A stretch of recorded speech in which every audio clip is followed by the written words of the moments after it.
materials and build up structures very reliably. The precision of the end effector is a few millimeters, so it can do this quite effectively and build up here several layers as a proof of concept experiment. So what if the material is less predictable? What if you want to use some material that is more hard to model or that kind of expands or flows maybe? And for that we have this system that can use foam material, and because of the foam's behavior being quite complex, we integrated a scanning drone that can scan the structure, then 3D print on top of that, and like this make many layers and make a scalable construction process, even if each individual layer is less reliable than, and hard to predict. So here again, it scans and then closes the loop. So again, it's this principle of having robots that scan the environment, identify the need for a new trajectory for an adaptation, and then have an action part, so a next 3D printing step or repair step that would do the closing the loop. Then again, it scans, and like this can keep on going, having like an ecosystem of various robots working together to do that. So okay, we stopped at I think 2 meters high, just out of time reason. So eventually we can use collective robots that do this together. Imagine not just one robot, but many of them collaborating. Again, the ecosystem idea, and then the allocation of different tasks dynamically. So each task is being printed and then allocates the task to the next robot to share the tasks and build up larger structures. So this paper came out about a year ago. And also we had an exhibition in the Architectural Biennale in Venice, in case you have seen it. So it was there over the summer, so showing how architecture is transformed through this type of novel aerial additive manufacturing. Now this is a scientific project so far, but I show this because of the framework that is underlying that. So it's the ecosystem, the autonomy framework that is really the power behind this. And this is the idea that robots do something, then get information on the change in the environment, and then influence the next step of their action together with humans, together with other types of robots. So this ecosystem framework, I think, is what empowers a lot of different, very industrially relevant applications too. Okay, so with this, I just wanted to share 2 case studies that we are doing on the scientific side, but most importantly, I would like to emphasize also other things, like how can we build an ecosystem, an environment where innovation thrives, where we can all work together and create startups, create different companies and new ideas together. And I think one important part of that is to create infrastructures, so test beds, where we can validate those ideas and really showcase them, so to communicate as well how they transform our lives. So in the UK at Imperial College, we created a flight arena for that effect. We were graciously supported by Bramal Vasudevan, who's an alumni from the college, who helped us to build the flight arena, as you see on the left, next to Hyde Park, so in the signature campus of Imperial College, where we were then able to test and develop these robots. Bramal Vasudevan later came back last year and opened a new institute for sustainable aviation, donating another £23 million. And this again is a platform, and all those types of platforms really help to transform industry, create new ideas together between industry and academia as well. Now in Switzerland, I started there in 2019, and one idea that we are proposing there at the moment is to create a drone hub, which is a step up compared to the flight arena we have, where we can integrate new types of drone test beds in the existing infrastructure and built environment. So what you see here is the Nest building. The Nest building is a platform for new innovations in the building technologies. For example, the black structure you see here is called Hilo. It's a unit designed by ETH Zurich architects, and it is about these double curvature roofs that are very lightweight and digitally constructed and so on. So this is currently the headquarters of my group at EMPA. So we're inside of that, like the guinea pigs of these new technologies, but we're very happy guinea pigs to be there.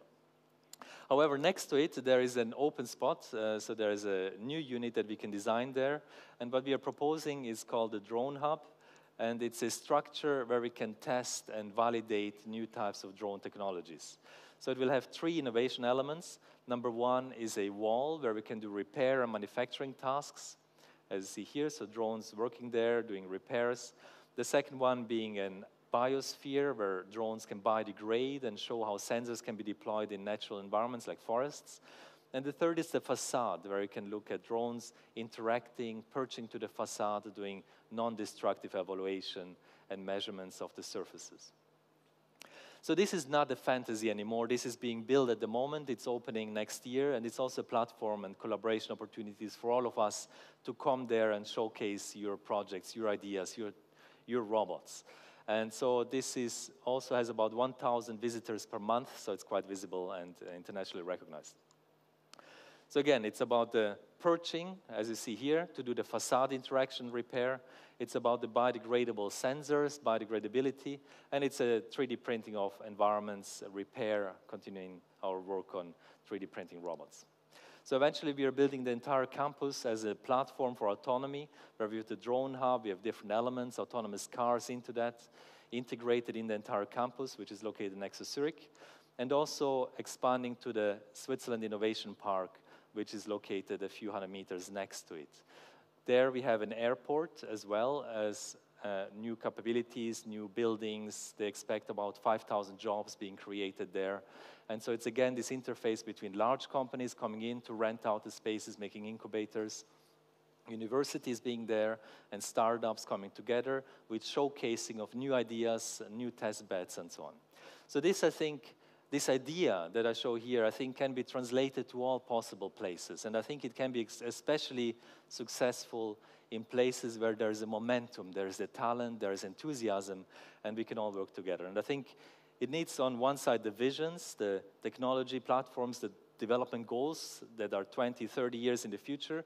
We need to solve the technologies, and then we need to show the benefit to society together. So I think this innovation pipeline, together supported by the facilities and infrastructure and test beds, I think is what makes a success. Now, being in Istanbul, being the place, the door to Asia, being the interface between Europe and Asia in some way, but also being such an innovation hub that is so thriving with and bustling with ideas and talent and people and enthusiasm, I think we are in the perfect place to take something like this forward and hopefully work together to create a better place. Thank you very much.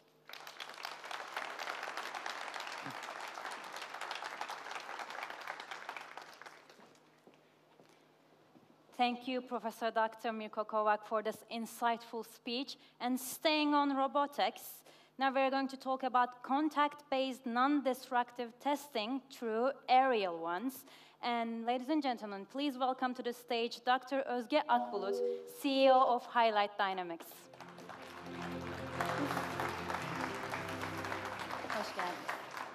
Hello, wonderful crowd, and I'm so happy to have my co-founder here and then introducing him to you, actually.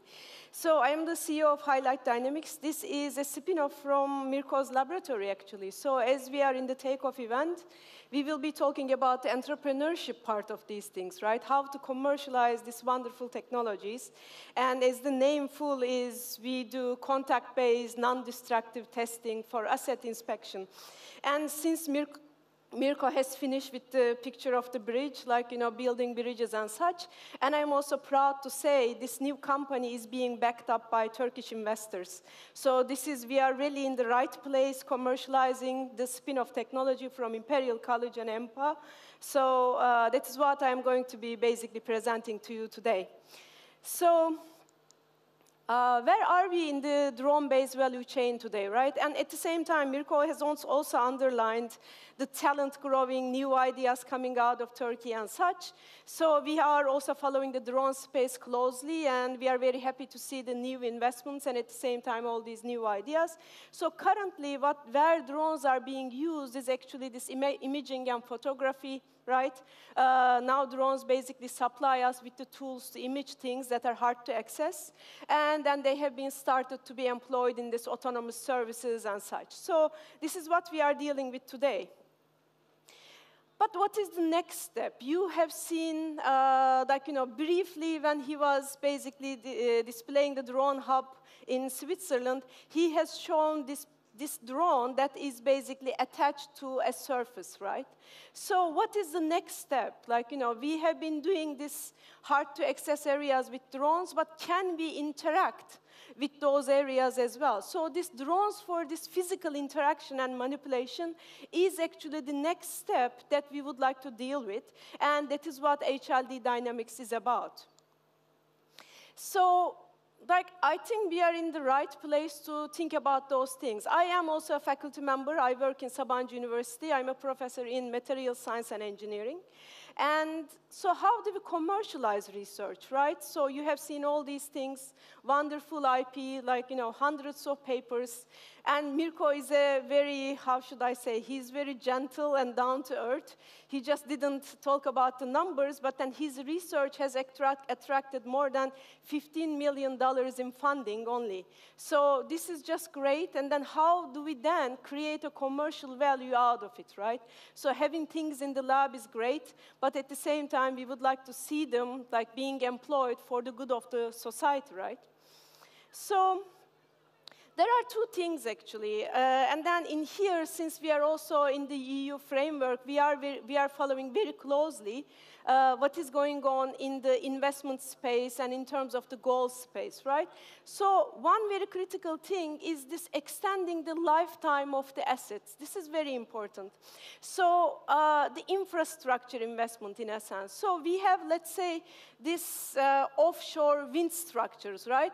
Currently, their lifetime is 15 years. And the goal is to extend them to 25 years, right? So we would like to deal with these aging assets, not just for the repairing them, but we would like the lifetime to be extended for, for the circular economy, for sustainability and such. So we want to increase the lifetime.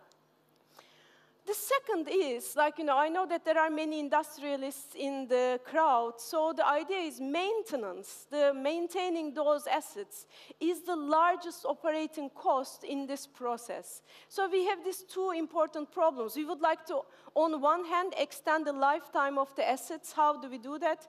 We basically track those assets very frequently, right? It's one way to extend the lifetime and then get very active actions in order to deal with this basically decaying assets. But at the same time, it is expensive.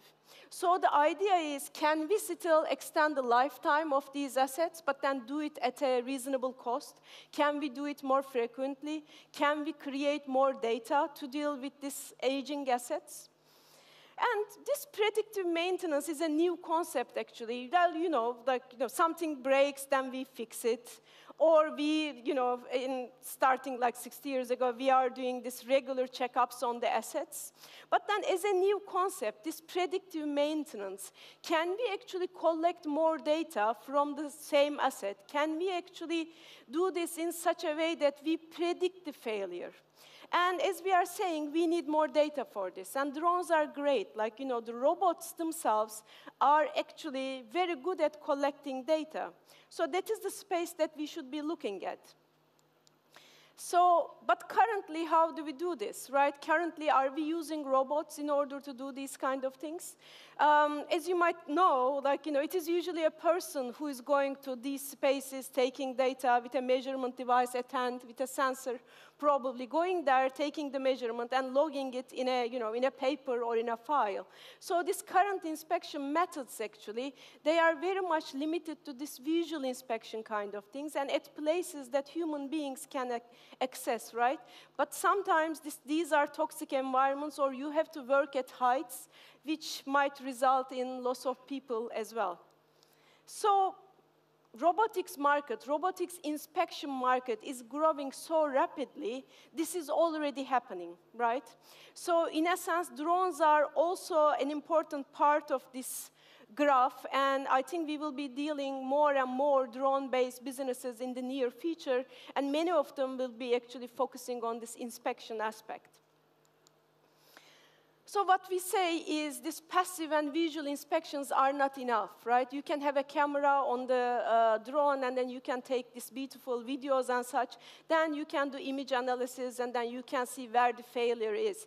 But the point that you see a corrosion on a in a wind structure, then, you have to go there, really remove the corrosion if you can. So this is actually too late.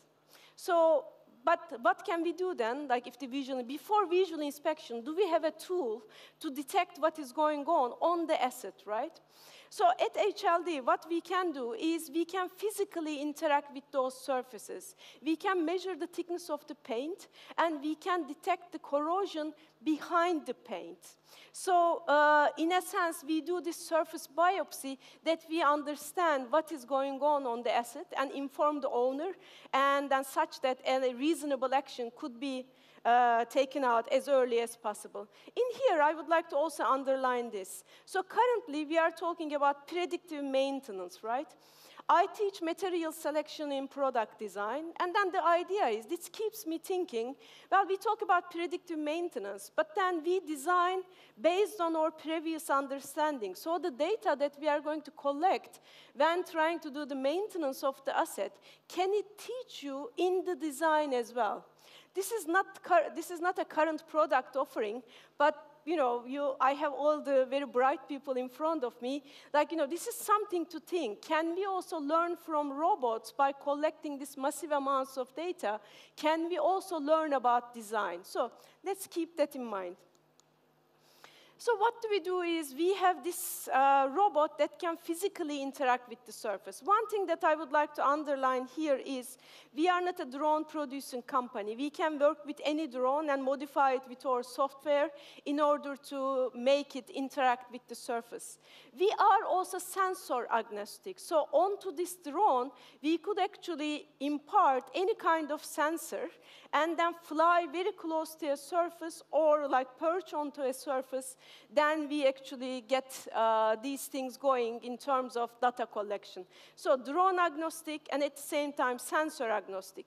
And those sensors could be those which are currently used in the industry. So we are not introducing any new kind of a sensor into the mix, but then really relying on the upcoming technology and relying on other people's expertise. How do we do that? We have this thing called perching. So imagine a spider coming in and up and down. So we have this spider sticking to a surface that is a magnetic anchor. And then once it basically attaches to a surface, it releases itself, and then it can go up and down in order to collect data on this surface. So what is then the advantages of this perching, right? So once you stabilize yourself by a rope, by a physical anchor, then you don't need to deal with, the weather. So while some other robots could be at the mercy of the weather once they are trying to deal with a physical surface, at HLD, we are on the surface. So we attach to the surface in order to do this inspection. And like I always say this, but I basically edit this part because my investor asked for it, right? Okay, fine.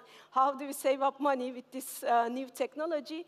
The idea is eliminating the scaffolds. So how, for instance, if you are aiming for a storage tank, inspection of a storage tank, what do you need to do? You have to come up with a scaffold such that a human being can climb on it effectively. And then a person comes in there and then does the measurement, and then the person leaves, and then the scaffolding company comes in, and then they remove the scaffolding. It is too much work. It is still dangerous. And, of course, it is costly. And then in order to collect more data from those assets, we should be really lowering the costs and make this more accessible. So with a perching robot, you could do this. So, of course, I basically intentionally having these slides to underline how do we do this academia to field transition, right? I mean, so we build these patents under the support of these institutions, and then we utilize those patents basically in order to commercialize what we have. So here I would like to also underline that we are drone agnostic, and then we are actually collaborating with at least one of these drone companies in this graph. But the way that we see these things, the vision is having an open platform for drones such that you could immediately adapt the developments in this new drone technologies, and at the same time you impart this agility in order to deal with these upcoming tasks. And if the asset owner has other robots in place, like Mirko has shown some swarm robotics, the idea is to be able to coordinate with them. So we are an open system, and we could actually do these multiple robotics tasks in a single system. So overall, doing these things with robots is going to introduce us immediate cost savings. We are going to access to more data, and then we are going to protect the workers who are basically taking out this data. I would like to introduce two main markets, again, since we are in an entrepreneurship event, just to think about it. I know that whenever I sit with a very good engineer or a high-level executive, they immediately come up with different application ideas. So if we sit down for 3 hours, we will be coming up with 5 other things that we could do with this kind of robotics. So one of them is the storage tanks, as I explained. The inspection tank market is a huge market, and Europe is owning almost 1/3 of these assets, actually. In Turkey also, we have many storage tank owners and such. So this is a market that we will be looking at closely. So if you are in one of those markets, please let us meet. And the second one is this offshore wind structure. So this market is kind of crowded, but only with visual inspections. So here, like the technology that Mirko develops also has this sensor placement capability. He didn't have much time to discuss this, but they can shoot sensors to structures, and then the sensors basically stay there. So in a sense, currently, they are using it in forest protection and such in order to detect the number of species and such in forests, so bioavailability in that sense. But then there is a direct application to these assets that you can place sensors in areas that is hard to access. So with the same technology, you can also do ship hulls, and you can do pipelines, and then you can actually enlarge the market, which we are planning to do eventually. One thing that I would like to announce here is this. So Mirko talked about a test bed, right? He has shown us how things are developing in Switzerland and in UK.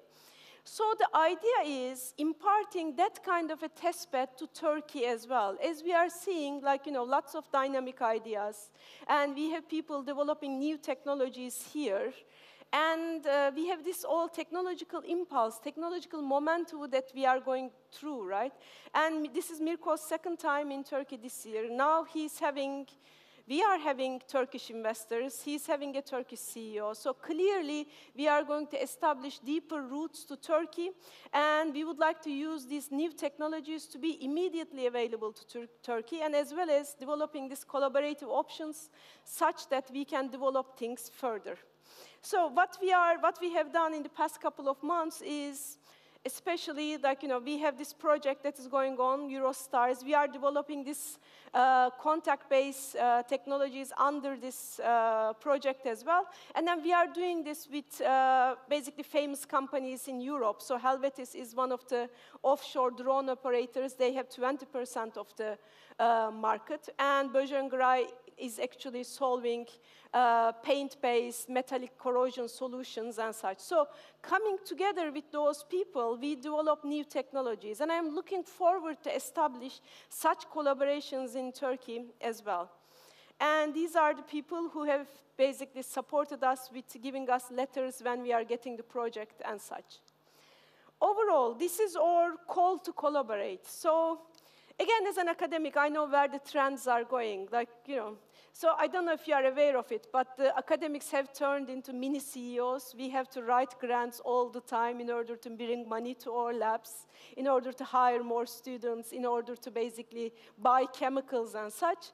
So in a sense, academics are also working towards this direction of developing what is new, what is going to be the newest trend. And I can safely say, you know, composite materials, aerial robotics, and these kind of fields are actually the regions that we can immediately tap into and accelerate in a very, very fast amount. So that is our call to collaborate to Turkey. And then, you know, let's do it together. Like, I think there is a huge potential here.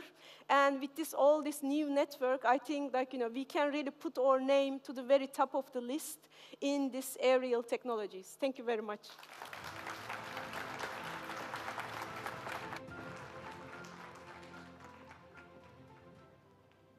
Özge Akbulut, thank you very much for this dynamic presentation.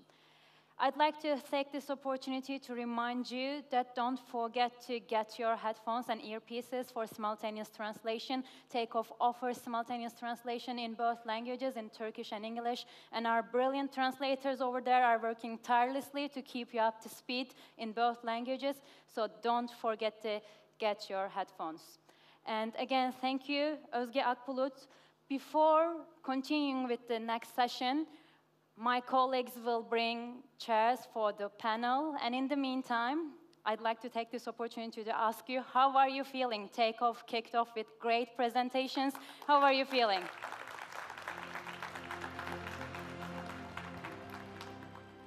All good, you look great, you look very dynamic, and we have a very fruitful agenda ahead. I'm now waiting for my colleagues to bring those chairs so that we can talk about women shaping the future. Actually, this session really inspired me because it's named as Women Shaping the Future. And as women, we really shape the future, and we have very distinguished speakers for this session. And we started talking about robotics, and it was very interesting topic. And we have, as I said, more than 200 startups, and some of them are working on robotics as well. And it's really great for me to see actually CEOs, female CEOs of startups, and female CEOs or female directors, founders of startups like you, Özge Akbulut. It really inspires me. I'm really hoping to see more of these successful women on stages as part of summits like this. Okay, we're waiting for the chairs to come, then we can continue with the next session. We're going to talk about the new world space order, and we are going to talk about responsible finance and artificial intelligence during the rest of the day. And also we are going to talk about enabling tech future of Central Eurasia. They are all coming soon. One more to go. Beautiful morning. I'm not sure whether it's still raining outside, but it's Istanbul weather. We love Istanbul, regardless it's rainy, windy, whatever. But it's really great to be here as part of the summit, and it's great to see so many distinguished faces, so many excited for the summit faces.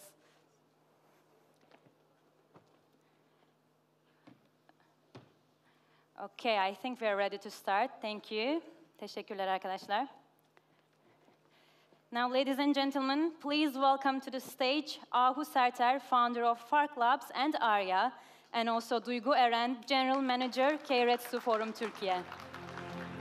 Hoş geldiniz. Floor is yours. Thank you very much.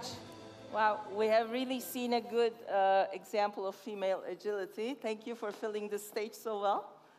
Good morning to all of you. Duygu, if you allow me, I'm going to summarize what we have just seen. I think the whole program, starting with Serdar Bey, kind of followed each other perfectly. What we have seen this morning, actually, with the presentation of T3 Foundation, looking for superstars in science and in entrepreneurship. this really resonates with me, and that's what I became an investor for as well. So he just said that, and then we had a superstar on stage, Professor Mirko Kovac, a very good example of also reverse intellect migration to Turkey. So they don't only have to be Turks. We have other brains also to migrate to Turkey. That's a very good example. Then we have seen Özge, Professor Özge Akbulut also, whom I also invested, another brilliant woman, in 2012.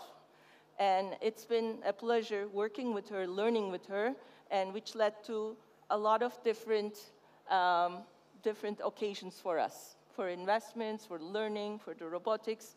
So how do you see, and it all happened because of also, we are going to discuss female leadership today.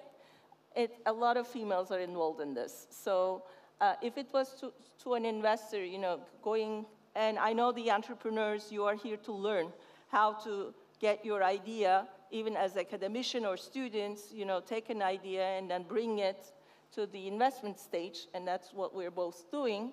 But there are many ways of doing it too. So sometimes investors are blind. Most of the time they're blind. They don't see the opportunity early enough. They want other people to see it first, right? So to be the first investor to see it, to invest, and also do that through the collaboration of women, I think has a lot of value in our world. So with that, I give the floor to you. What do you think about that? Thank you, Ahu, for the question. Let me start with a question to all the enthusiastic speakers and also the audience here. Does anyone here has their grandmother as a female entrepreneur in their family? When I was walking down here, I came up with that question, really. I just want to see hands. Is anyone has a female entrepreneur in their family? I mean, this is a question, because if you have I'm just seeing just 2 hands, what's more?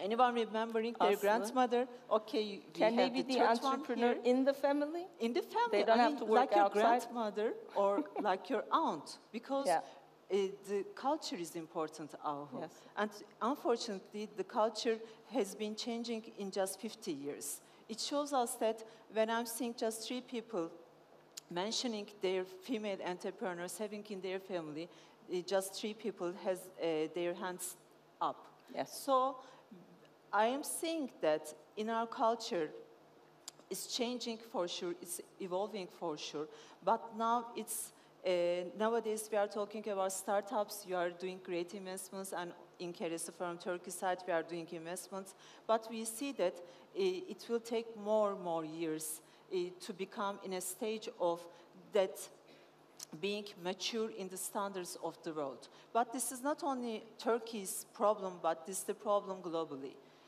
Because when you look at the families, mostly children are raised without this culture or without being taught them to be an entrepreneur. When we look at our sayings or when we look at the education system, it says that instead of being an entrepreneur, just stay in the safe side. Or, you know, we have sayings like, don't mess with man's world or don't involve in their business. So nowadays we're in 2023, but do you remember, I just want to ask another question, where does the first trade, established trade has started in Turkey? Do you remember? Oh, I'm sure that you do, because we all go there sometimes. It's Grand Bazaar. Kayseri. It is actually, it's Grand Bazaar. It was like 1460. Well, it was in the 15th century, but the thing is that still no women can work in Grand Bazaar. I mean, it is incredible. You know, we are talking about change, we are talking about sustainability, we are talking about the form of money changing, investments and startups, but still we have major problems. Yes, we do. But we're not going to sit and wait, you know, for them to solve themselves. We are trailblazers, right? and we are change makers, so we are here to change it, we are here for investing, but first of all, we have to define some problems in order to make a change. Yes. What's your opinion about it? I'm seeing as a cultural problem here, but it's not only for Turkey, it's globally a big problem. I'm going to make a remark. Also, my grandmother, I'm coming from a family of a lot of women, and from Kayseri, so in the middle of Anatolia, both, my mom and dad, they're from Kayseri. They were the first university graduates of their families. So without education, first of all, even thinking forward is very hard. You have to have education, whether you're male or female, even more when you're female, to start having your own thoughts. So I've seen all these strong women in my family, my grandmothers, my mother was a very strong woman, my aunt. They had very strong will and their opinions, and I'm going to switch the word from entrepreneurship to value creation. So not everybody needs to become an entrepreneur in order to create value. Working outside of your home or doing something, sure. It's value creation. For example, my mom was a dentist, first doctor in the family, female, and my dad didn't want her to work. And I've seen what that did to her because she was a very strong and bright woman. She couldn't do what she could have accomplished. Seeing that as a child, as a daughter, first daughter of the family, it really motivated me to not ever let anybody to come in front of my dreams. So I think and here there are a lot of students, there are females, males who have sisters, so sometimes obstacles like in entrepreneurship, they came to our way, but if we know how to navigate them and how to change our mindset, that can lead to our success. So that's my first thing. And then, was it enough to become a successful investor or entrepreneur myself? That's not enough. That's where we come in, I think.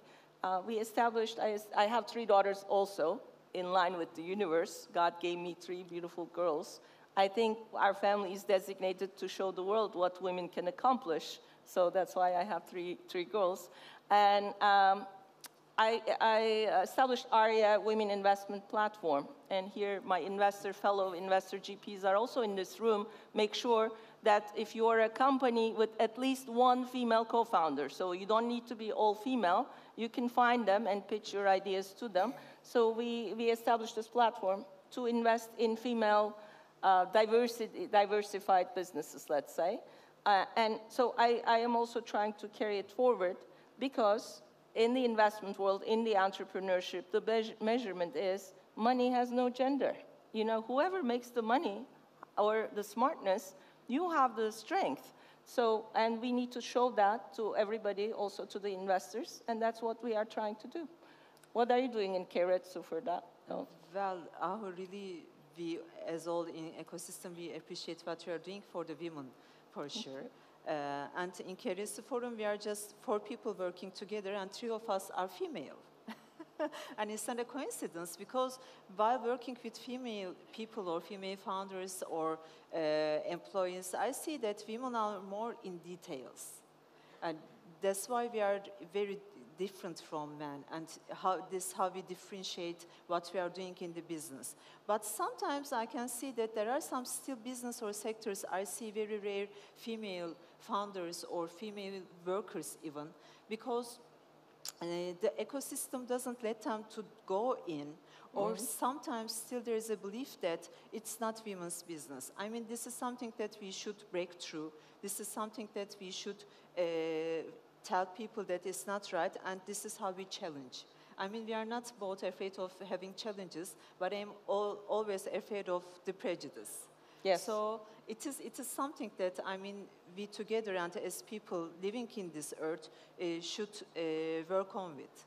Yeah. In Keiretsu Forum site, we have just made 104 investments in Turkey, and it was like 15 to 70% of them for female co-founders or founders. This is a good sign, by the way, because when we look at globally in the world, the wealthy people within having a bank account of $1 million are 65 years old, and they are male.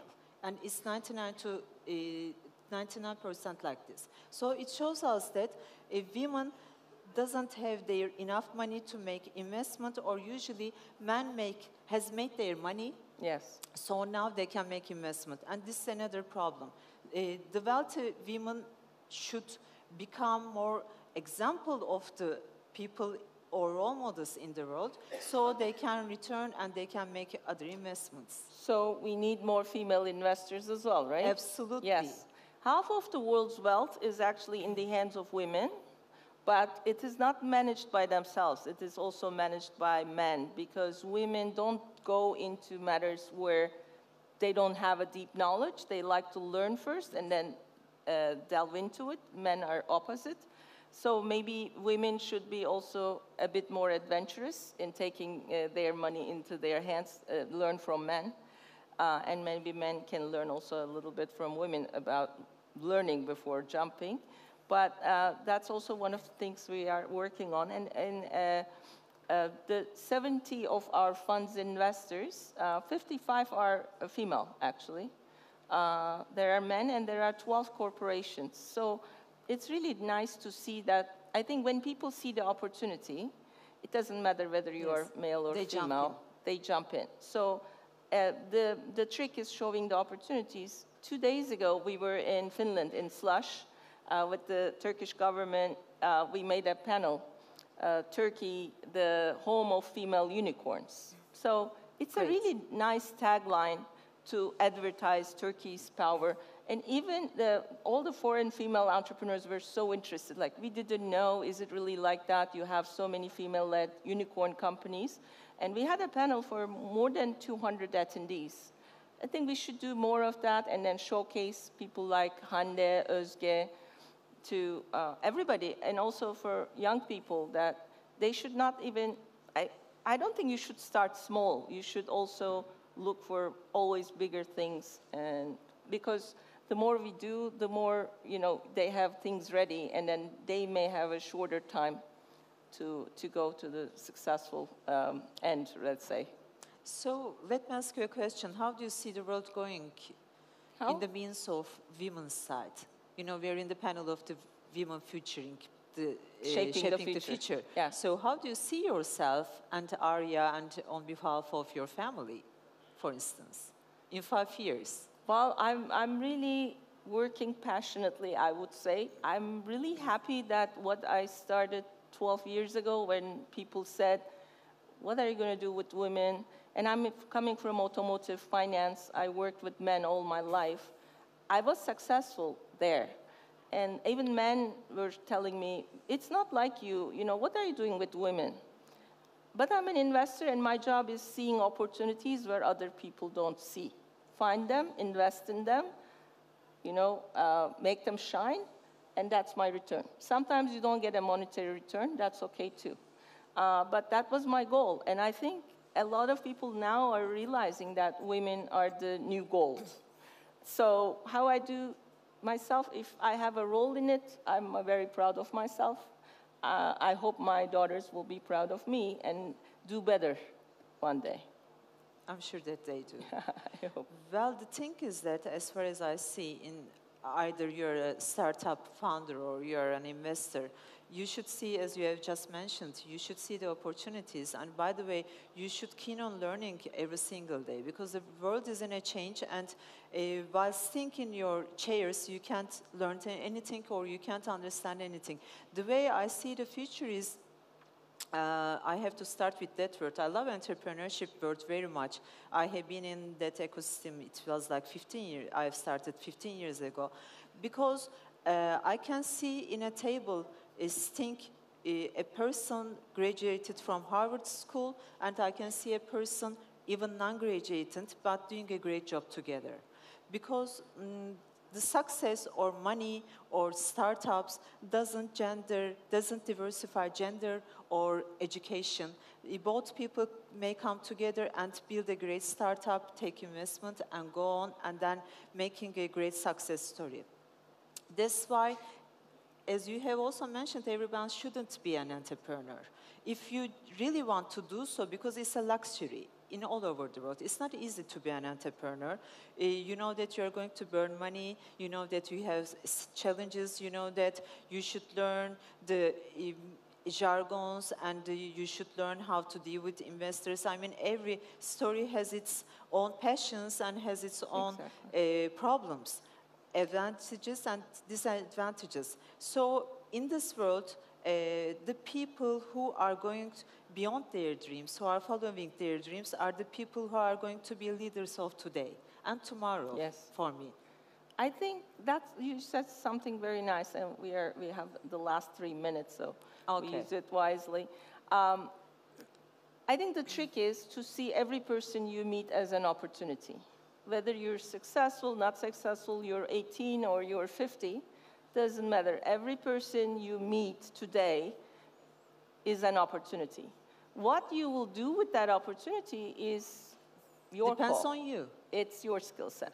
And sometimes also people do this as a very short-term transaction. Like, I meet you, I give you my card, now we are... No, you have to invest in the relationship. You have to invest in hearing what the other party has to say, not only what you're telling. So from an investor point of view, for example, when we walk into a crowd like this, all the startups are coming and everybody wants to tell you something. It's very hard to listen 100 people all at once. So it really helps if we have a heads up, if we have met you somewhere before, I read about them before, or maybe you see a professor with the best idea in the world, and just because he's a professor or he's not out of, he's out of your mandate, you don't show interest what he has to say.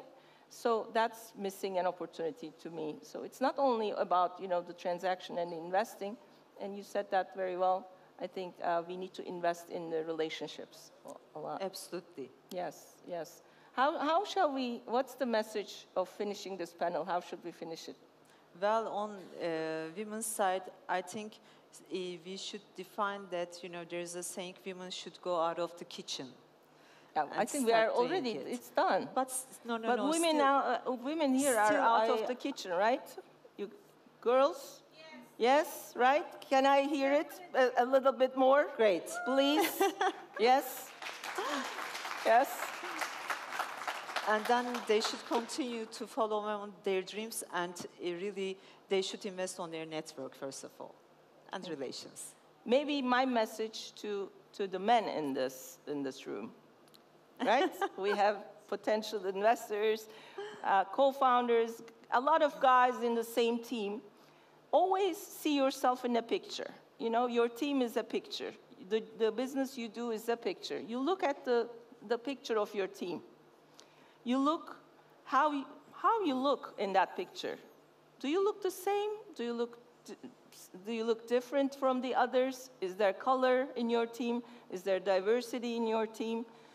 If you find the right balance in that picture, you're going to find the best performance of our lives.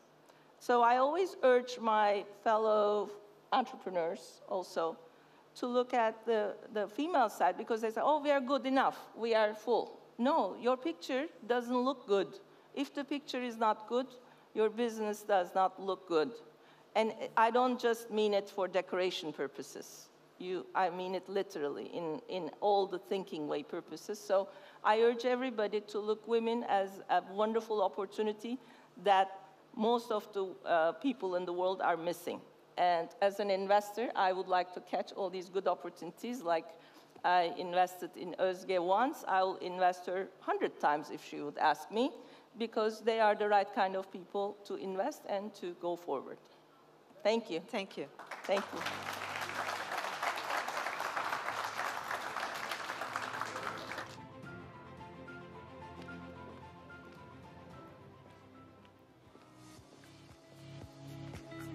Ahu Serter and Duygu Eren, thank you very much for this dynamic discussion and great advices to female and male heads of startups and also investors. It was really important to hear from an investor, startup investor perspective, at least in my opinion.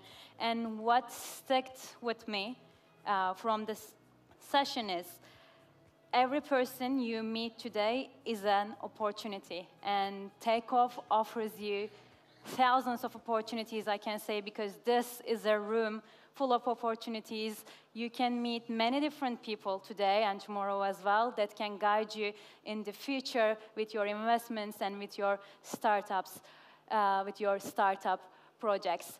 Now, I'd like to talk to my colleagues about how we proceed with the next session.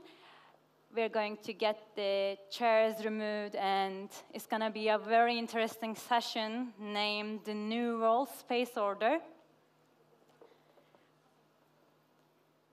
Please do not forget to get your headphones for the simultaneous translation, and we're going to have a very esteemed guest very soon. I'm really excited to host him.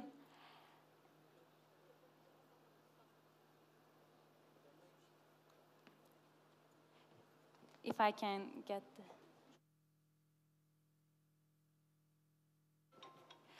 In the meantime, if you are following our live broadcast, our correspondents are interviewing the speakers and distinguished guests who are taking place on the stage.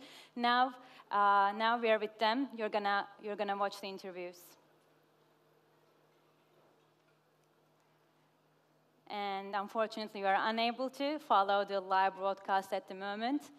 Just one more second, and we should be done.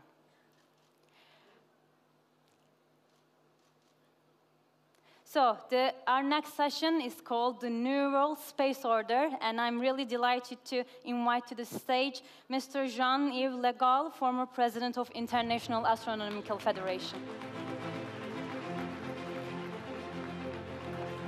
Would you have, please? Would you have to move the...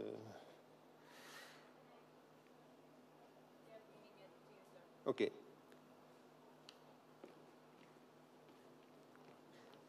Thank you.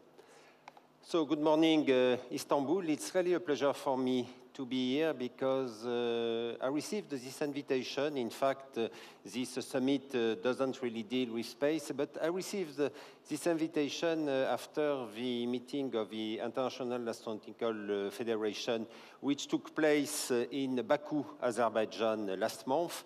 And during the summit, a very important decision has been made because it was a kind of testimony to the excellence of Turkey in space, in deciding that the next Congress in 3 years, in 2026, will take place in Antalya.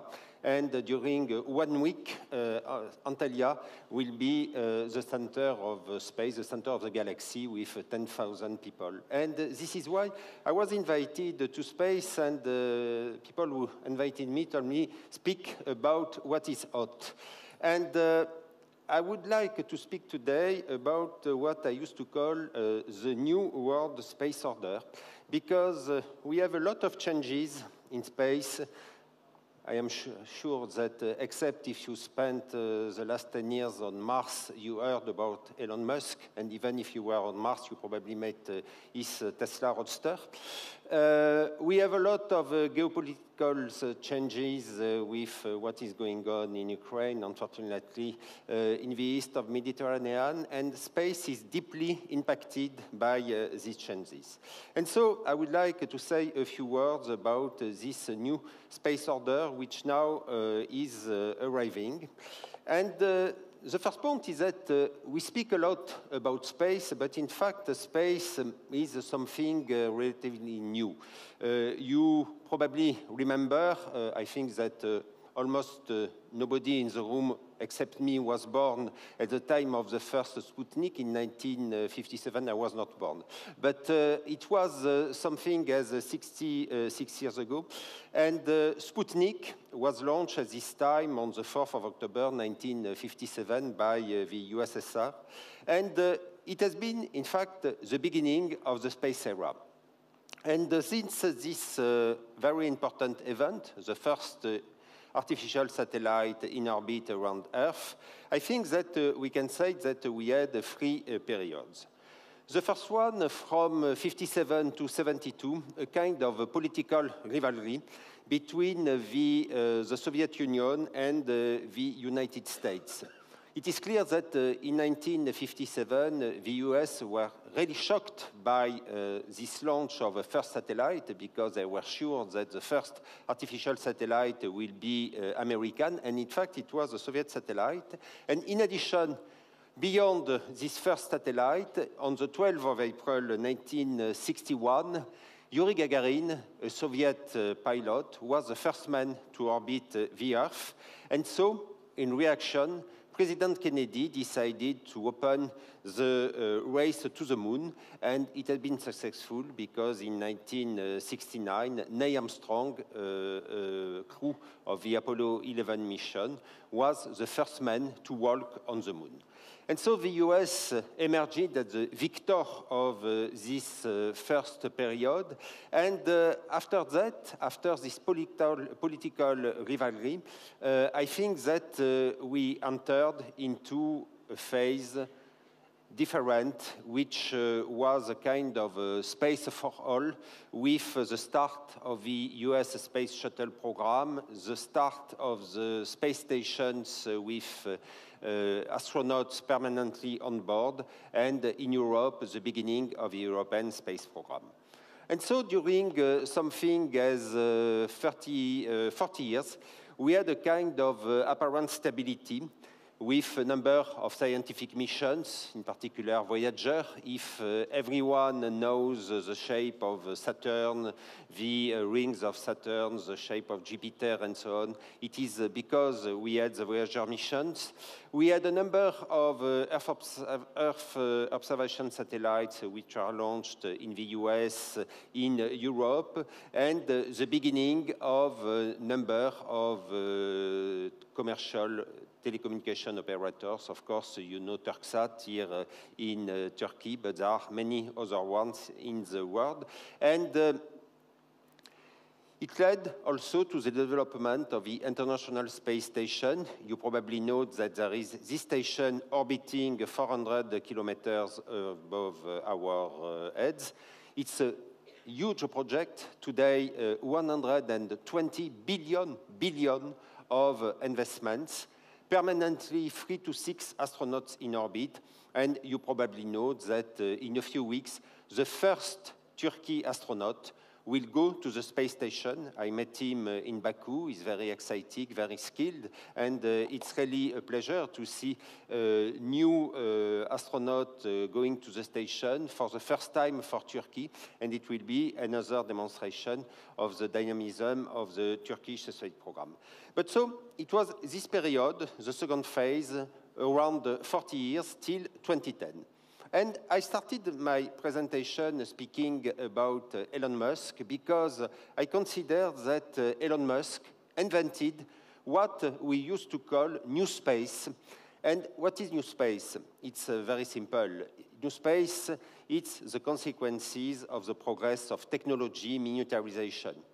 A few years ago, if you wanted to be present in space, the ticket to put on the table was a minimum of $100 million. Today, you can send satellites for less than $1 million because the satellites are very small, very technological, competitive, and you can launch them with a number of launch vehicles which exist. And so, the new space appeared in 2010, and it's a kind of a new era of space exploration. I spoke about miniaturization, digital developments, which drive down the cost of getting to space, fueling circulation of information, data uptake. And the result is a multiplication of private initiatives which attract investors. In Turkey, there are a number of startups devoted to space. And these investors are quite interested in having very quick returns and benefits from the kudos that comes with space. And so new space is thus growing at a very fast pace. You probably heard about SpaceX.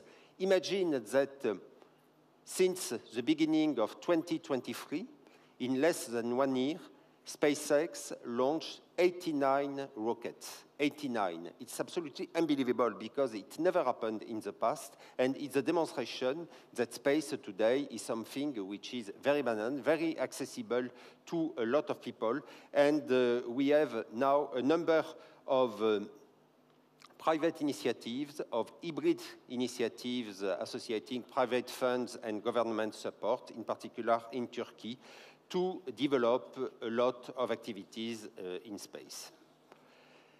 So, you see that what I say, since the beginning of 1957 and Sputnik and the creation of the new space, seems very, very interesting. Unfortunately, because life is sometimes difficult, we had the Ukraine crisis. And in this context of space going well, we had this invasion of Ukraine last year, and it sounded the death knell of the space cooperation established between Russia, Ukraine, the US, and Europe, and in particular around the International Space Station.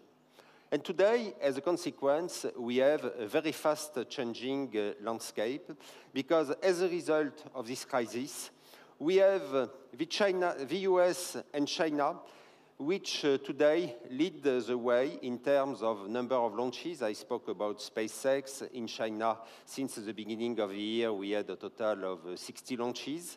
And we have Russia, Europe, Japan, India. We have a kind of a backseat, even though they have a real technical and programmatic expertise. And we have, as a consequence, the fact that the US Artemis lunar program, which is a program to be back to the moon, you probably know that in the mythology, Artemis was the sister of Apollo, and this is why the US decided to nickname this program of return to the moon with the name of the sister of the Apollo missions, which occurred 50 years ago. And in this Artemis lunar program, China and Russia are not involved. And in parallel, we see also the development of newcomers, and in particular, Turkey, beside the United Arab Emirates, beside Singapore, beside Israel, and some other newcomers. So you see that we have a totally new landscape, and with tough consequences, because all these tensions have been brought in a very sharp relief, and it led, unfortunately, to a relative isolation of Russia, because we have the sanctions, because the hardware the supply of hardware to Russia has been stopped, and the cooperation between Russia and Europe in the field of satellites and launchers has been suspended, and the operation of the International Space Stations continue, but at a slower pace. We continue to have a Russian cosmonaut launched from Florida in the US. We continue to have US astronauts launched by Russia from Baikonur in Kazakhstan, but it is different than in the past.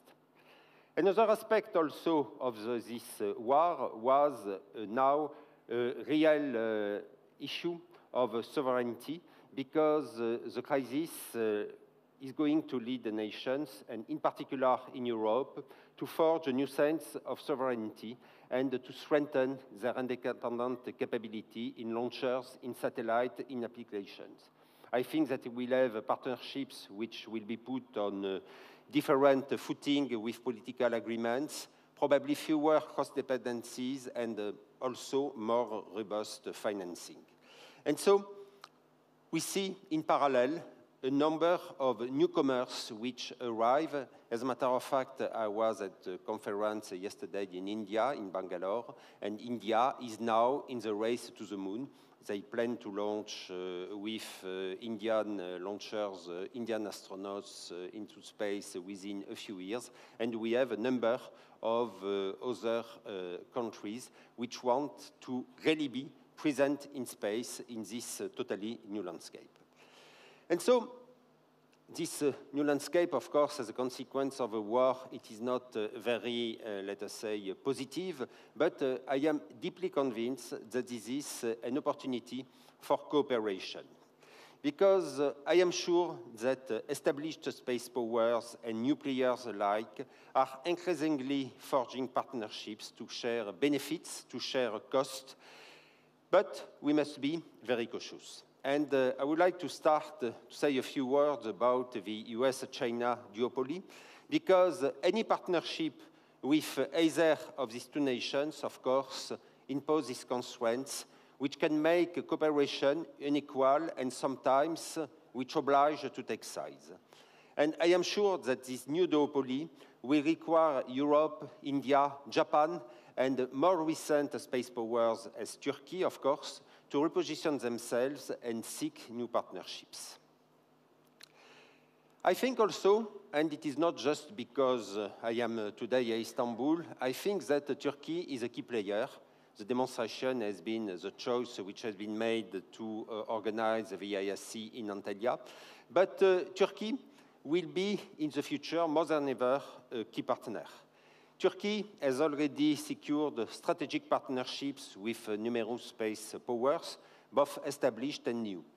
When I began my career a long time ago, I can remember a mission here in Istanbul and in Ankara in the late 80s to support a French offer for the procurement of the first Turksat satellites.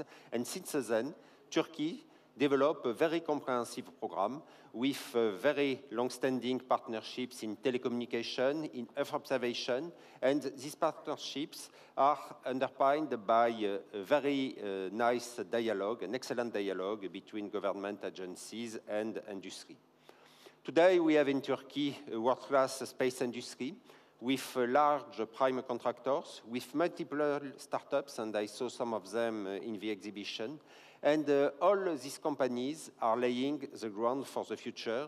And I am sure that the time is clearly right for Turkey to strengthen its capabilities, taking advantage of this situation and also capitalizing on its technologies to complete its panoply of space assets. We heard this morning a presentation about TEKNOFEST, and I visited some of them, and it is clear that space is a key issue in the TEKNOFEST and in the technology development of Turkey. Now I would like to say a few words about VISC 2026, because this decision taken by the International Astronautical Federation on the 6th of October in Baku is historical. It is the first time that VISC, the International Astronautical Congress, will take place in Turkey. This year it was in Baku. Next year it will be in Milano, Italy. In 2025, it will be in Sydney, Australia, and in 2026, from the 5th to the 9th of October 2026, it will be in Antalya.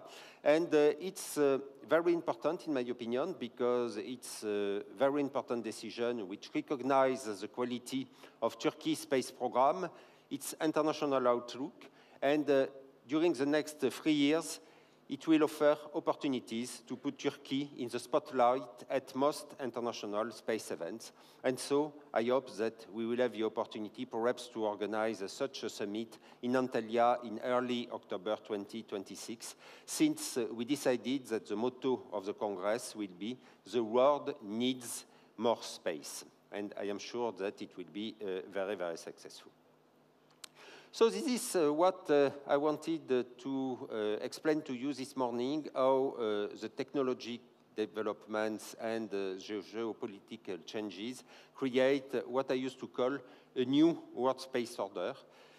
It is clear that space is being strongly impacted by the technology revolution, by the geopolitical shifts we are experiencing, and it is now down to us to make sure that this new world space order will leave room for everyone to find their place in this ultimate space adventure that we can all dream of. And on that note, it is clear that the success of this Take-Off Startup Summit and the interest that space is generating here in Turkey and today here in Istanbul, it gives a great cause for hope in the future. Thank you for your attention.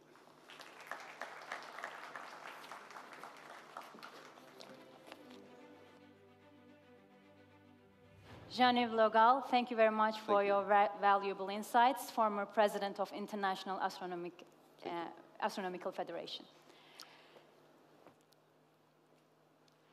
Now we talked about robotics, we talked about the new space order, and it's now time to talk about artificial intelligence. Who is more interested in artificial intelligence than space and robotics? Can I see some hands, maybe? Artificial intelligence, are we Waiting for that, okay. Now the next session is called Responsible Finance and Artificial Intelligence, and it's my pleasure to invite to the stage Dima Diani, Group CEO at Hijra. Please welcome him. Welcome, sir.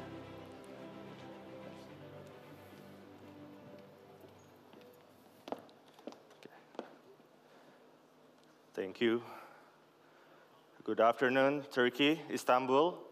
I'm very happy to be here. This is my 4th time here. Always a pleasure, always something new.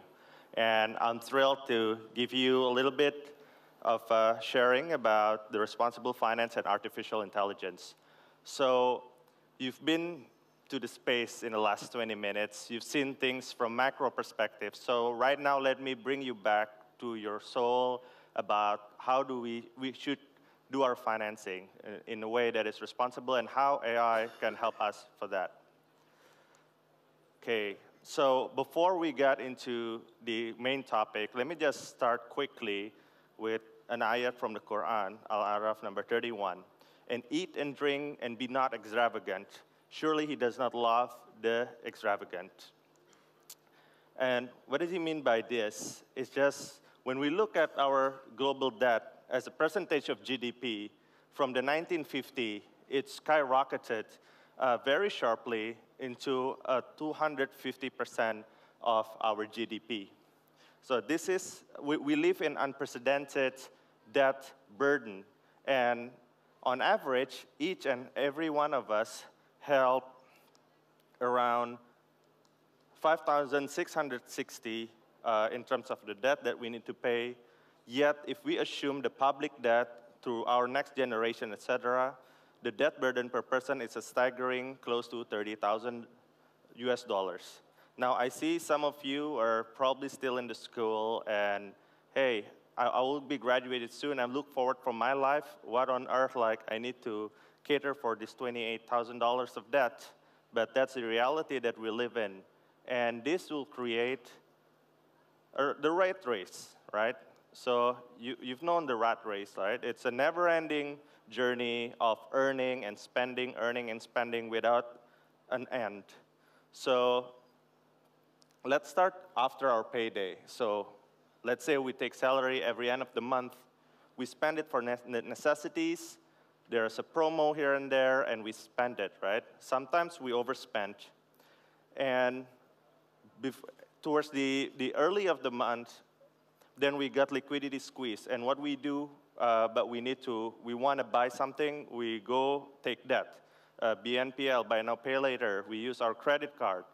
And then next, after payday, we pay for the necessities, and we need to catch up with our, with our spending, because nowadays, with the social media, we know there are new things going on. So we think we're smart, and we go into risky investment, right? We do speculation, online gambling, and all of these things, and we turn out we lost money. And a lot of people, when they lost money through online gambling, they take more debt, and they got indebted. And that's like kind of going on. And eventually, a lot of this leads to criminality, suicidal thoughts, and other problems in the society. So the implications, I just mentioned a little bit from both the developed market and in developing market. In the UK, the gambling loss per user, it's more than £2,000 per year. It's more than average gas and electricity, and 25% of the losses came from the 20% least deprived area. So the poor lost more money due to gambling and etc. And in developing markets, from where I come from, Indonesia, we have the largest slot users, 200,000 users, and a lot of them are young kids that has low literacy. And the slot transaction itself has reached $13 billion US. It's a staggering numbers, and it's a problem that our government is facing right now. And this gambling addiction led to indebtedness, where the personal debt from fintech lenders is more than $1.8 billion US for average Indonesian aged 19 to 34 years old. Now, in the UK, all of things, the indebtedness led to suicidal thoughts. 50% of those who were indebted and couldn't repay their debt thinks of committed suicide. It's significantly up from about 33% a year before. So we're in a deep need, our society, our young people in deep need of wealth advisors, actually. So I just want to quote something from Charlie Munger. This is the partners of Warren Buffett, who just recently passed away. Knowing what you don't know is more useful than being brilliant. So we know that we need help. A lot of our people, our friends, need help from wealth advisors on how to manage their money better. But there's such a high minimum balance for private banking services.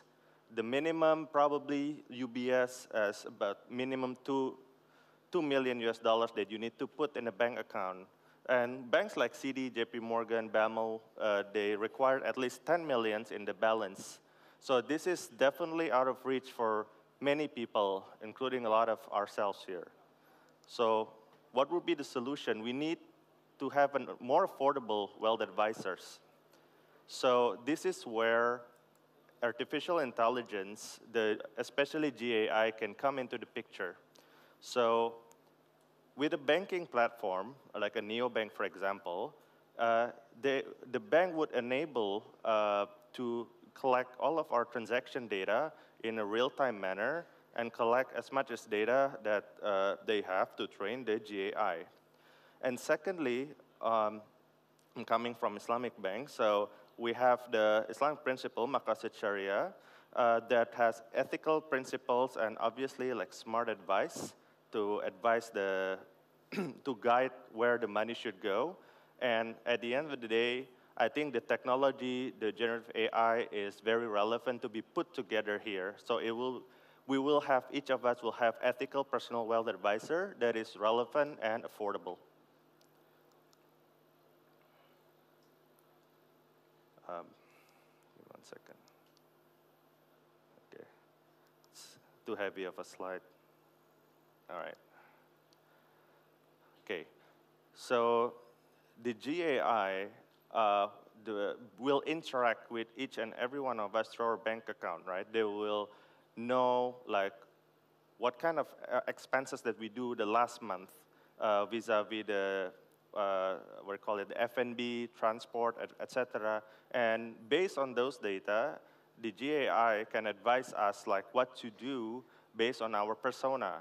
And they will know our persona through third-party data as well as our interaction with the customer service, for example. So they will get both the personal data, the financial data, and the third-party data about us, and they will be trained according to the ethical principles, so they can give us the right advice on what to do. And ultimately, this will help us in our debt management, our investment decision, and obviously our prudent consumption. So for example, if I go to fill my petrol in Shell and it has a rise in the fuel price, for example, then the bank here, it can advise me should go to another petrol station that has a promo on the price. So it's as seamless as that. So we can actually be supported in terms of what needs to do, not only an advice, but an actionable action plan after that. Because at the end of the day, financial literacy in a lot of emerging markets are very low, and it takes a lot of time to increase the financial literacy, but we don't have the luxury of time to start spending responsibly. So this is where AI, the technology will help you going forward. And what's good is we have more capacity to help humanity to like our sadaqah or zakat and extra money for endowment or wakaf. Because nowadays a lot of people need our extra money, but if we left our money for overconsumption, then we will not have the capacity to help others. So the rat race now becoming the virtuous cycle. So on the payday, as we would like to spend money, we will have an assistant to help us identify what are the things that we need to buy that have a certain promo, is more responsible, and it will assist us on the financial literacy, on how we can manage our money, etc. And during the liquidity squeeze, if we have, they will already assist us. Now we have the emergency fund bracket that we can access to, or we can be connected to other people that we can have a loan with 0% interest or social finance. And if we have built up our wealth, then we can actually make a smart investment after we put some money in our emergency fund, and we actually can help others with our social finance element. And of course, again, if we would like to have an extra money or financing, then hopefully we already have an asset for that. So at the end of the day, I will just close my speech with this, another ayah from Quran. So at the end of the day, while the AI and GAI, it's a tool to help you to become better and more productive, at the end, it still comes from you, right? So when you have an excessive or extravagant lifestyle, it will, at the end of the day, lead you astray and eventually, like, probably can do corruption, in this case, crime, right? Because you really need the money, you need to feed your family. Because of indiscipline of you managing your money, then you probably can commit crime. So I think I will end that on that note. Thank you very much. Have a good afternoon.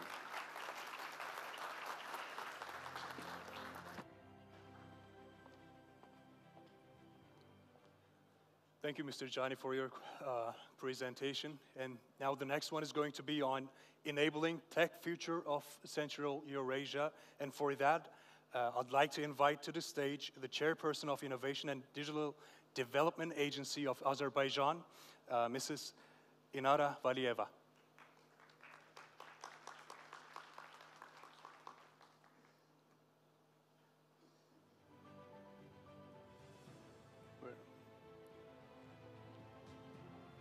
Okay, we need to hold on for a second.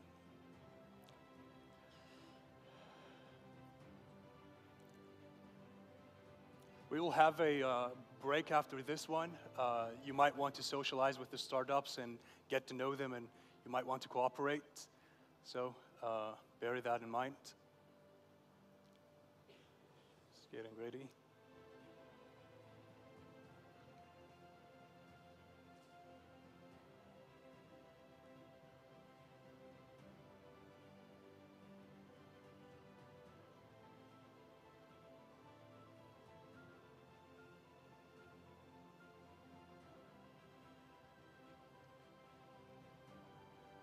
So how do you like the summit so far? I was at the side stage for pre-seats. Are you guys liking it? Good? There she is.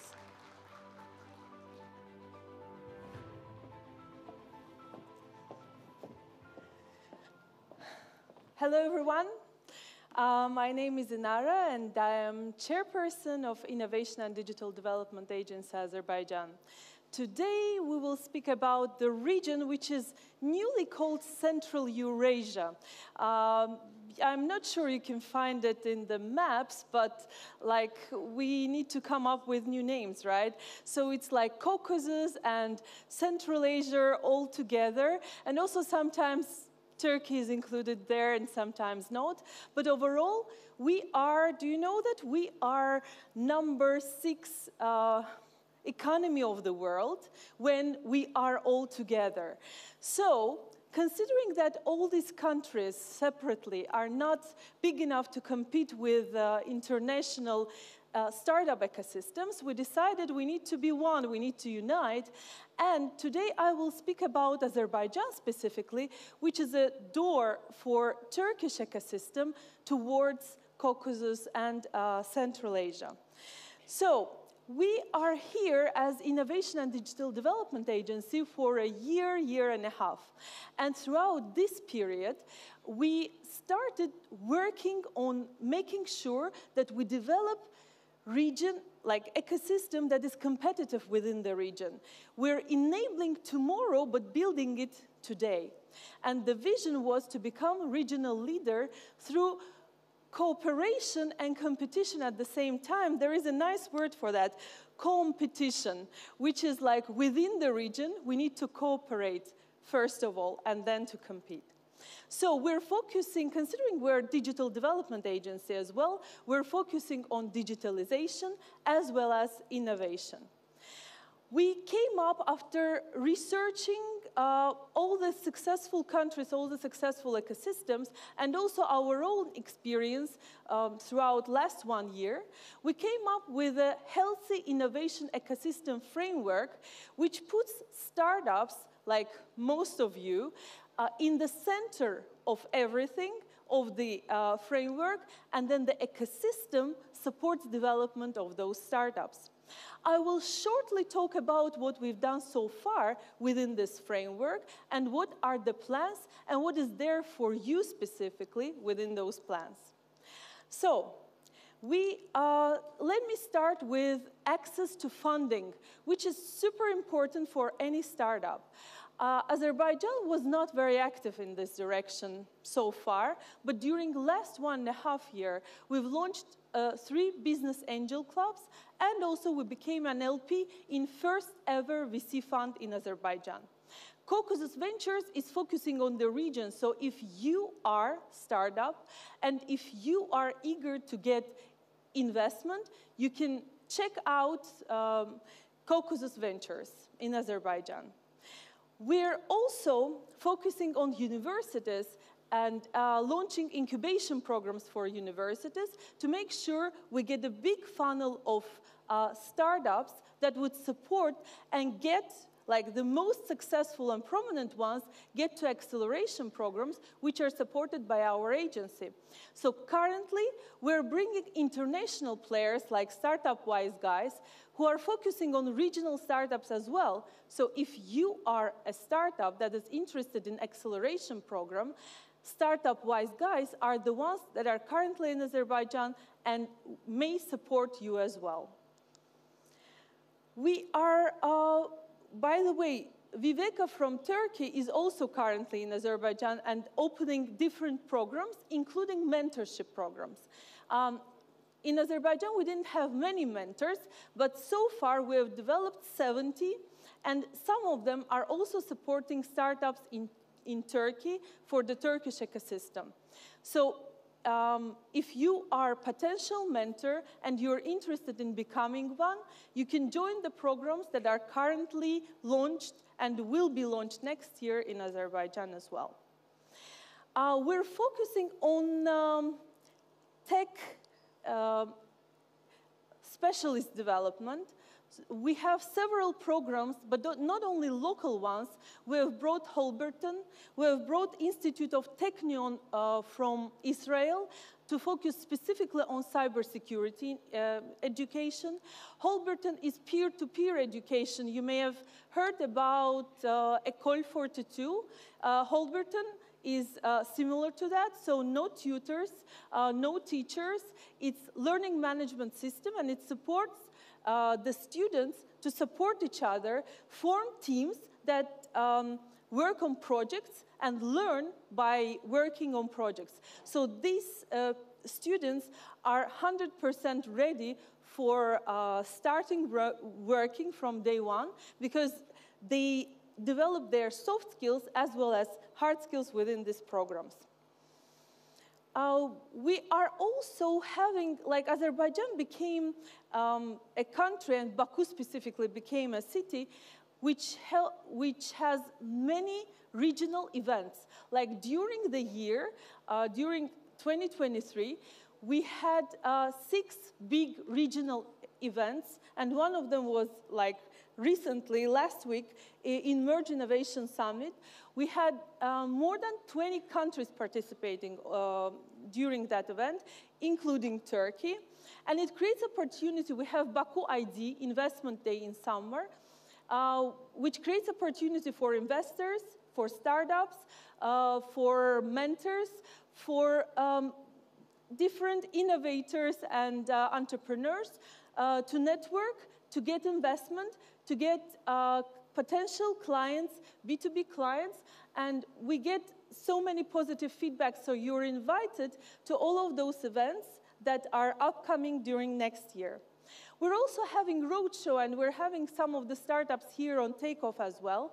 So far, we've participated in 11 events already, and we're bringing local startups to international events to make sure that we create opportunity for them to get new clients and investors, and also to create some awareness about Azerbaijan ecosystem.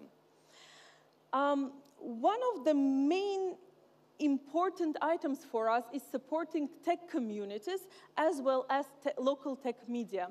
And we are bringing those ecosystem players to different events, to the roadshow as well, because we are sure that to build culture, we need to make sure that ecosystem itself supports each other.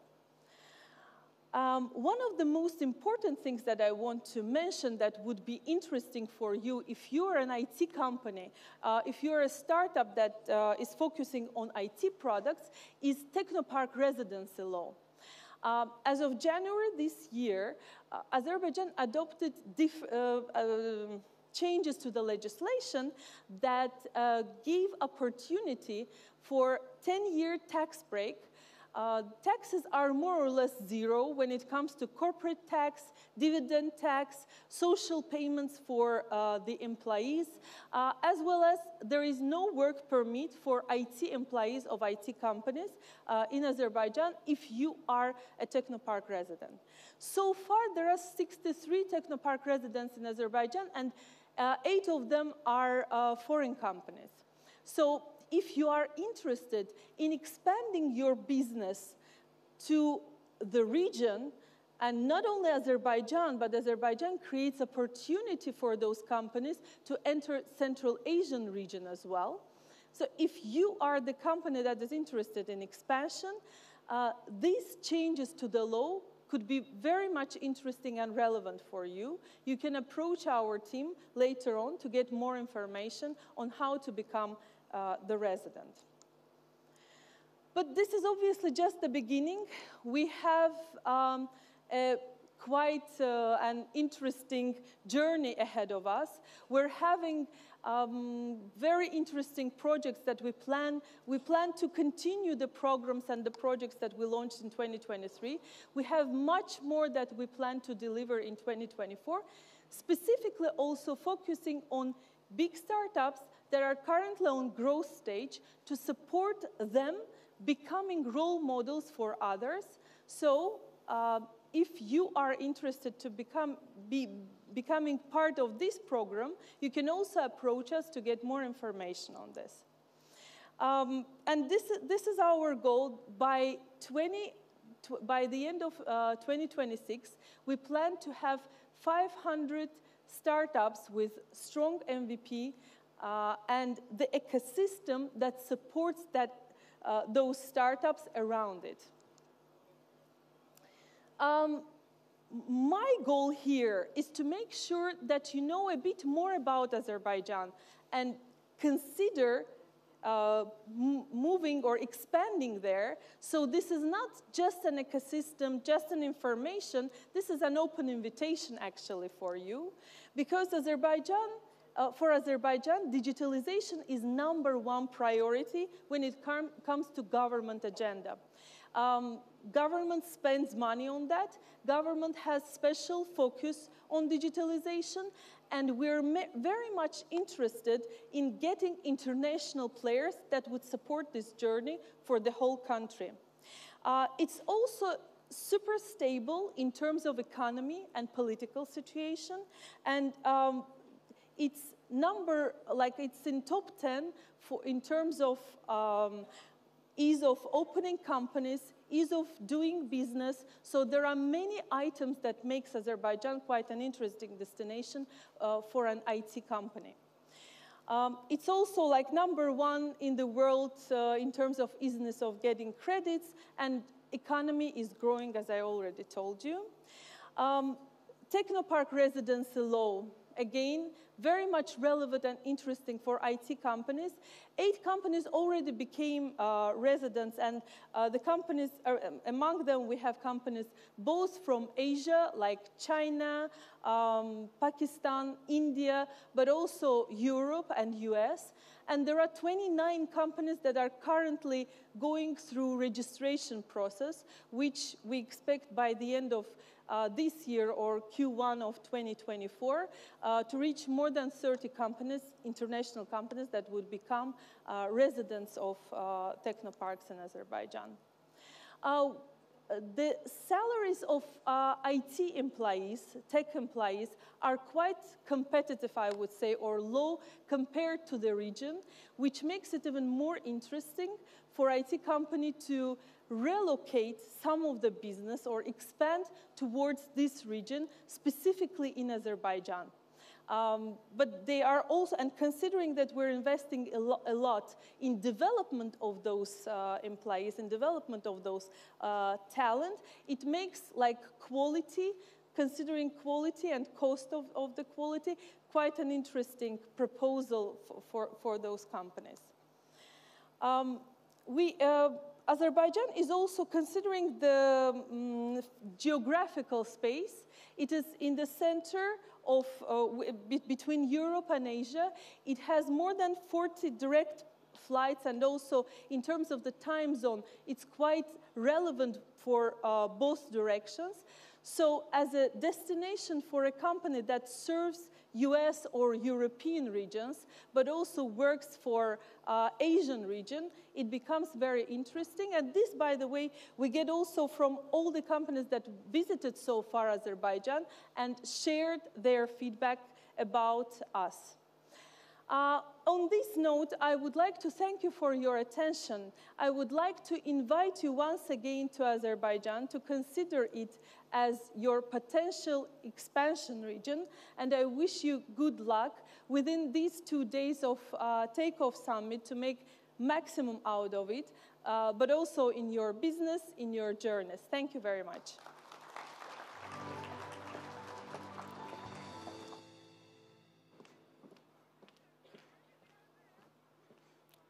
Thank you very much, Inara Valieva, for this valuable presentation.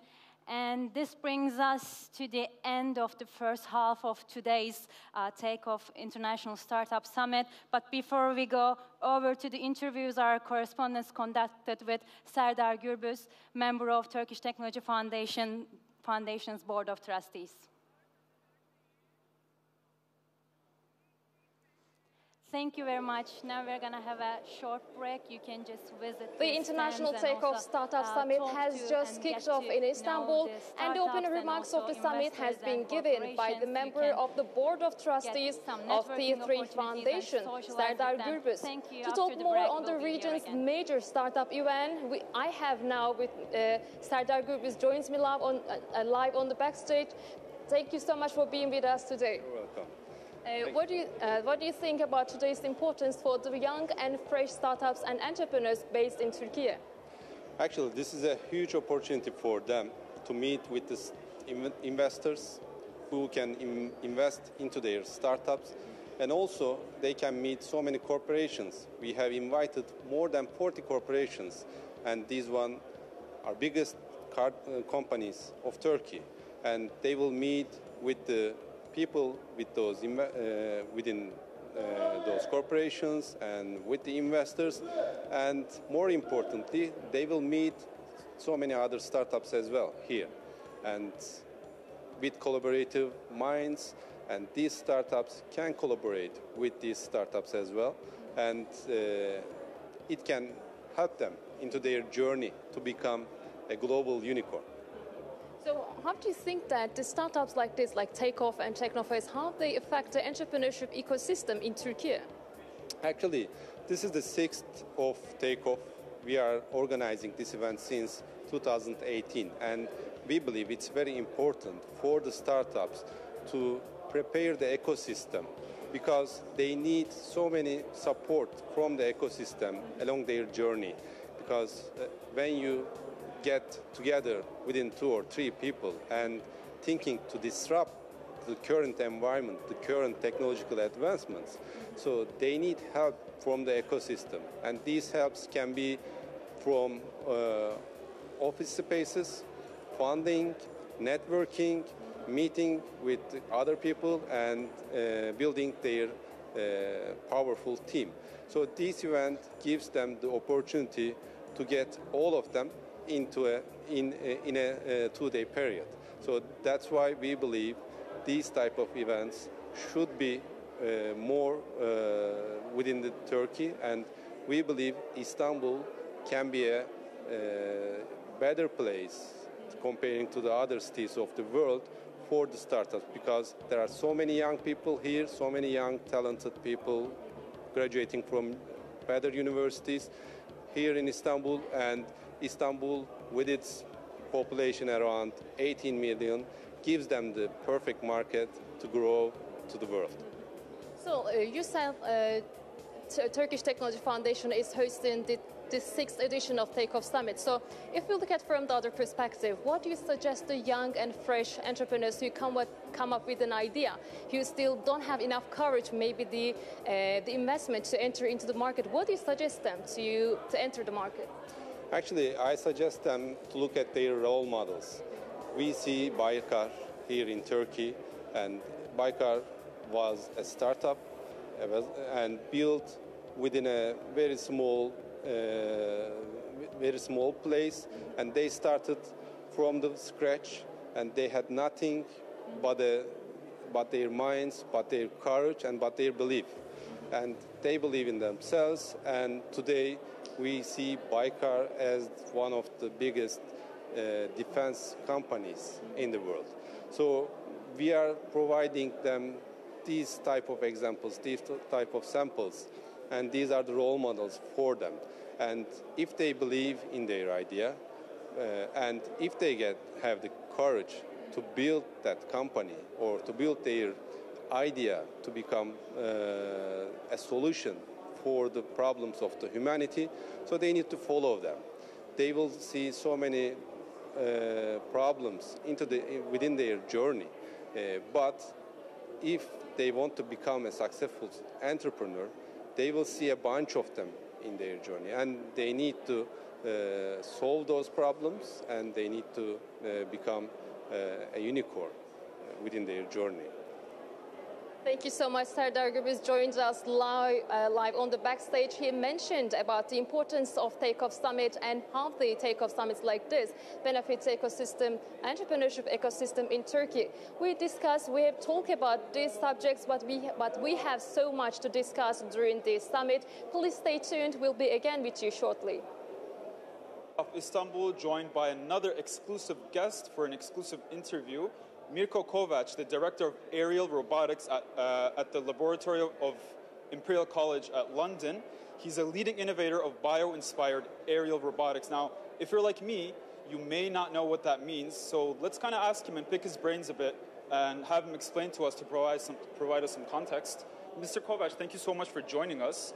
Now, I don't know too much about the field. I'm sure there are so many people out there that don't know as well. Could you please provide us some context on your area expertise and what you're innovating in? Yeah, so thank you very much. It's my great pleasure being here. So what I focus on is on sustainability robotics. And I'm running a laboratory at Imperial College in London and also the EMPA Material Science Institute in Switzerland. And the question is, how can robotics contribute to increasing the sustainability of our world?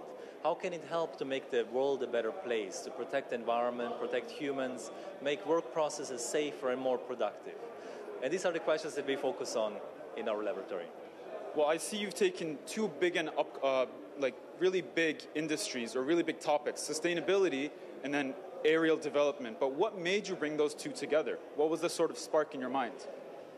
It was when I started the sabbatical, I think 1 or 2 years ago, where I asked myself now, okay, I've done all this scientific work and I'm very happy with that, but how can it really change the world? And I think this comes back to the question you had initially on how startups can thrive, how innovators can really bring value. And I think it's the question of how can I contribute? How can we together contribute to make the world a better place? How can we support the world, other people, sustainability, the environment? And so I think these are the questions that are the starting point of true innovation. Well, going off on that, what do you look for in an area like this? What kind of pops out at you and makes you say, this company has a future, this is something worth investing in? I think it's there are propositions that have real value to improve people's lives. So what is the need, right? What does the environment need? So the environment, for example, needs healthy biospheres or healthy ecosystems, biodiversity. Humans need a healthy, balanced lifestyle, right? So infrastructure needs maintenance, regular maintenance and repair to operate cleanly and in a sustainable manner over long periods of time. So what is the need? I think it starts with the need, and then out of that comes the question of, well, how can we solve it? How can we make robots that place sensors on infrastructure? How can we make robots that measure biodiversity in the environment? How can we have biological robots that are integrated in the body to biodegrade in the body, leaving no environmental footprint in the body, for example? So these are then the technologies that need to be solved to create or meet this need. My last question, let's get back to the summit over here. What do you think is the biggest takeaway for new startup companies joining the summit here? And maybe for investors or people like you, what do you think they have to add to this investment arena? I think the real success comes from academia working with startups and with investors and big end users to show some new ideas. So I think any of this in isolation doesn't do the trick. I think it's about combining and bringing the people together, creating platforms, validation experiments, validation environments where ideas can be tested and showcased. And I think this is what I'm seeing today as well here at the summit. And I'm very excited to see all the enthusiasm, all the energy in the space, and all the young people that are looking at bringing their creativity to the real world. So thank you for being here, and thank you for inviting me. Thank you so much for joining us. That's all from us for now, but we'll be back very shortly with another exclusive interview, so stay tuned. Yine sizlerle beraber özel bir röportaj için buradayız. Aykut Tütüncü, Albaraka Garaj'ın yöneticilerinden bir tanesi. Aykut Bey, bize katıldığınız için çok teşekkürler, çok teşekkür ederiz. Ben size beni ağırladığınız için çok teşekkür ederim. Albaraka Garaj hakkında bize biraz bilgi verir misiniz? Tabii ki elimden geldiğince Albaraka Garaj, Albaraka Türk Bankası'nın girişimleri desteklemek için kurduğu bir girişim hızlandırma merkezi aslında. Temelde fikir aşamasını geçmiş, fatura kesebilen, yani aslında oluşmuş startupları içeriye alıp onların en temel sorunlarından olan işte fatura kesme, yeni müşteri bulma gibi proseslerinde eğitim, mentörlük ve hibe gibi destekler vererek onları hızlandırıyoruz. Sonrasında da kendi yatırım şirketimiz Albaraka Portföy Yönetimi üzerinden eğer ihtiyaçları varsa yatırım proseslerinde de destek veriyoruz kendilerine. Peki bu tarz girişimcilere bakarken ne tür kriterleri doldurmasını bekliyorsunuz? Nasıl bir girişimci ruhu istiyorsunuz, yani bekliyorsunuz? Ne arıyorsunuz, onu merak ediyorum. Aslında tam olarak girişimci ruhu istiyoruz. Yani çok temelde girişimlerle ilgili seçerken belki binlerce farklı test çıkartılabilir, hedef koyulabilir ama biz birazcık daha girişimin ne yapmaya çalıştığı ve girişimcilerin bu işe ne kadar entegre olduğu ile ilgileniyoruz. Eğer girişimci ve girişim fikri gerçekten birbiriyle örtüşüyorsa, iyi girişimciler, gerçekten çalışmayı seven, bu hedefleri uğruna çalışmayı göze alan girişimcilerse o bizi çok mutlu ediyor. Zaten başarı da ancak iyi girişimci ve iyi fikir bir araya geldiğinde ortaya çıkabiliyor. Bu konuda da sanırım biraz iyi sonuçlar çıkarttık sektöre baktığımız zaman. Eminim öyledir. Peki Take Off İstanbul gibi önemli bir zirvede sizce buradaki yatırımcılar hem yatırımcılara ne katıyor, hem yatırımcılar bu ortama ne katıyor, hem de buradaki katılanlar sizce ne almalı bu tecrübeden? Şöyle ki girişimcilik kapitası Türkiye'de özellikle son dönemde oldukça büyüdü. Ki burada zaten Take Off'un katkıları yadsınamaz. Bu süreç içerisinde burada girişimcilerin yapmaları gereken en önemli şeylerden bir tanesi networking. Çünkü bir yatırımcı da bir girişime yatırım yapmadan önce aslında girişimi daha önce ne kadar duyduğuna bakıyor. Ne iş yaptığına bakıyor, girişimcilerine bakıyor, girişim fikrine bakıyor ama eğer bir girişimi bu tip etkinliklerde ne kadar fazla görürsek, ne kadar fazla tanırsak, ne kadar fazla hakkında fikir sahibi olursak ondan sonraki süreçte yatırım turuna geçtiği zaman da yatırım bulmasının daha kolay olduğunu görebiliyoruz aslında. Aykut Bey, bu inceler için çok teşekkür ederiz.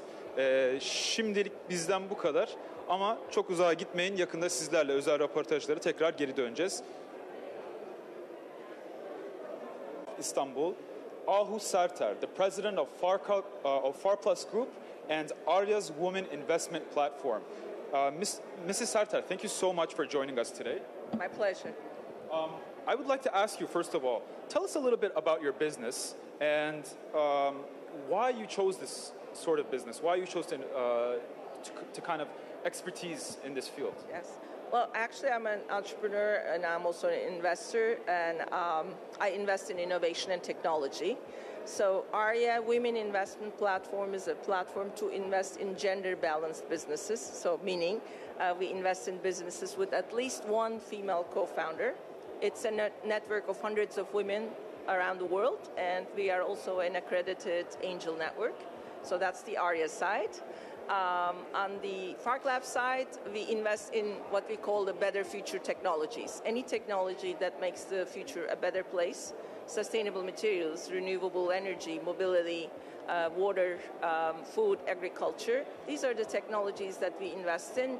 And once we invest in these companies, we also help them grow, go outside, and then also receive further funding. So it's kind of like we call it the better future path. And we would like to walk that path with all our investments till the happy ending. So basically you take new companies or new startups and you hold their hands and show them the way through that.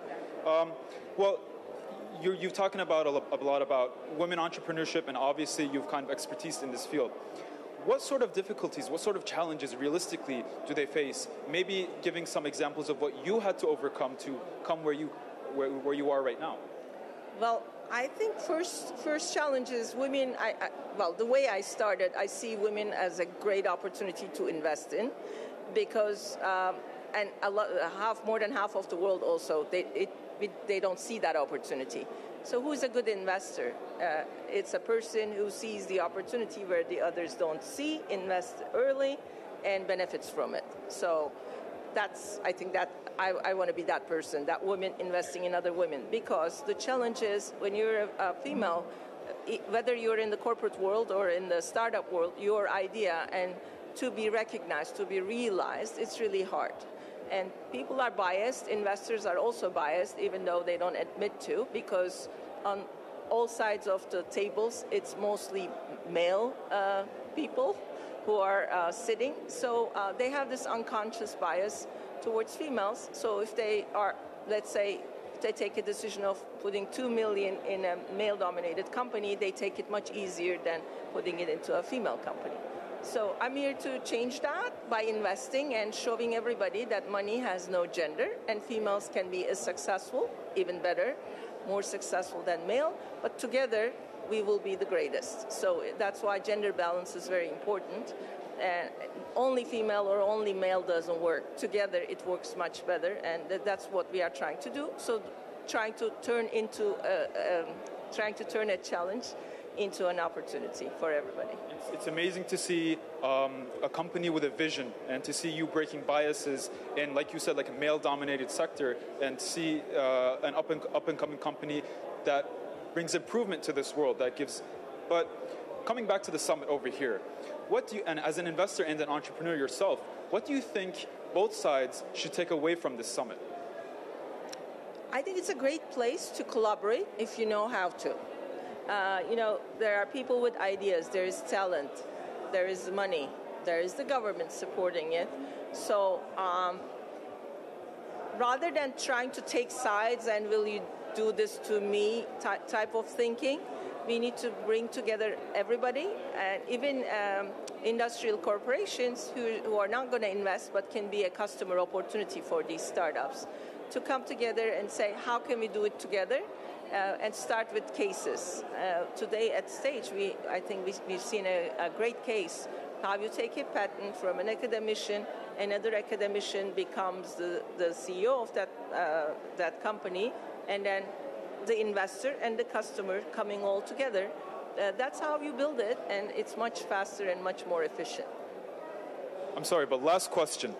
What sort of advice would you give? Did I ask this already? I probably didn't. What sort of advice would you give to new up-and-coming women entrepreneurs? What sort of challenges would they face and should they overcome? Well, invest in a relationship. First of all, to invest in a relationship, you have to get out there. and like coming to Take Off. Meet people, become an opportunity for somebody else. Listen to other people, what their problems are, not only what your problems are. Start building solutions. Don't be afraid of trying. Don't be afraid of failing. Worst case, what is the worst case? You go back to step one and start again. So that's entrepreneurship. You know, keep doing it until it's right, until it makes you happy. Thank you so much for taking the time, and thank you so much for sharing your knowledge with us. My pleasure. Thank you. That's all from us from Ahu Sartar, but we'll be back very soon with more exclusive interviews, so stay tuned.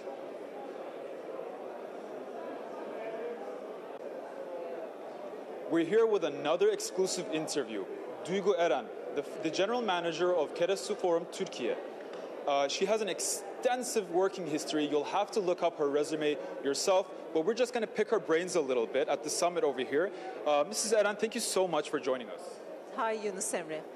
Hello, everyone. I would like to ask you, first of all, I know that you're working in a different field now, but the consultancy firm that you started up in 2010, DP Consultancy, yes, provided consultancy in so many different fields, ranging from a lot of different fields. But I'd like to know, it piques my interest, as to how you managed to form a company that could invest in various different sectors that are so different from each other. Well, actually, it started with a dream because I was working with my father. I was in my family business. I worked with him for 8.5 years. And then I like really reading books. So I read a lot. And one day I have come up with the word entrepreneurship. And then I realized that this word will change my life because I should work on it. That's why I have accomplished a company of consultancy for startups. That was just built like that. I mean, I was trying to find investors for startups. I was just trying to make them come up with together with the media. I was making up them to collaborate with the network. So it just came with an idea, actually. So I left my family business. I started to run my own company until 2019. And then I became the general manager of the largest angel network of the world, Kerasu Forum Turkey. That's amazing. Could you tell us a little bit more about what you look for in startup companies? What sort of pops out at you and makes you say, this company has a future, I would invest in that? Well, actually, for me, people made the company. So I don't invest in companies. Actually, I invest on people. That's what I believe. I invest on the team. I invest in their personality. I invest in their knowledge. Because most of the time, people doesn't want to understand, or they don't have time to just work on people. But I work on people. Actually, this is my like second job. I like understanding people. I like learning. I like looking up them and just observing them. So it really adds a lot to my business. Also, it's like art for me. I mean, I'm not just like investing. I'm actually doing an art in finance. That's what I believe. So this business, startup business, really fits, and we go on very well together. But the important thing is that for sure, what you do, how you create value, and how you're going to return your money to your investors, and how you're going to spend your money, and about the market, and about relations. Everything is something. Everything has a value in their own way. But in the end, people are doing the business, and you should learn how to deal with people and sector and market and competition for sure. Thank you so much for your knowledge, and thank you so much for your time. That's all we have from Duygu Eren over here, but we'll be back very shortly with another exclusive interview, so stay tuned. Thank you. Welcome back to another special interview at Take Off Istanbul. We're here with Jean-Yves Legal, the former president of the International Astronautical Association. Let's prick his brains a little bit and see what he has to show us. Mr. Legal, thank you so much for joining us today. Yes, good morning. It was a great event, and thank you for inviting me. Oh, thank you for coming. I'd like to ask you first a little bit about your area of expertise. I know you've devoted a lot of time and energy into space programs and into research. Why did you choose this sector, and what do you think it has to offer? I think that I belong to the first generation of space enthusiasms because I was 10 years old when Neil Armstrong walked on the moon. Now there is a second generation, which is the SpaceX generation. But I spent my whole career, more than 40 years, to work in the space area, and it brought me a lot of rewards. Well, you worked for 40 years now, and obviously you've seen it progress in leaps and bounds. It's developed radically, but where do you think, what more do you think it has to offer? What do you see in the future for it? I think that today we have what I used to call a new world space order because you have the progress of the technology which makes space affordable to a lot of countries. Unfortunately, you have the impact of geopolitical consequences nowadays, but I am very optimistic, and it is my pleasure to see that Turkey is very active in space. You have a very strong space industry, a lot of projects, and a kind of, let's say, recognition has been the fact that during the last International Astronautical Congress in Baku in early October, we decided that in 3 years, in 26, this Congress will go to Antalya. It will be the first time in Turkey, and during 1 week in early October 26, Antalya will be the center of the galaxy. So congratulations to Turkey. Well, thank you so much. Fitting into the theme of Take Off Istanbul, if there were someone a young entrepreneur trying to get into the space industry, what sector, what fields do you think he or she should focus on? I think that he has to focus first on data treatment, because it's the part of space which needs less capex, and you can create value very easily. After that, you can develop small satellites. You need more money, but it is also rewarding. Last but not least, launchers. It's very complex, very difficult, but with data and small satellites, you can already do great things in space. Well, my last question, again about Take Off Istanbul. What do you think investors here should be adding, and what should entrepreneurs should be taking from this experience? I think that it is a fantastic gathering. First, it is in Istanbul. It's a very nice location. And from what I saw this morning in visiting this summit, we have a number of people from startups, a number of investors, and more than that, there is clearly a very strong dynamics towards the use of technology and, of course, the use of space. And I think that it is the key to success. Well, thank you so much for your knowledge, and thank you so much for your time. That's all from us, from Mr. Lagal. But again, we'll be with you very shortly with more interviews, so stick around.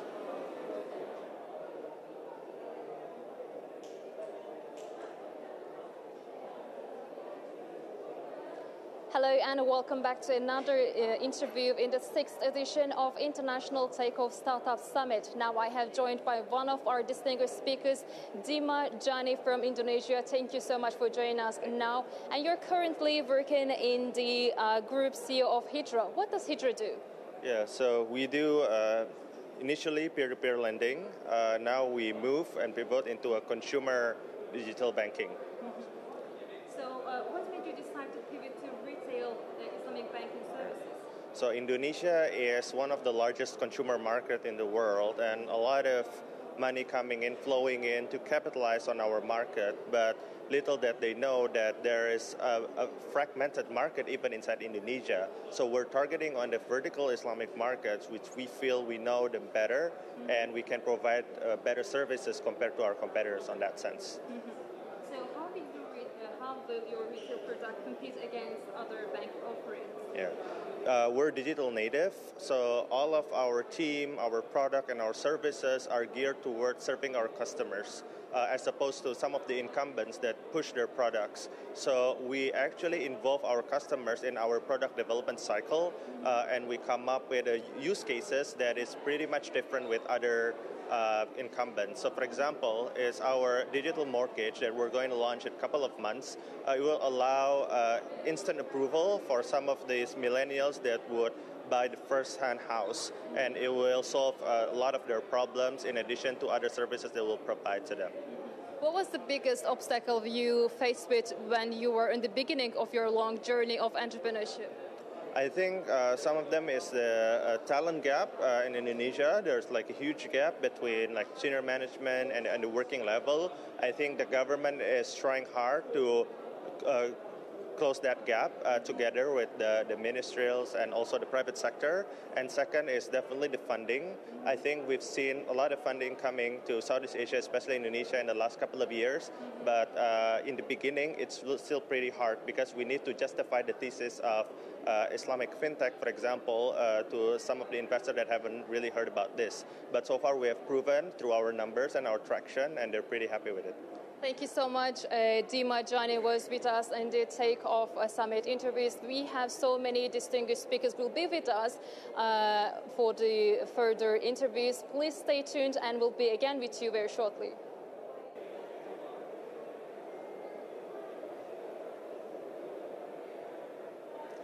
Take Off Summit continues to bring together diverse voices from around the world, and now I'm joined by one of our distinguished speakers from Azerbaijan, Inara Valiyeva, Chairperson and Innovation and Digital Development Agency in Azerbaijan. Thank you so much for joining us today on Take Off Summit.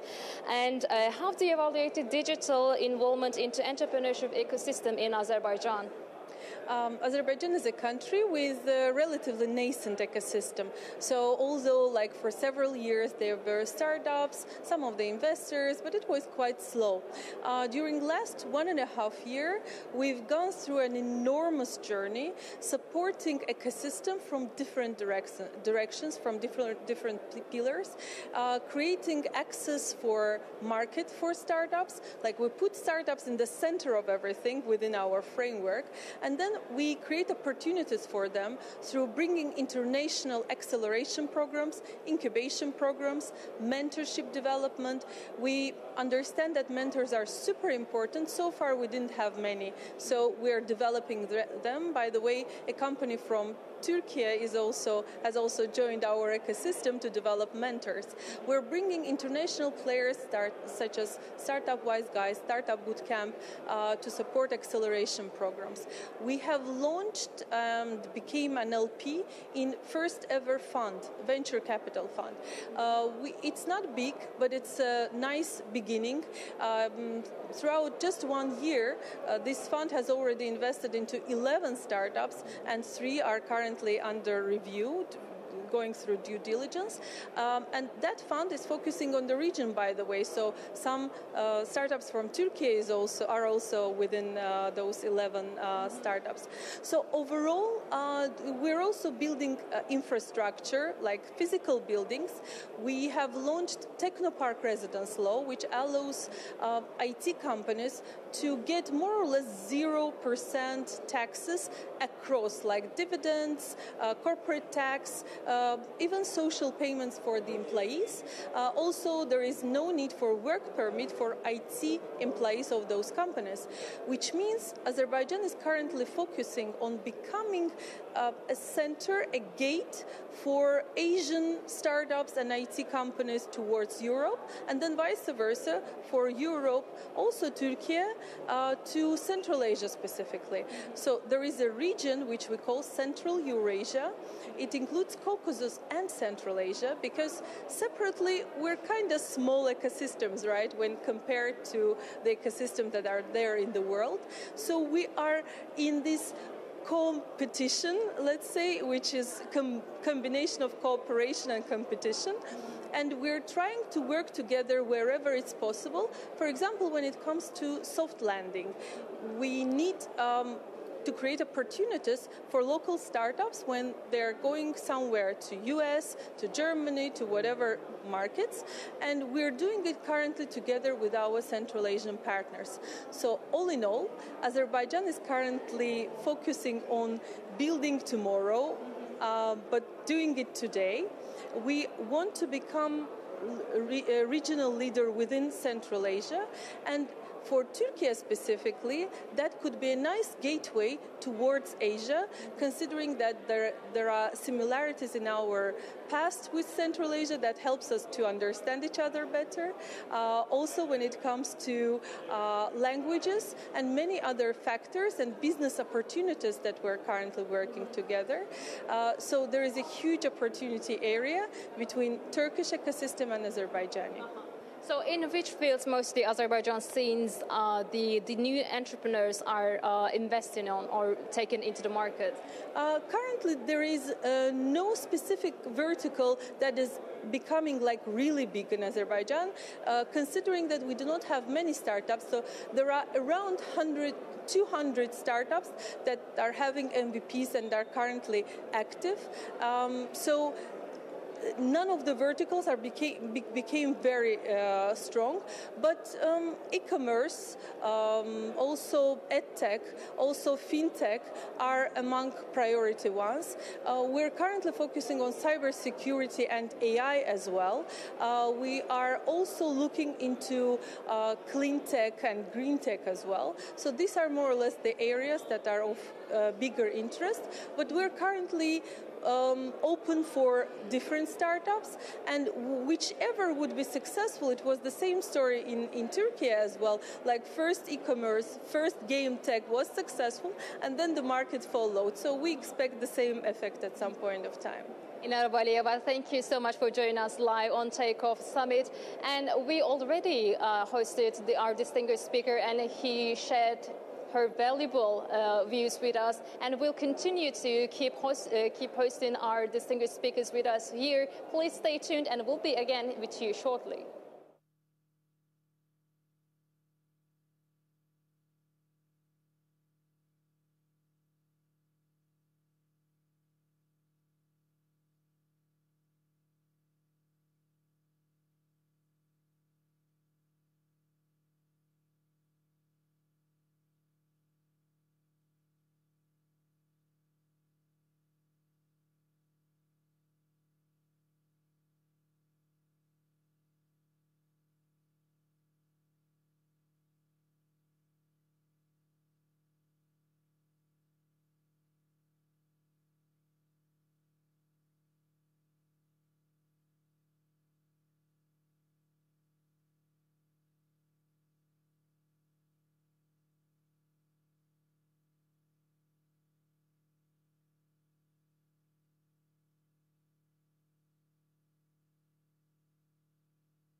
We have been looking at the sky and dreaming since our childhood. But how many of them have we dared to realize? Some dare to chase their dreams, weaving impactful contributions into the fabric of the world. The things may not always go the way we want.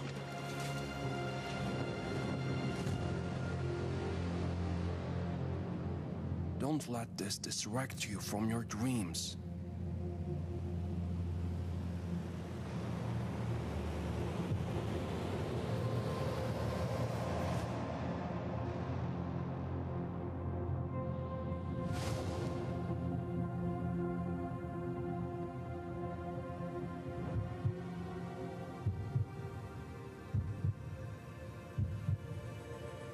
Open your eyes.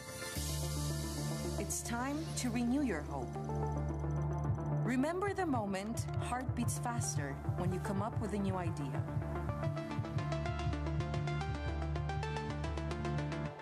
Meet with people who believe in you, in something bigger than what you're working on. Build a team, and together, dream, innovate. And meet us at the place where startup dreams unfold.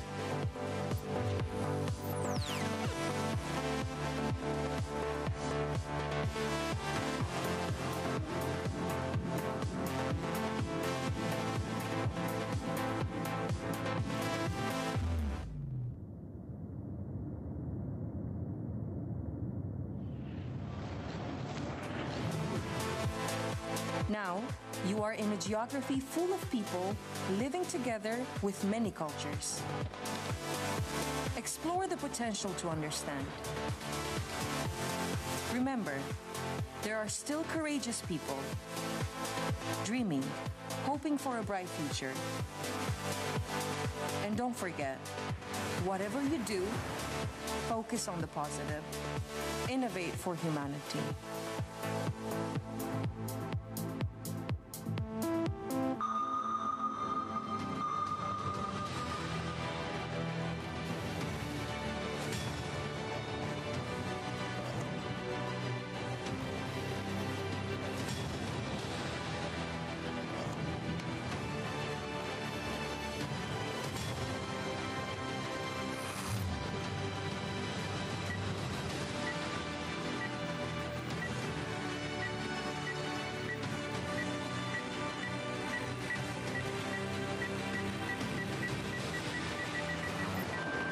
Welcome to the region's biggest startup summit. Take Off Istanbul begins.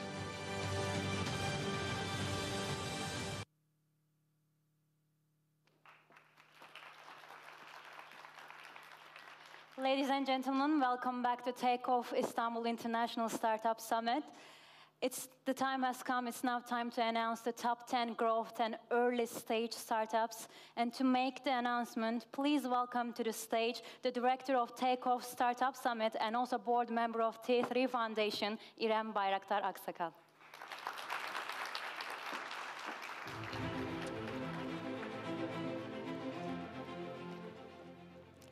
Hello everyone, we are almost completing the first day of Take Off Istanbul, and I am very happy to share this atmosphere with you this sixth time.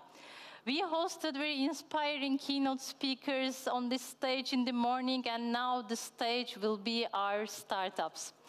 As Turkish Technology Team Foundation, we are mainly focusing, supporting and encouraging technology startups and developing entrepreneurship ecosystem in our country and the region. We hosted from the beginning of Take Off Istanbul, since we are organizing in 2018, we hosted around 600 technology startups and up to 1,700 one-to-one meetings between startups, investors, corporate companies are completed. As you know, startup competition is a part of Take Off Istanbul. In this year, we have a very rich prize pool, like investment prizes, cash prizes, and some supportive programs. But I think it doesn't end there. the main value of this summit is, I think, networking. So my advice for you, for our startups, please use the Take Off application and get in touch many people as you can. Now, the exciting part is announcing the top 10 growth and early startups. I will announce them alphabetically. I congratulate all our finalist startups. Growth 10 startups: B2 Metric, CoPrint, iCheckup, Fuel Station Technologies, Jens Biotechnology, Lumnion, Saha Robotic, Syntonym, Tırport, Turan. Congratulations.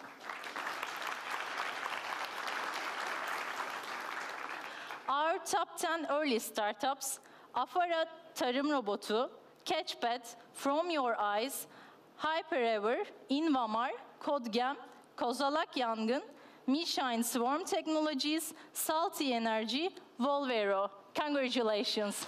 Enjoy this summit. Thank you so much.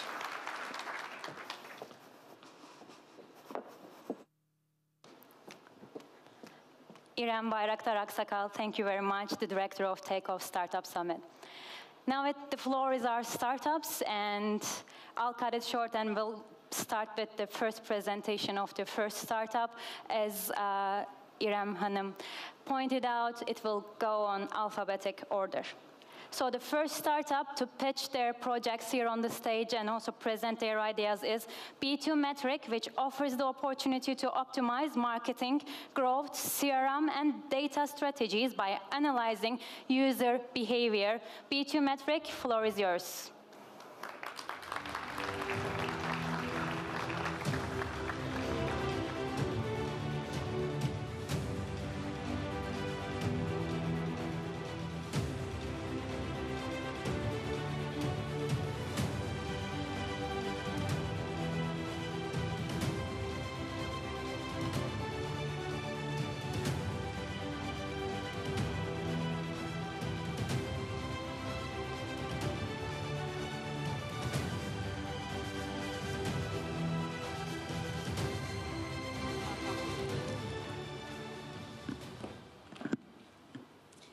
Hello, everyone. Thank you so much for announcing and helping us be top 10. So I'm going to start with, first of all, my own introduction. I'm Barira, and I'm Global Account Manager with B2 Metric. So in order to explain you what we do at B2 Metric, I want you to imagine a scenario. So let's say you are a company as big as Allianz, right? Quite a big company, quite famous, a lot of customers, quite big in insurance as well as like financial side as well. So, but what's happening is that your numbers, especially after 2020, as AI has come, your numbers are like quite high in terms of churn, right? You're losing customers, and it's almost impossible to understand why, like, because there's obviously a brand image that's set up there, right? And you're obviously doing a lot in terms of marketing and growth and sales, but your numbers are just declining. And they're just very tiny insurtech kind of startups that are just taking over your customers.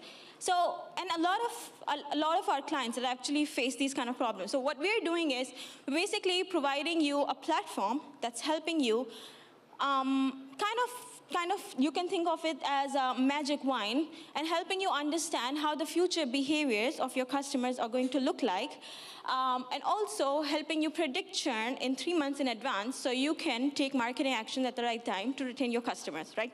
So this is just a summary of what we do. We basically provide a SaaS, thank you. So we basically provide a SaaS platform that's more catered towards the needs of marketing, growth, product, and sales teams. The platform is embedded with artificial intelligence and machine learning, and it's helping these kind of departments make sense of their data. But how? Like, data is big, right? Now, all the companies want to be data-driven, and with a lot of data comes a lot of problems of managing data errors, and, you know, what would you do of raw, unstructured data? But we got you covered. We take data in any shape and form. So So if you're using marketing automation tools, CRM systems, any data communication channel that you're using, basically anywhere you have your data, we would take it and we would provide you all the data under one umbrella. So the first problem that we're solving for you is that eliminating any data errors, and then secondly, providing you one platform that has all of your data, so you have one holistic view of what your customer is looking like, right? And then we're providing you with advanced behavioral analytics, but don't just confuse me on any analytics, right? So Google Analytics provide you with analytics. If you're using HubSpot, Salesforce, I'm sure you have good analytics. But not just that, we're basically helping you understand future behaviors of your customers. And just to give a very easy example, let's say you're an e-commerce store, customers are dropping off at add to cart, and what if they went to a competitor's website and already made a purchase? What would you do? That leads to inefficient marketing, right? You're targeting the same ad sets again and again, but that ad set is gone, it's churn, right? So we're helping you predict the behaviors of the customers, micro-segment them on the basis of how the behaviors are going to look like, and then send them personalized marketing actions in the real time. So again, the 3 simple steps, the way we work in is that you plug and play your data. We use the words plug and play because it's literally as simple as the word suggests because of how big the data integration partnership is. Like we're currently partnered with many of CDP data collectors companies. So we will take your data, plug it to IQ, what we call. Your data is loaded to the system, provides you with some insights and also machine learning models. It predicts churn as well as customer propensity prediction, so the future behaviors of the customers. The AI in it gives you intelligent recommendations in terms of what actions you could take to retain the customers or anything for that matter.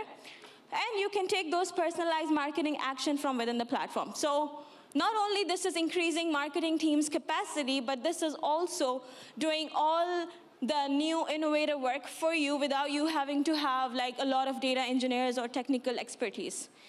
Some numbers you can see on the screen, but that's not just it. Our partnership horizon is quite huge. Like I mentioned, we take data in all of these, from all of these platforms, and it keeps growing.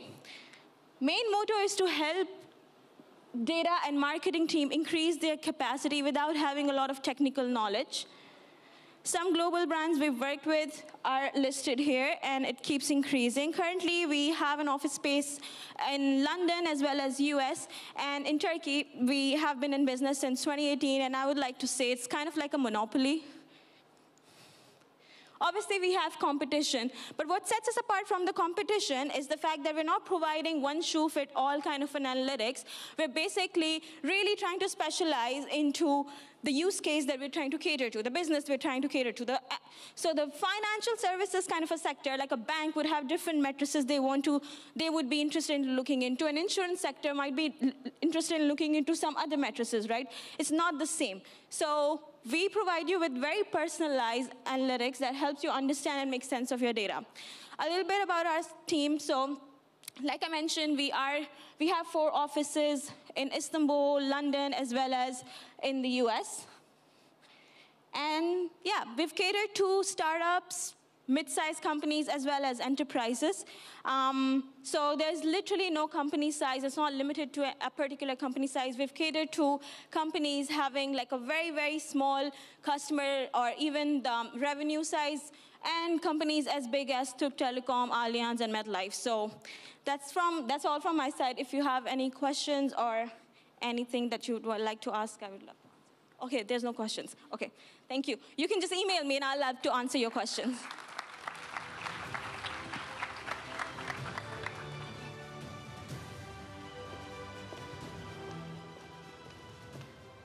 B2 Metric, thank you very much. We continue with top 10 startup presentations at growth stage.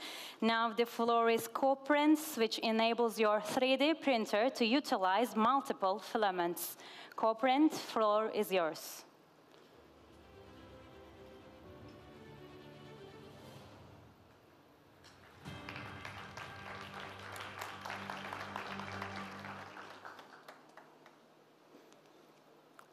I would like to remind our startups that each has 1 minute, and also no QA session will be held. You can catch them afterwards and ask your questions. Hello everyone, this is Ömer from CoPrint 3D Printing Technologies. Once we started CoPrint 3 years ago, the main issue we had was 5% of the 3D printers in the world can print in multicolor. So basically, each consumer-grade printer had one single nozzle tip that you could have single color prints or single material prints, which caused people to print out their colors once they print something out, and then they had to print it, do some after process, and that was taking a lot of time for them to have quality prints. This is our team. I just entered the team 1 year ago, and when I entered the team, we were only 5. Now we are 15. We are on a growing stage.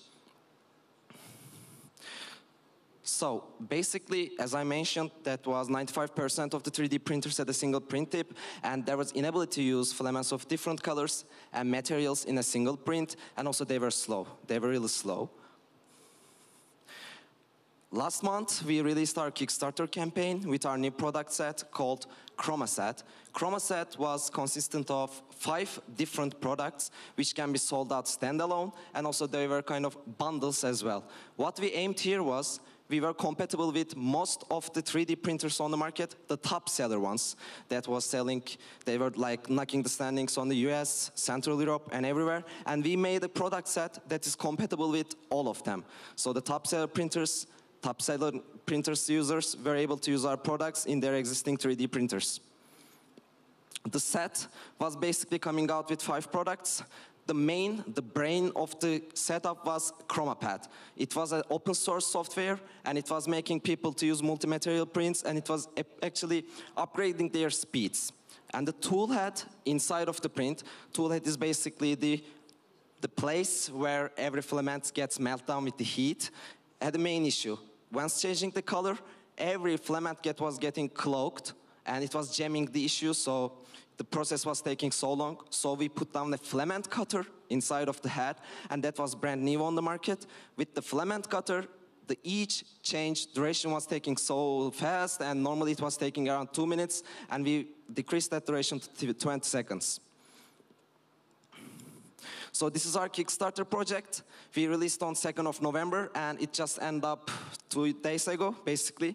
We raised up $425 in 1 month, and it was actually, we sold down to 1K users, and currently we are going to open up another pre-sale platform on the Indiegogo, and we are hoping to deliver them on the March. So we sold more than 70 countries as B2C-wise, and for the like the B2B-wise, we are selling to the top distributors in the US, Europe, and the Gulf zone. Here is our customer segmentation. 60% of our sales are in the US, which we also run some distribution logistics. We have a warehouse there, so we can handle all the logistics by the partners we have there. We are basically selling to hobbyists, designers, end users as the B2C part. And on the B2B part, we are selling to industries, education, distributors and resellers, and also 3D printing service bureaus. We can sell to printing service bureaus because they have a lot of printers in their warehouses. They are using more than 500 printers, and each person have to check out their printers because they have to be controlled. But with our system, it can be controlled up remotely, and everyone can check their printers by their home. They don't have to go there and check out physically, so they can speed up their production process. About the global 3D printing market, 10 million 3D printers were sold to date. The consumer-grade 3D printing actually entered homes back like 9 or 10 years ago with Creality and Prusa. And currently, those companies are selling around 1 million 3D printers per year. And as you can see, there was 8,000 products in the market right now, and the market is growing and growing each day. Here's our comparison analysis. Basically, you can see our first product right there, CoPrint Multi-Filament Module. It was a mechanical product. It doesn't include any software on it, and we upgraded to CoPrint Series 2, our new set. And those products that is produced by CoPrint can be compatible with any brand, as I mentioned. And here you will see Bamboo AMS, Voron, Ankermake, Prusa, and Palette 3 Pro. Those machines are only compatible with their own brands. So this is our advantage. This is the business model right now we are seeking out. Actually, we are now selling on the Europe's best distributor, which has around 150 resellers, the sub-resellers behind them. And also, hopefully, we are going to China next week. We are trying to solve out the visa issue. And we are working with Creality. Creality is the world's #1 3D printing company that sells around 800K per year. And we had a chance to meet with them in the Formnext Frankfurt last week, world's biggest 3D printing exhibition, and they invited us to check out what kind of collaborations we can do, so we will visit them in Shenzhen. And also, as I mentioned, we are keep selling our product set on the different regions via distributors, and we make them to do go-to-market strategy for us, because they know their consumers better than us, and we follow that rule. Here's the timeline. We started our first product 2 years ago. We again raised Kickstarter campaign. Then we had 2 crowdfunding rounds in Turkey. With the crowdfunding, Haluk Bayraktar is also here, one of our leading investors, and we raised up $1 million in the total. And then we completed our Kickstarter 2 days ago, and we are here in Take Off, and we are going to expand our team with the last crowdfunding we had, and we are going to increase our market span with selling different regions. Here is the budget we want to use with the new kind of investment rounds. We focused on producing the product, and we put a lot of effort on the marketing and the R&D. And with the new investing round, we want to focus on supply chain and also the production. We are trying to automatize our production, so we get rid of any kind of manual assembly. I think our CEO is watching me right there, and they kind of get old in the last 3 years, but here we are. Thank you for listening.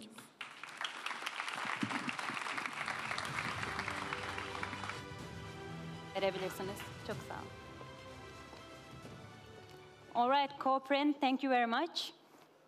Next is fuel station technologies, which provides fuel according to the required quantity and scheduled time to your doorstep. Fuel station technologies, floor is yours.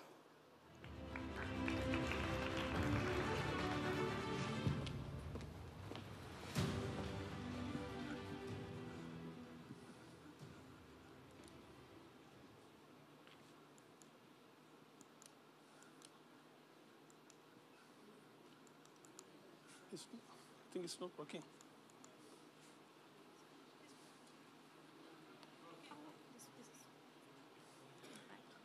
Okay. Next one is screen. Hello, everyone. My name is Umairata. I'm the founder and CEO of Fuel Station, where we're bringing the fuel to every doorstep. As a founder, I have been working in the digital logistics industry from the past 8 years. My first startup was Fretix, which was similar for Uber for trucking. Pakistan Pioneer digital trucking marketplace that has transformed the entire logistics industry from the paper pencil to digital. Created thousands of direct and indirect jobs. I exited successfully when it was acquired by Devo and Spark Labs. So during the Fretix, I have found other problems and solved them through Fuel Station. Industries require fuel for various purposes like generator, construction, agriculture, machinery, and large fleet of trucks. However, they face challenge for the refueling and send their trucks for the gas station, which may lead to delays, concern about the quantity, inequality, and extra mileage with inefficient, outdated practices. However, gas stations have limited business opportunities and higher operational cost. So I created Fuel Station. Fuel Station, we are using existing ecosystem, which is successfully operational in Pakistan and Canada. Fuel Station digital marketplace where customer can simply order fuel from our trusted delivery partner, basically from gas station. It saves both time and money while guaranteeing quantity and quality. And on the other side, gas station have more business opportunities, optimized route, and lower operational cost. We are reducing dead mileage for this, and contribute our part to reduce carbon footprint from the environment. Here is some of the digital benefit to the consumer from our application.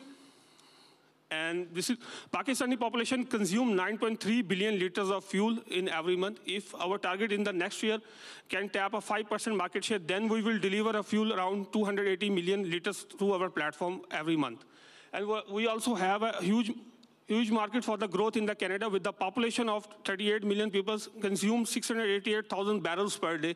So we solve a problem of refueling the extreme weather conditions.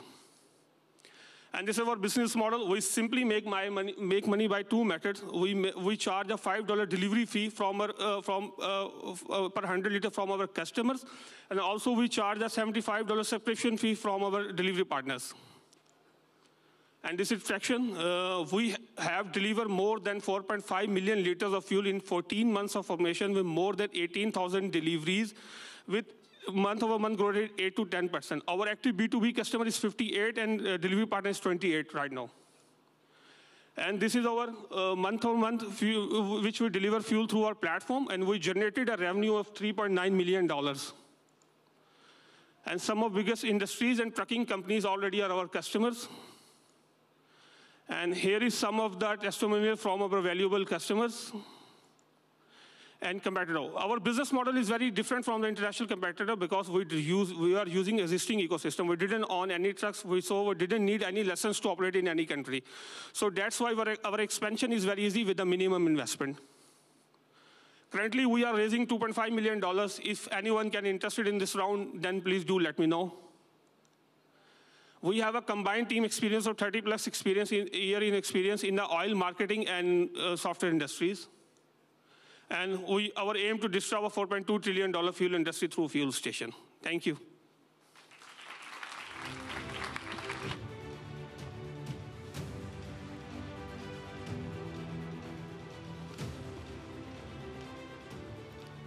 Thank you very much, Fuel Station Technologies. Next is iCheckup. iCheckup is an early diagnosis system for preventing blindness using artificial intelligence. iCheckup, floor is yours.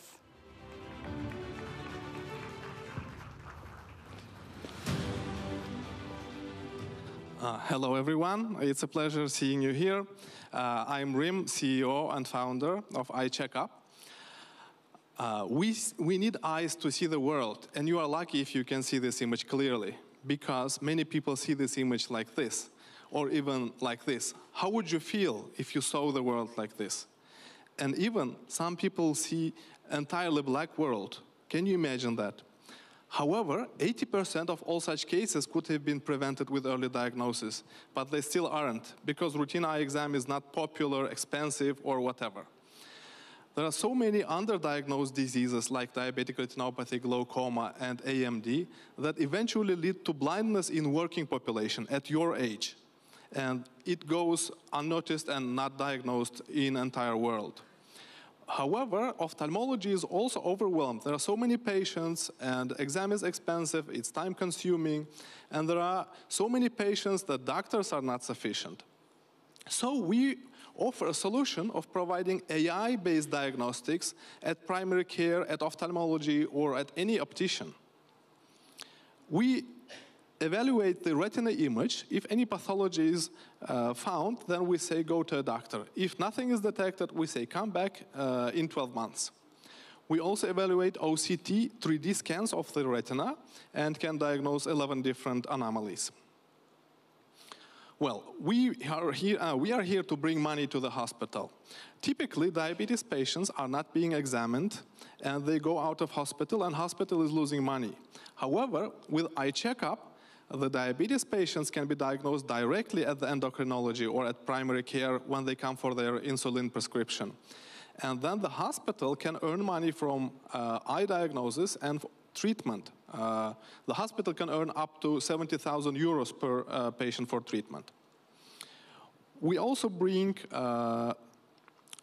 money to the insurance and government, because when the patient goes to the eye doctor, typically they have some problems. When they start losing their vision, they come, but at that stage, it's typically too late, and the treatment is very costly, up to 20,000 euros. But with the iCheckup, all these diseases can be detected very early, and using preventive measures like vitamins or insulin level measurement, the late stage can be prevented, and the insurance can save up to 20,000 euros per patient. We also reduce the workload at ophthalmology, where you can get your eye exam without an appointment and in a very short time. Now it's perfect time for eye checkup because many countries are starting AI-based screening programs.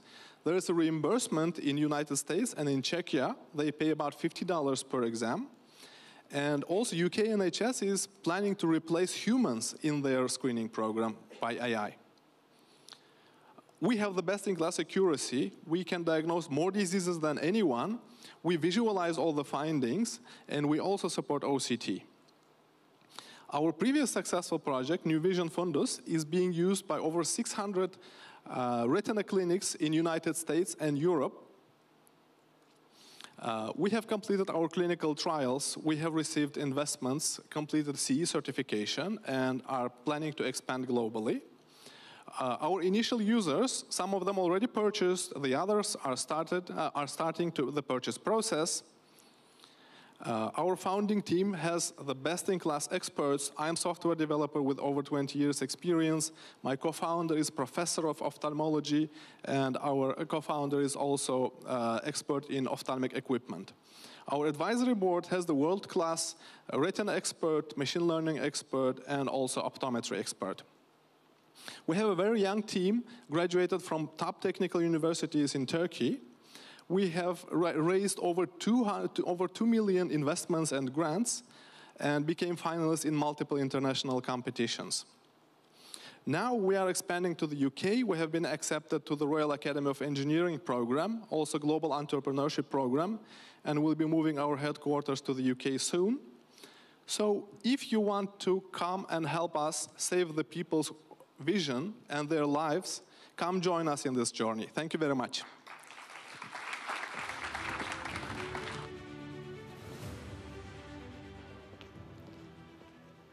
Thank you, iCheckup.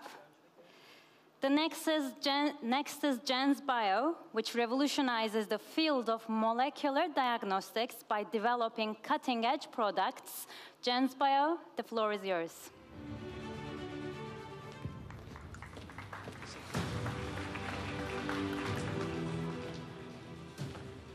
Hello, everyone. I'm Umut Ayuz, the founder of Gens Biotechnology. In Gens Biotechnology, we are developing advanced healthcare technologies for diagnostics, solutions, and a better patient care. So, in Gens Biotechnology, we are developing advanced science and technology, but not just a diagnostic machine. We are also building the future of diagnostics. We first commercialized our cancer tests and women health tests in 2019. After that, during the pandemic, we developed more science, more engineering, and in 2023, we are back to market again with our point-of-care technologies, which are the best fit for the post-pandemic markets. We are 50% male and 50% female team. Excellent in engineering, science, but also in trades, business development, marketing strategy, and networking in the global arena as well, with a strong track records as well. Our product is portable, and it can make even very complex tests under 20 minutes without handling, which means that fully automatic, and it operates at room temperature. Thanks to Turkish Ministry of Health, they made a clinical trial for us and proved that Gens Pro works 98% accuracy in diagnostics. And currently, we are awarded by 200K for developing the early cancer diagnostics test for Ministry of Health. After the project, they will also assist commercialization in Turkish market.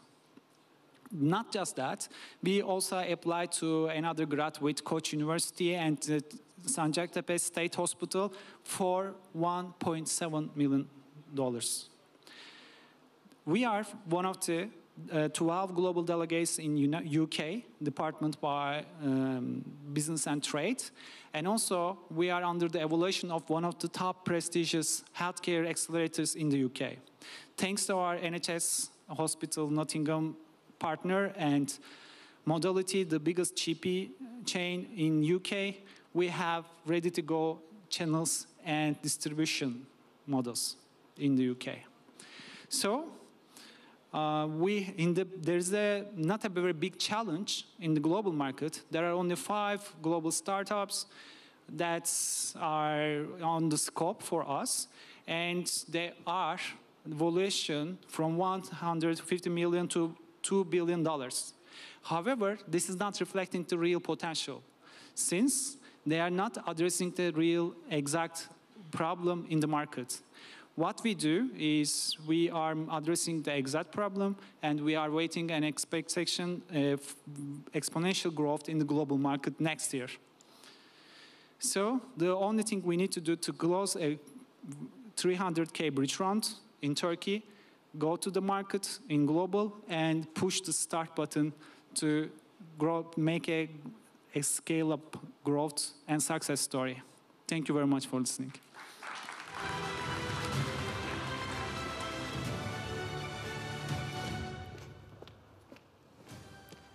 Thank you very much, Gensbayo. We are hearing incredible projects and very dynamic ideas. Now we continue with top 10 growth stage startups presentation.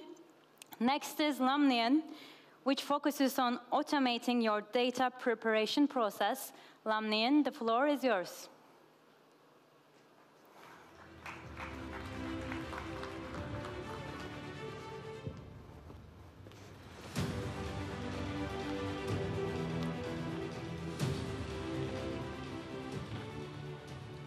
Hello. Hi, everyone. This is Cenk Tabakoğlu. I'm the CEO of Lumnion and one of the co-founders. Who is Lumnion? We are basically the developers of state-of-the-art AI-based pricing platforms for the insurance industry. So basically, we are an insurtech company focusing solely on insurance and also a very specific area in insurance, which is pricing.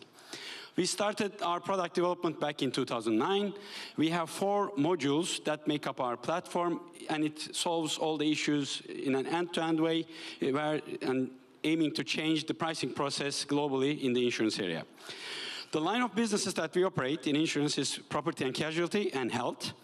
And we started our operations in Istanbul, Turkey, and now we have an office and a company also in Germany. We have a very experienced and a dynamic team. I'm one of the co-founders. We are 3 co-founders. Each is managing one area. I'm more on the business side. Era is on the software development, and Aren also on the analytics and machine learning algorithm side. And we jointly bring approximately 60 years of corporate history, background, and experience. We have a team of 22 people in total. So what is the problem that we are trying to solve? I'm not sure if anyone is so familiar with the insurance pricing area, but you know, day to day you drive your cars and you have a Casco probably, and you need to know how that Casco price is popping up from your agency or your channel. In a couple of seconds you get a price from 20 different insurance companies. So in the back end, there's a pricing process working, okay? They're modeling historical data and trying to predict which customers are going to create accidents or how much you're going to be paying for their accidents. So this is the business that we're in.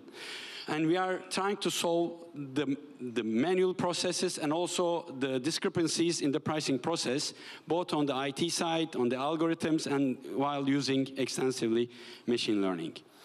So what is the solution? We do have a platform that works end-to-end, and it's API-enabled, so it can connect to any core system, or it can also run on cloud.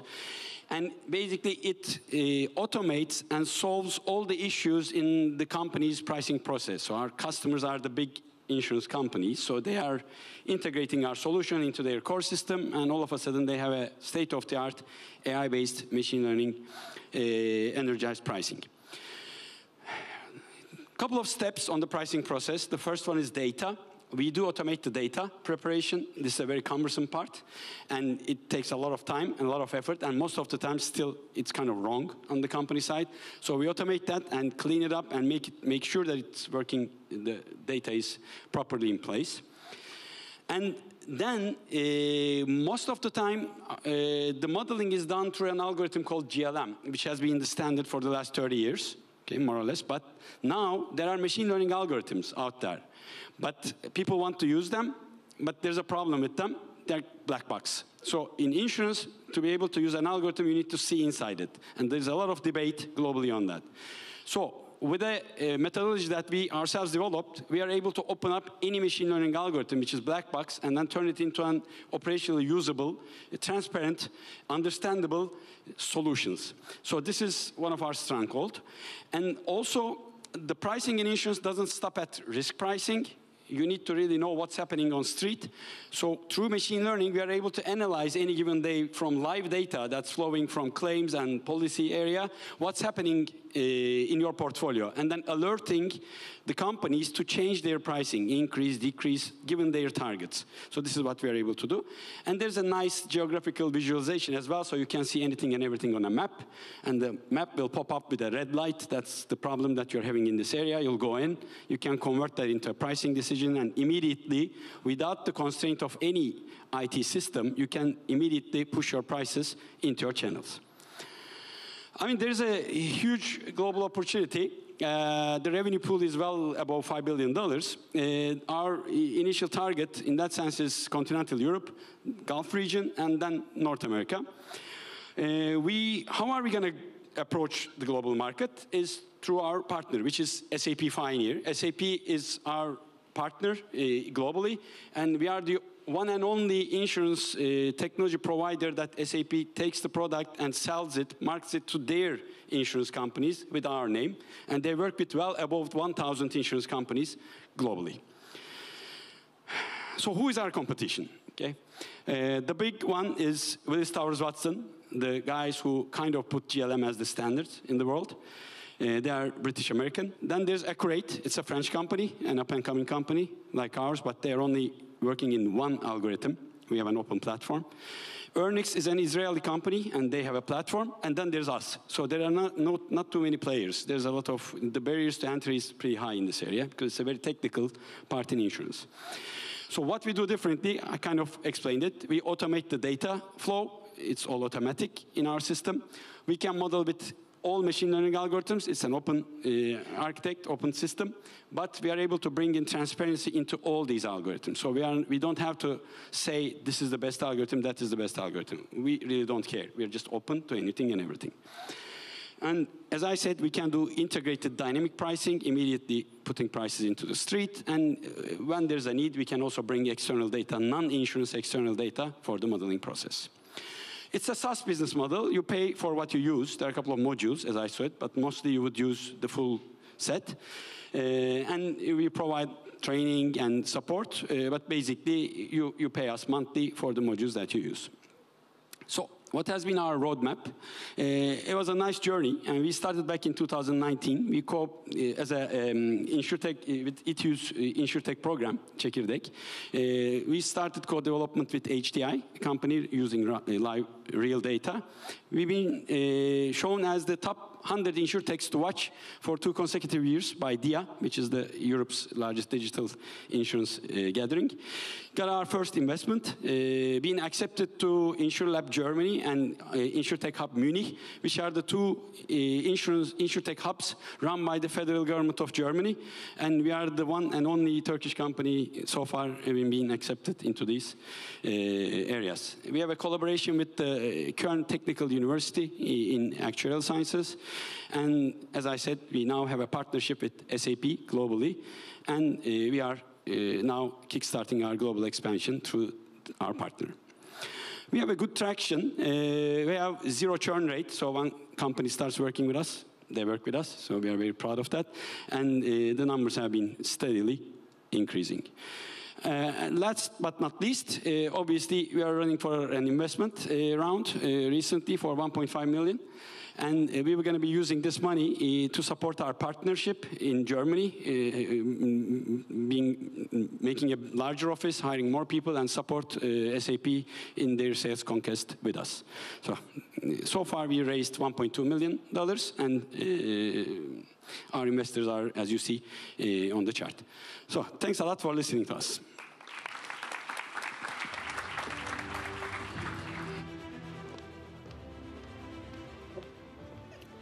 Thank you, Lumnian. The next is Saha Robotic, which delivers your groceries, cargo, and more to your doorstep. Saha Robotic, the floor is yours.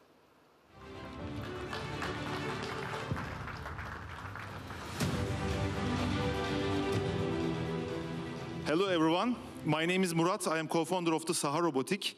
Saha Robotic is an autonomous mobile robotic development company. We established in the 2020, and our motto, everything possible with technology, but feasible by Saha, our mottos. So we believe you can develop and produce and manufacturing everything, but it cannot maybe be feasible. We can try doing something with feasibility. Our focus problem, billion and billion deliveries and service task, doing with manpower. And you know, industrial revolution starting in the manufacturing areas, development and replacing routine processes.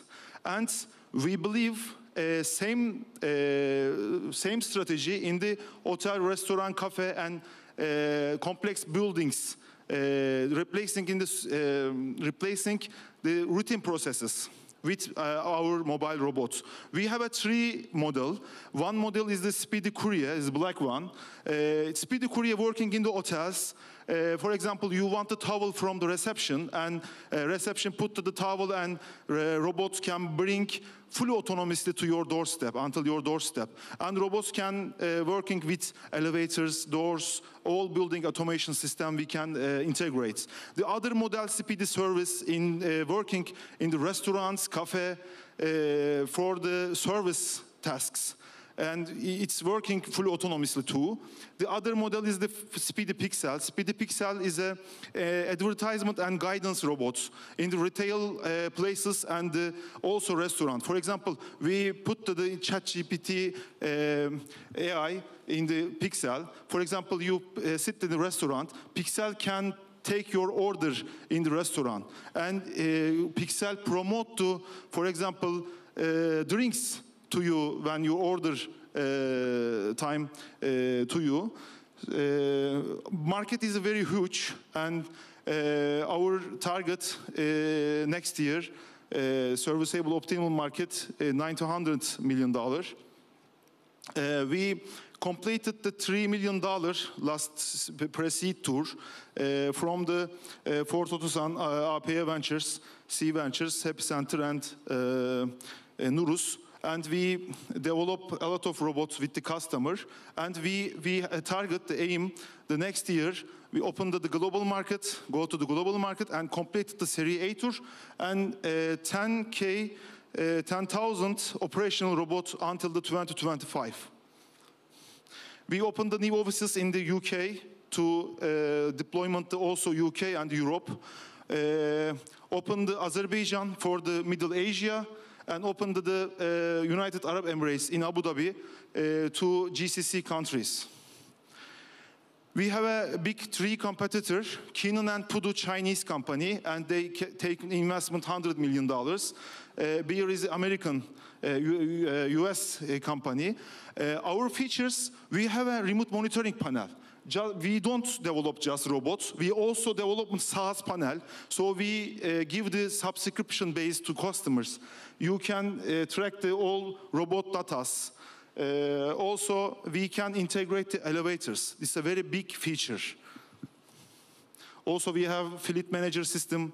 We have a comfort suspension to carrying tea, water, soap. A lot of feature we have. And our business model, we also buy robots, we also rent robots. If you want to rent robots, okay, we can rent. If you want to buy, we can buy robots. And we have, as I said, we have a Saha remote panel for subscription. We have a great team, the biggest and the very nice technical university graduate team. And thank you very much for listening. If you want learning the big data or more than this presentation, you can contact me. Thank you very much. Teşekkürler. Arkadaşıma verebilirsiniz. Thank you, Saha Robotek. The next is Syntonym, which exists to process data completely autonomously. Syntonym, the floor is yours.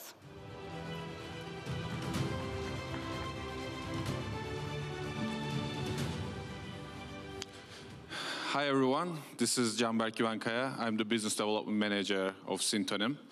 And let me start with the presentation and what we are doing with Syntonym and what's our field. We are a generative AI company that is working on face anonymization. And we don't use any open source data or to develop this technology. All is developed in-house. And what is face anonymization? Let me start with this. Probably there is more than 100 people in the area right now, and we all have the cell phones, credit cards, and many devices that requires passwords. But the one thing that you cannot change the password is actually your face, your biometrical data. Once your phone or credit card is hacked, you can just call to the bank and change the password. But once your biometrical data is hacked, there is no chance to change it. This is the solution that we are bringing, actually. Let me start with how are the results and how we develop this technology. And this is the original picture that you see on the presentation. The traditional anonymization is blurring. And when you blur the data, it's actually being impossible to use it in a data way. And for a commercial purpose or for a training purpose, you need this data, you need these faces, but it's against GDPR or KVKK in Turkey. So this is the solution that we bring. We create a non-existing generative AI faces with lossless. That means all the mimics and gestures are still staying stable, but the new face is totally new and non-existing, which is generated with AI. And we apply it on the people's faces whenever cameras are open. You see one example here. This is the original face, and you're going to see a target face right now. I mentioned again, this is a non-realistic face, which is non-existent. And the new result is on the right side that you see is totally hyper-realistic and is totally non-existing. And what are our actual advantages? As I mentioned, we are creating hyper-realistic faces, but there is one point that is really important for us.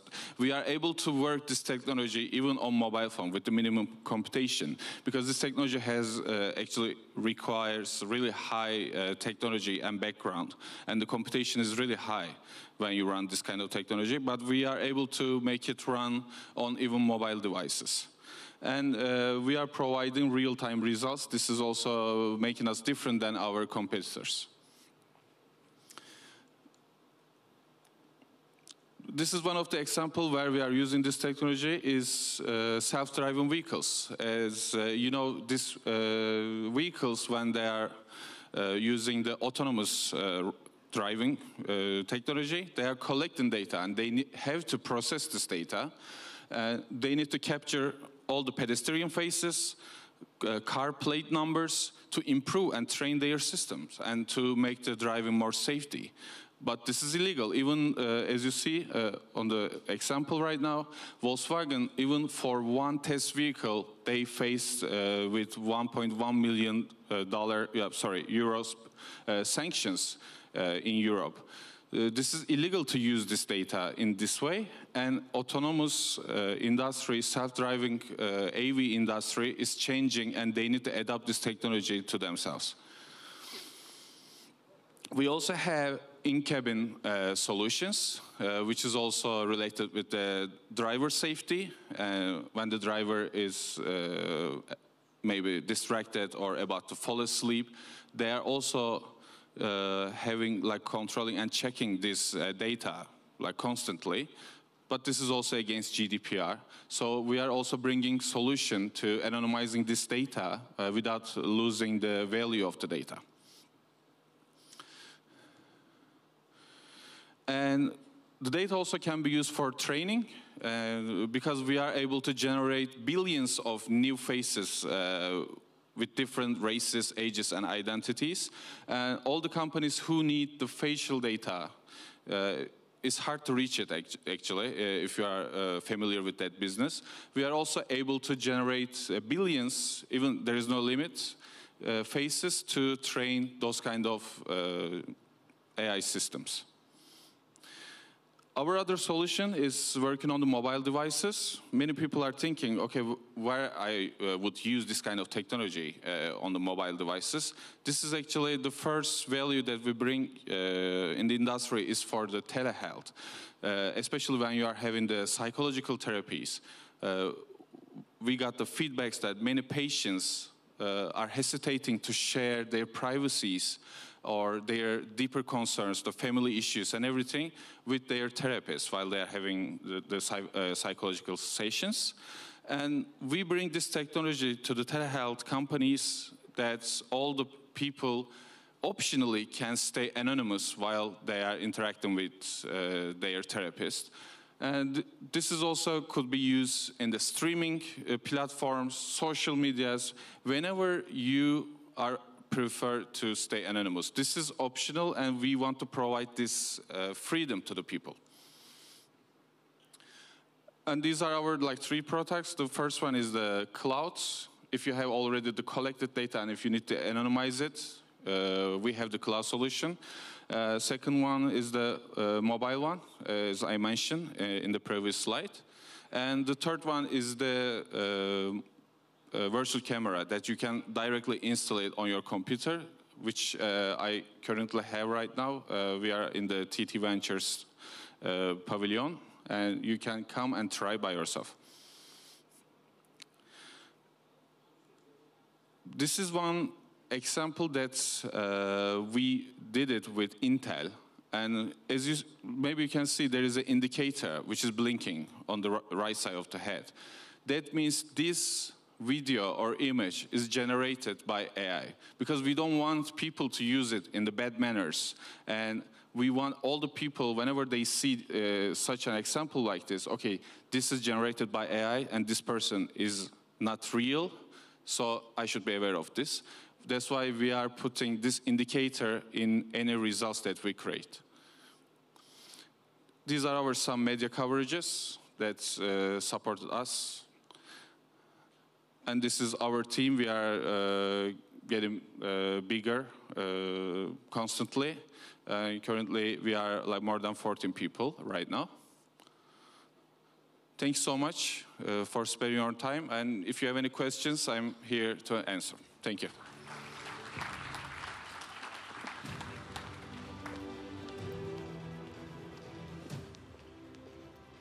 Sentenim, thank you very much. The next is Turport, which brings together cargo owners and truckers on its digital platform. Turport, the floor is yours.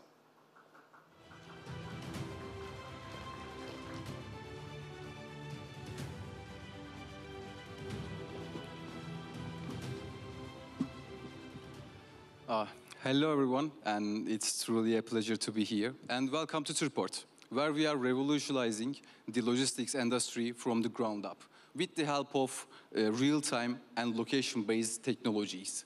We are one of the top 10 players on the global technology index, Crunchbase. We are recognized as one of the top 10 players.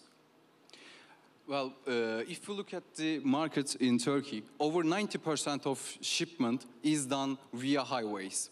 And we have 1.2 million registered professionals with 500,000 trucks registered under those individuals currently, which means we have the largest market in Europe.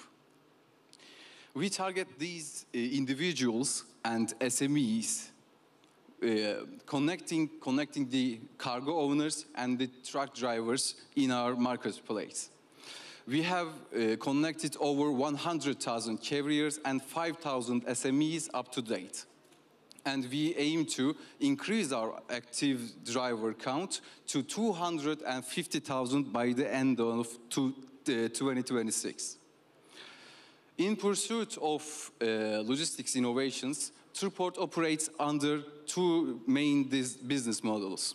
One being service as a software as a service, and the other one being a digital freight forwarder.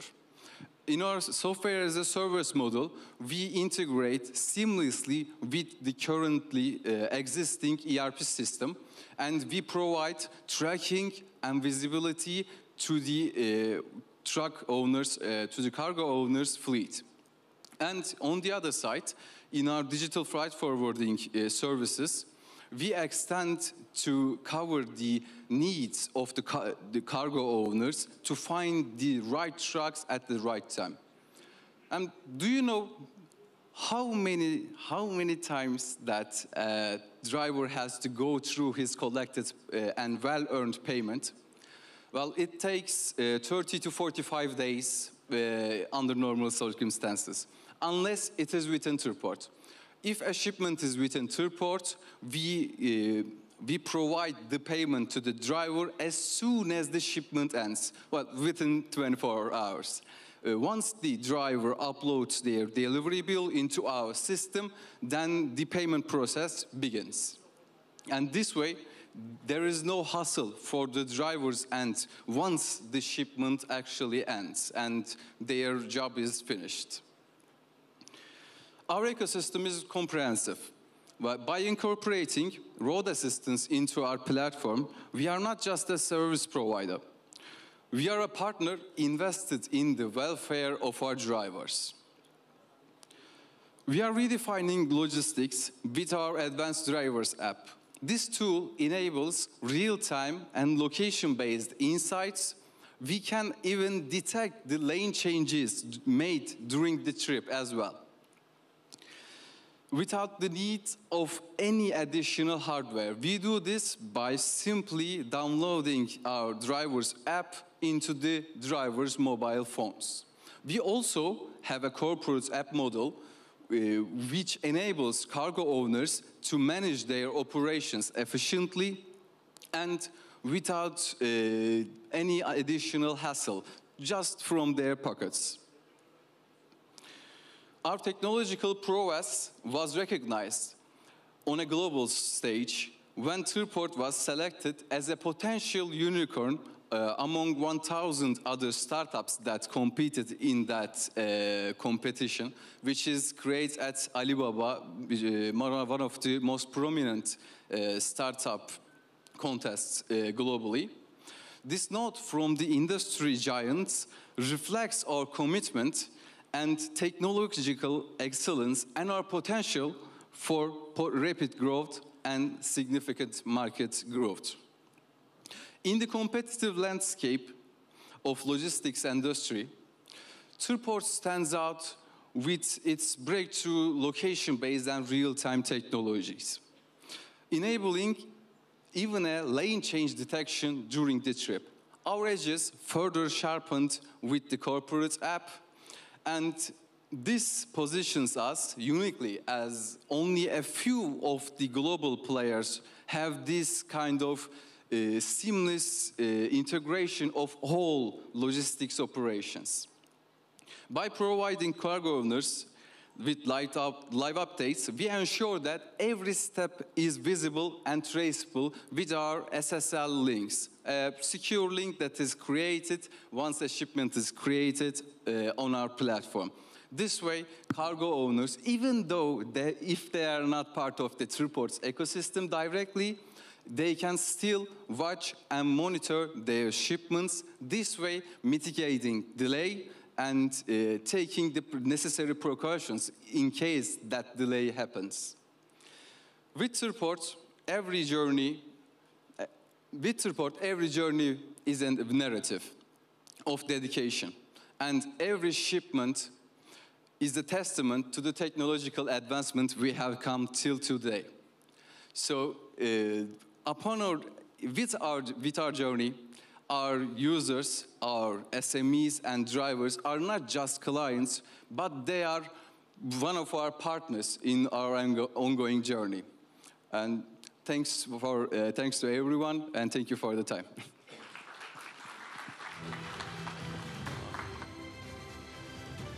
Teşekkürler. Turport, thank you very much. The next is Turan, a new generation finance app. The floor is yours.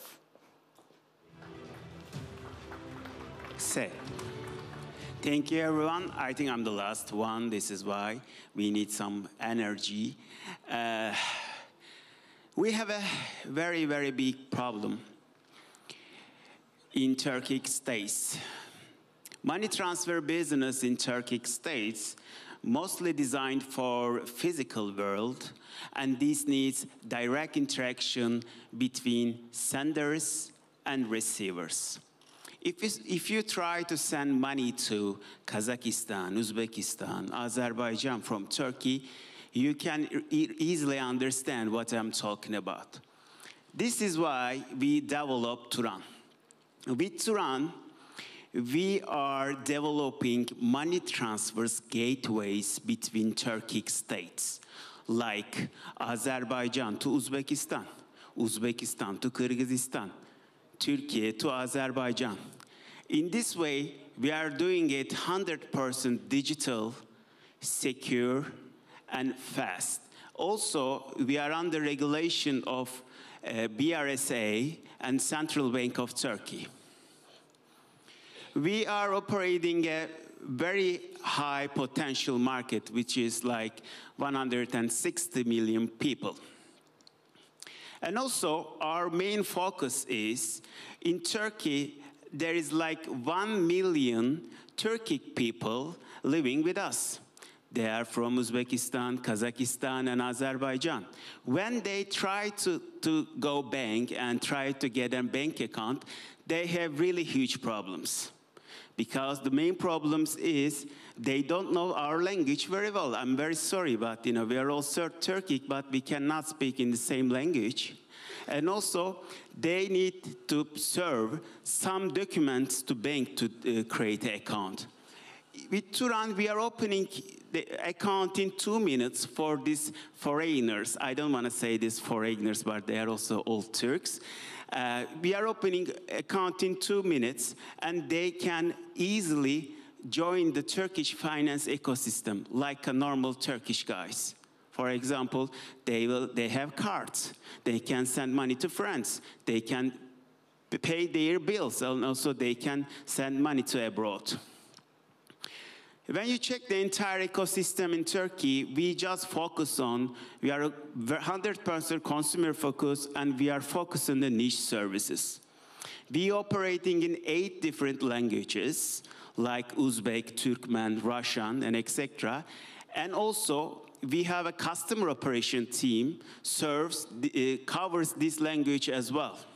And also, we are not giving, for example, Spotify or Netflix cashbacks to our customers. We know their problems very well. This is why we are serving them the health insurance, for example, for foreigner health insurance, because they need to renew this health insurance to get resident permit. And also, we serve them very special campaigns. If they want to go to their homeland, like Turkmenistan, Uzbekistan, we serving them 10% cashback for each flight tickets. This is why we are 100% consumer focused, and we focus on the niche services. In Turan, with Turan, you can send money to 6 different countries in minutes. If you use SWIFT ecosystem and want to try to send money to Azerbaijan, for example, it takes 3 to 5 days to receive that money, but we are doing it in seconds because we are using our financial technology muscles, and we have office in that region, and we have huge and good relations with the banks in Azerbaijan, and this is why we happened it. We start with Turkey, but we will be live in Azerbaijan very soon. Our wallet will be live in Azerbaijan, I think, end of this year. We will be live in Azerbaijan because we were waiting for the license for the Make Online to go online because we are under regulated company. And Here is a quick example of what we did in 12 months. We just launched our app 12 months ago. We have already 200K customers actively using the Turan. We have 500K transactions on Turan, send, receive money, card transactions, bill payments, and etc. We have 50,000 cards in the pockets of our customers, and also we reached 300 million financial volume in the last 12 months. Okay, I will keep it short. Our investors are very important players of Turkish financial ecosystem, like Kuveyt Türk, Al Baraka, or United Payment is like a Oyak Group's company. The special one is Kafkas Ventures. Kafkas Ventures is the first venture capital fund in Azerbaijan, who also, the fund already supported by the government and also Pasha Holding. It was very, very interesting for us to be in the partnership with Kafkas Ventures, and also RIPA is already our investors as well. We are not actively raising, but it's really good to see new friends, new startup, and new investors here. I will be around. Thanks for your time. See you.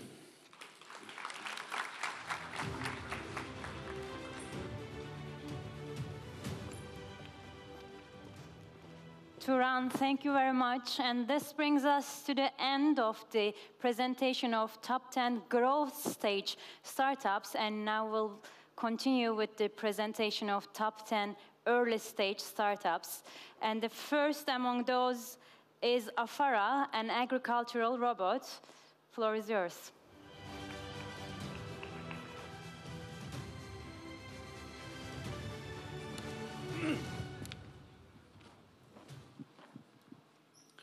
Hello, everyone. My name is Kerim Yilmaz.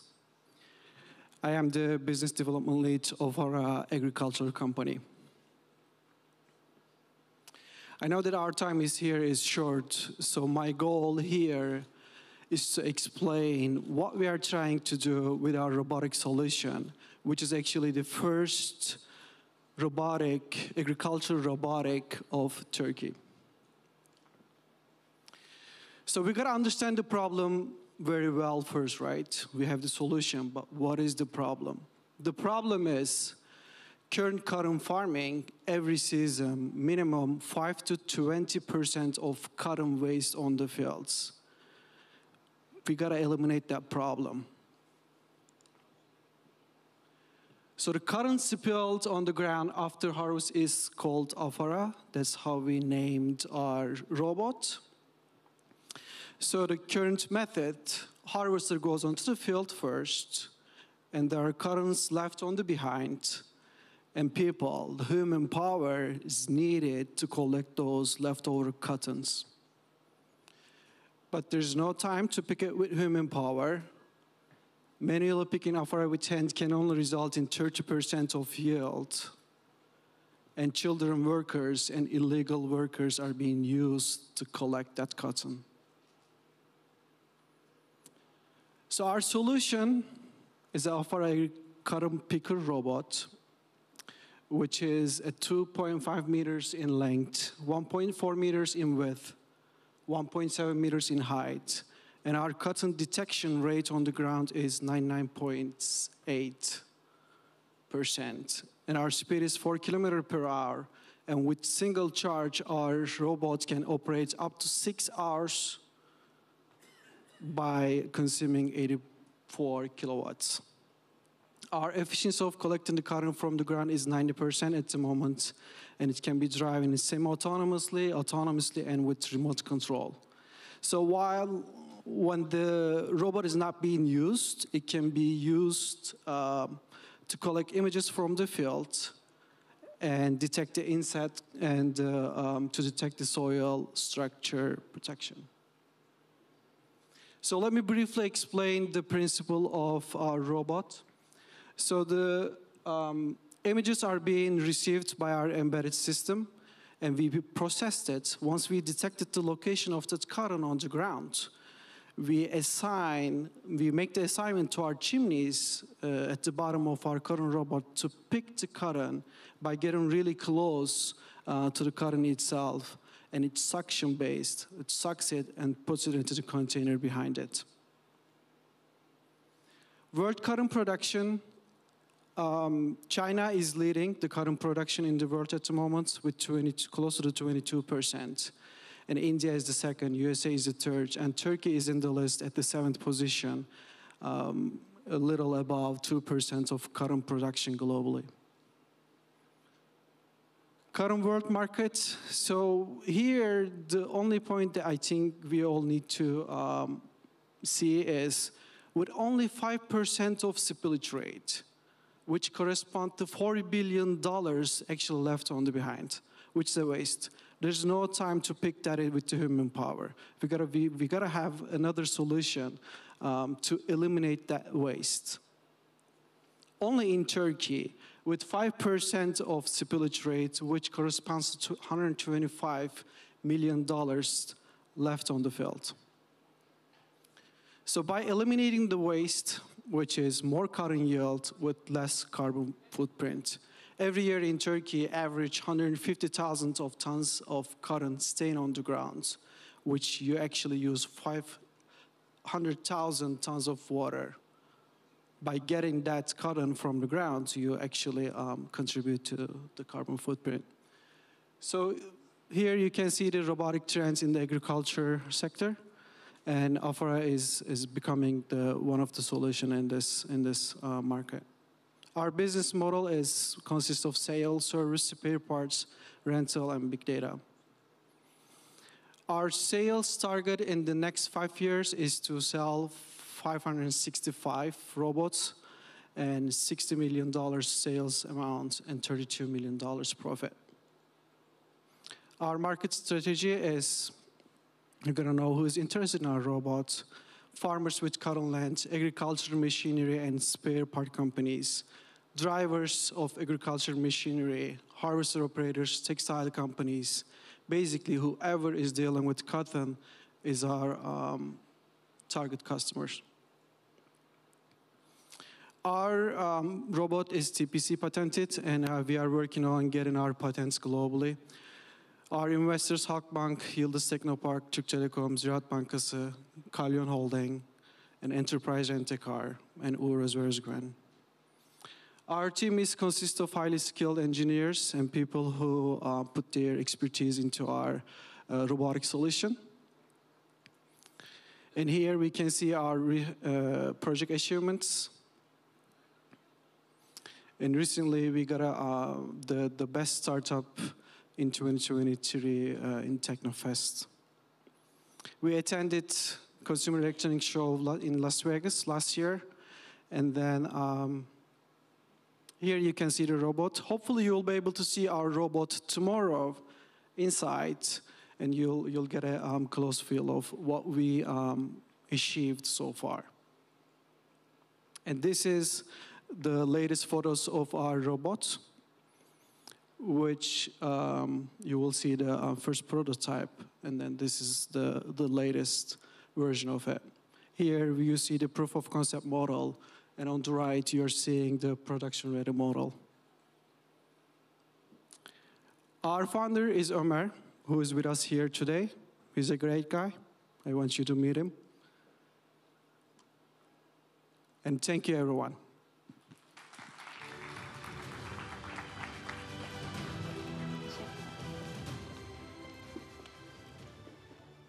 Afara, thank you. The next is Catchpad, which offers performance statistics. Catchpad, the floor is yours.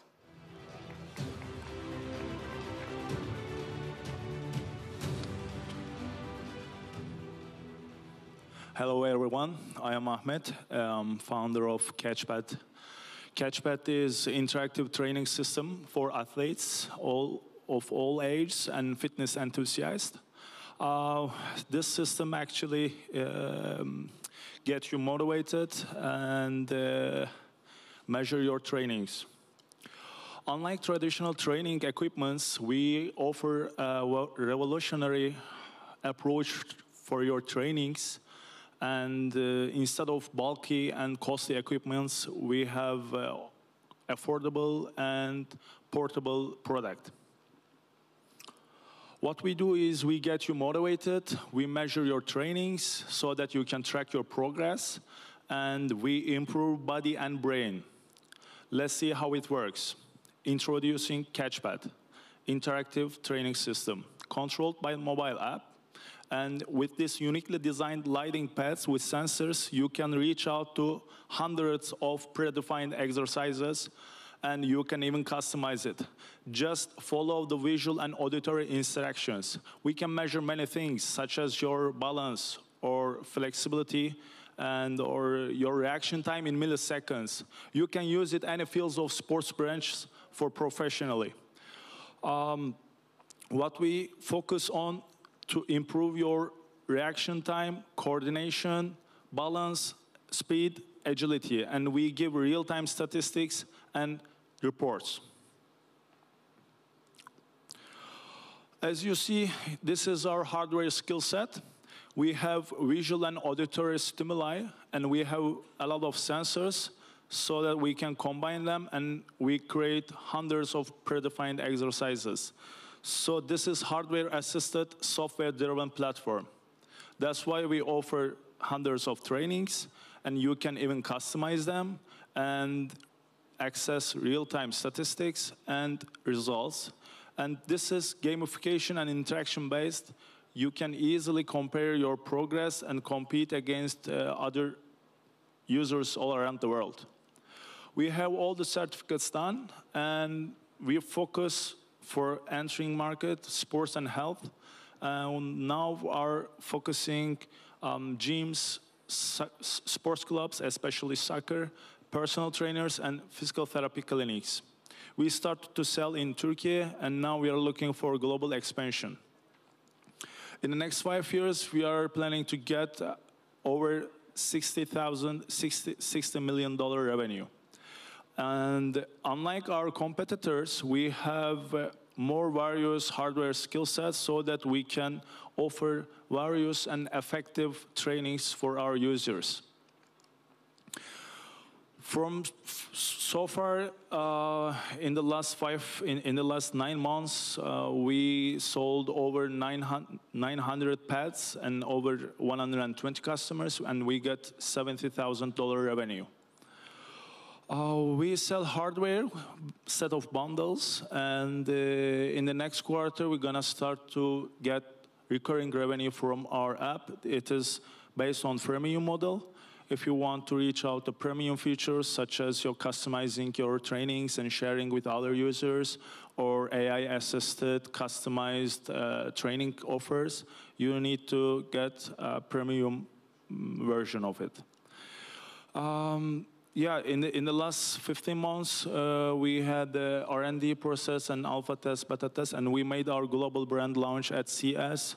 Then we attend different events all around the world, in Paris, in Finland, and now we are doing sales and marketing, and we are preparing for a Kickstarter launch. And also, we are looking for seed investment in order to financial goals that I previously mentioned. Yeah, we are looking for $300,000 and we're gonna allocate it for our team expansion and sales and marketing, and for the next 2,500 products. We have a highly skilled and multidisciplinary team that requires every detail of this platform, and we are fitness enthusiasts. If you have any interest in sport tech, I'll be around here. Thank you for listening to me.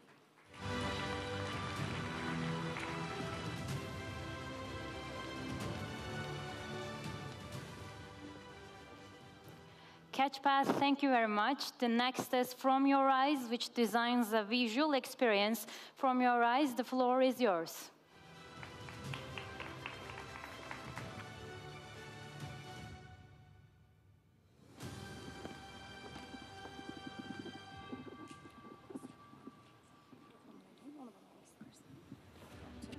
Nereden geçiyorum? Parmağını koyuyorum. Burası next, burası back. Burası tamam. Next, burası back. Okay. First of all, hi everyone. I'm the founder and CEO of Rise. Actually, I was a low vision child when I was born, so I couldn't identify the images of the human faces, objects, and the colors. So I learned how to see them on the computers, even though my parents' faces. When I completely lost my vision, I started to use assistive technologies in order to get visual descriptions. But I was realized that there was no opportunity to get both fast and qualified descriptions. So actually, as well as 330 million visually impaired users worldwide. So I started to develop my own app and my own technology, which is Rise. Actually, Rise designs the most customizable and technological version of Vision for 330 million visually impaired people, and on the other hand, for the machines. Maybe I can also explain the application first. In the FYE mobile app, our users can visual descriptions to photos, videos, and visual documents from the AI. And if they think that it is needed to be improved by the assigned characters, they can also create their personal assistant on the application. Maybe I can give some examples on this point. For example, they can get descriptions through printed documents or the places or all of the things that whatever they require. When we return to the FYE mobile application, we can easily say that it's kind of an ecosystem application. So our technology can integrate with the smart glasses, smart watch, and the other technologies, and which is the first of the world. When we look at the marketing side, maybe we can also say that there are some applications which use just AI or which just use volunteer experience. But one of the unique values of the Rise is the cooperation with the human and artificial intelligence in order to train the artificial intelligence service. We trained our AI model based on this, and first of all, we directly forwarded to the e-commerce platforms because there is a data. 71% of the visually impaired users cannot use online shopping platforms because of the accessibility issues. When we integrate our API to those kind of platforms, they can get detailed explanations to the product images on those kind of platforms. With the integration of our API, we directly give the subscription model to the B2B partners, and on the other hand, we directly create this kind of sales model, the revenue model. I can also maybe give some data about our technology and the unique values of the technology. We directly process 15 million visual data in order to train our AI service. And this is the first of the world. I can also explain some of the data, accuracy data actually. Our image recognition accuracy is the 98%, and which is the first of the world because we are on the over of the normal standards. Right now, we are in the more than 38 different countries, and also we directly forward our technologies to the so many different fields. Right now, we can identify 865 different colors, and we can process the images in 15 milliseconds, and this is the first of the world. First of all, when I, for example, become to this journey, one of my main purpose is to gain the image recognition process to the humans, but directly we forward our technology to the machines. Right now, we designed a journey assistant, a vehicle assistant for the passengers and drivers in the cars actually. We don't just describe the images of the way, or we don't, for example, be as a personal assistant for the visually impaired users. At the same time, we are the personal assistant for all of the passengers and drivers. It is kind of an inclusive solution. Maybe we can open the demo video, because, okay. We do it with actually real-time image processing. I'm happy to share that we are the first car assistant by describing the images for the cars. Before our technology, the vehicles cannot see, and right now they can. Can we open the demo? I can wait maybe.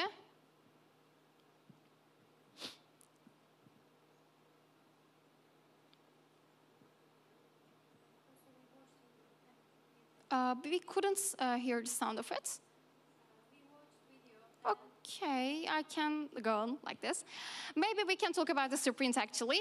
First of all, we developed our product in the 2022, and we made our clotheslines in Microsoft Turkey office in my own graduation from the Microsoft, because at the same time I am the brave-breaking female leader of Microsoft and the student ambassador of Microsoft and the Google at the same time. Then we were accepted to be the best accelerator program, which is İçi Çekirdek, and we won so many championships at the same time. We developed our AI model and we launched our beta 1 actually at the beginning of this year, and directly we started to train the beta 2nd, and directly we launched in last week. Maybe I can also explain the other goals for the 24 actually. Our main goal is to directly go to the automotive field actually. On the other hand, the airports is one of the target fields. I can say like this. On the other hand, maybe we can also explain our achievements and all of the awards. We were selected to be the best startup in 2022 in twice. On the other hand, we made our close and open lines in Microsoft Turkey in twice again. We made our so many global launch in the RNIB, which is the Rollate Institute of the world. And also we represent our country in so many events, again, being global. On the other hand, you can also see the supporters, clients, and all of the stakeholders. We have a highly expert and a dedicated team in order to develop our technology. We work together. Also, we have so many advisors and mentors, I can say like this. When we turn back to some financial rates, actually, I can easily say that we launched our business at the beginning of April, and directly right now, maybe I can also summarize it, we gain over 1 million Turkish liras. Right now, we are in the investment round, actually. We closed our pre-stage investment round 2 months before, and right now, actually, we are still going on the investment round, actually. Yes, you can also find some QR codes in order to look at detail. Thank you so much.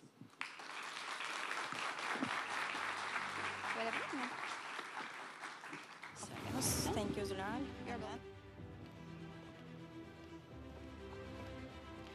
From your eyes, thank you very much. Next is HyperEver, a robot dog that conducts search and scanning mission. Floor is yours.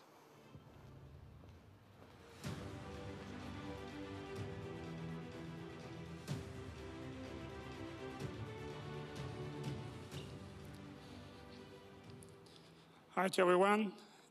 It's my pleasure to be here with you. I'm Ömer Demirci, one of the co-founders of the HyperEver Robotics, and today I'm trying to introduce you our robot dog Proteor. We are using robots in our daily life. We have started to use robots in our daily life, and they help our jobs, like we are using vacuum cleaners and etc. But what about quite risky tasks that endangers human life, like in military forces, like in residential area operations, like inspecting nuclear power plants, and maybe inspecting, constructing, trackings, and so on. For these jobs, we can also use the robots to keep safe the people from these dangerous tasks. There we come in. Our robot Proteor can handle these dangerous tasks without any fear, without any injuries. By keeping people safe, we can handle these dangerous tasks. We have a 15 kilogram of carrying payload, which can be mounted with a RGBD camera or a LiDAR sensor to map 3D environments like caves or buildings and etc. We can also inspect some places like in industrial constructions. We can also inspect some earthquake situations by using our robots to keep people safe. I want to share something about the market of the robotics. You see the computer industry in this graph over years and the growth of the exponential of the computer side, and we are at the beginning of this graph for robotics, and we have far more way to go in for robotics. And coming to the market size, in 2030, the military side quadruped robot market will be $2 billion in size, and for the civil side, it will be $8 billion, and we are planning to get a 5% share for military side with $100 billion revenue. Of course, this is a competition, and we have competitors around the world, but our main competitor is Ghost Robotics Vision 60 robot here, but we have some cost and payload advantages over it. And we are also developing this robot platform by the help of and support of the Defense Industry Agency of Turkey, which will make our robot more suitable for military purposes. And you see the roadmap of our company. We have started at the beginning of this year, and we got a $1 million investment. We are now developing our robot in Istanbul Technical University, our Teknokent, and we are planning to complete our first commercial product at the beginning of the 2025. Our team members are from various disciplines and various projects. We have completed so much projects successfully, and our team also really excited to be a part of this kind of high technology robotics project. And you see the output and result of endless working out of our company and our team. We have completed the mechanics, electronics, and control software of this robot. It has a 40 kilogram of weight, and it has agile maneuver capabilities over other robots. You see that we can climb stairs, we can do dynamics movements, and we can recover disturbances over robot. Thank you for patience and interest. If you are more interested, you can visit us in our stand. Thank you. Arkadaşıma verebilirsiniz, sağ olun. Hi, Prever, thank you very much. The next is Invomar, an innovation studio in the field of health. Invomar, the floor is yours.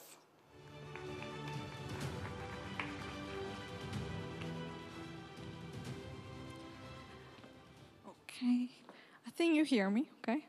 So, hello. My name is Merve. I'm founder of Invomar. Today I will introduce you Invomar and our beloved product, Fabinode. Let's start with Invomar first. Invomar is an innovation studio which uses technology to improve health and well-being, but this is too long to explain it like this, okay? Shortly, what we do is we make textiles to communicate with you. And actually, today I will introduce you what would change in the whole world if you could make the textiles to talk with you. Anyone who have chronic diseases? Very healthy community, actually, so good. But in the global scene, there are 860 million global patients. And unfortunately, each year, 70% of them dies due to the chronic illnesses. These people get hospitalized, sent back to the home, hospitalized again. This situation is actually make $42 billion of global health burden. Simply, these people require health monitoring continuously. However, unfortunately, you can't ask them to wear a halter device, which is 2 kilograms in the scene, and you can't expect them to make the operations daily. What if I will tell you that you can actually solve this with a small piece of fabric? And here comes the Fabinode. Fabinode is a textile-based on-skin data collector which is washable, daily usable, and multi-sensor compatible. As a conductive fabric, Fabinode acts like a receiver and collects your data from your skin, which means you would never ever feel that it's collecting data from you, which is amazing, actually. So how you can use Fabinode? Maybe you're driving, and then you have Fabinode on your steering wheel. Unfortunately, you're having a heart attack. If your car is a Fabinode, that's great, because it can literally send all your data to the emergency service. Or, let's say you have an elderly people in the house, you don't want to leave them alone, give them a piece of Fabinode and wait it to send all information to their doctor. Or, let's say you're sending an astronaut to the space, so you want to check their psychophysiological data. Perfect, give them a piece of Fabinode and then do it from the outside. So how we earn the money, let's say. We have the Fabinode and its own integrated software, so you pay it for once. Then we provide its health app to you, so you pay for that as well for the once. And then for the other parts, it's like a SaaS platform, which means we are managing your whole health data in the background and you are paying us a monthly subscription for this. Actually, the textile electrodes market is in a blue ocean conditions, which is great for us. For the wearable health market, it's about $195 billion, and for the global mobility market, it's about $148 million. But for Fabinode's all verticals, what we aim is for the 2026 is that 10.5 million net target profit. But if we go a little bit more focused, let's say, we start with the mobility, and then for the health and wellness, and then for the space and the defense. In the first year, we aim to sell 12,000 units, second year, 30,000, and then the third year, just 60,000. So who do we approach? Let's say we make B2B, and we actually go to the companies and entities who require either 24/7 health monitoring, maybe accident management, or they require data decision-driven technologies. So we either go to them for the direct sales, we provide it for the inbound marketing, we attend to the international events, which we were one of the selected startups by Invest in Turkey and went to present Turkey in Vivatech. And then how we started? Well, first we made the Fabinode, and then we sent it to the Indiana University to check its efficiency, and then they liked it perfectly. They still waited to work with that. Currently, we are working on the POCs for the Turkish Airlines, Panty, and one of the neck pads, which was made with the Fabinode, is tried in the Antarctica with the Turkish Polar Expenditure team. In the next 12 months, we expect to sell 12,000 units, and we want to have 36,000 data record hours. Well, we have great competitors. However, we have one distinct point, which means Fabinode is the only electrode which has its own IoT ecosystem. So we can provide you a whole system to manage your health data. Even though one of our competitors received $60 million of investment, and the second one was both by Adidas. At the first year, we aim to sell 12,000 units of product, to get 2 million revenue and at 1.5 million net profit. Second year is 30,000 units of product, 5 million revenue with a 4.5 million net profit. The third year, 60,000 units. Product sells 11 million revenue with a 10.5 million net profit. So we aim to receive 500,000 of investment to transition Innomar to become a data company for the multi-verticals, in which we will use all of this money to make our bioanalysis lab in-house, get some medical certifications, and engage the sales more. So who we are, let's say we are 7 engineers in the team. Serhat is coming from Toyota. He's our business and strategy director. Ümit is coming from Vodafone for technology governance. Ayben is our R&D director, still making her PhD. Hussein has experience in the Vestel to manage ML teams. Ömer and Aslı is working every single day to make Fabinode's data efficiency better and better. Thank you so much for listening. And anyone who would like to touch to this?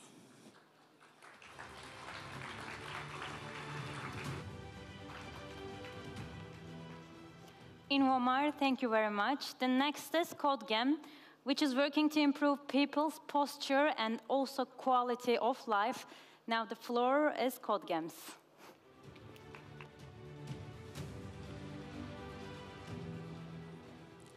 Hi, I'm Cemil from CodeGem. During my childhood, one of my biggest problems was bad posture. I tried several methods to correct this.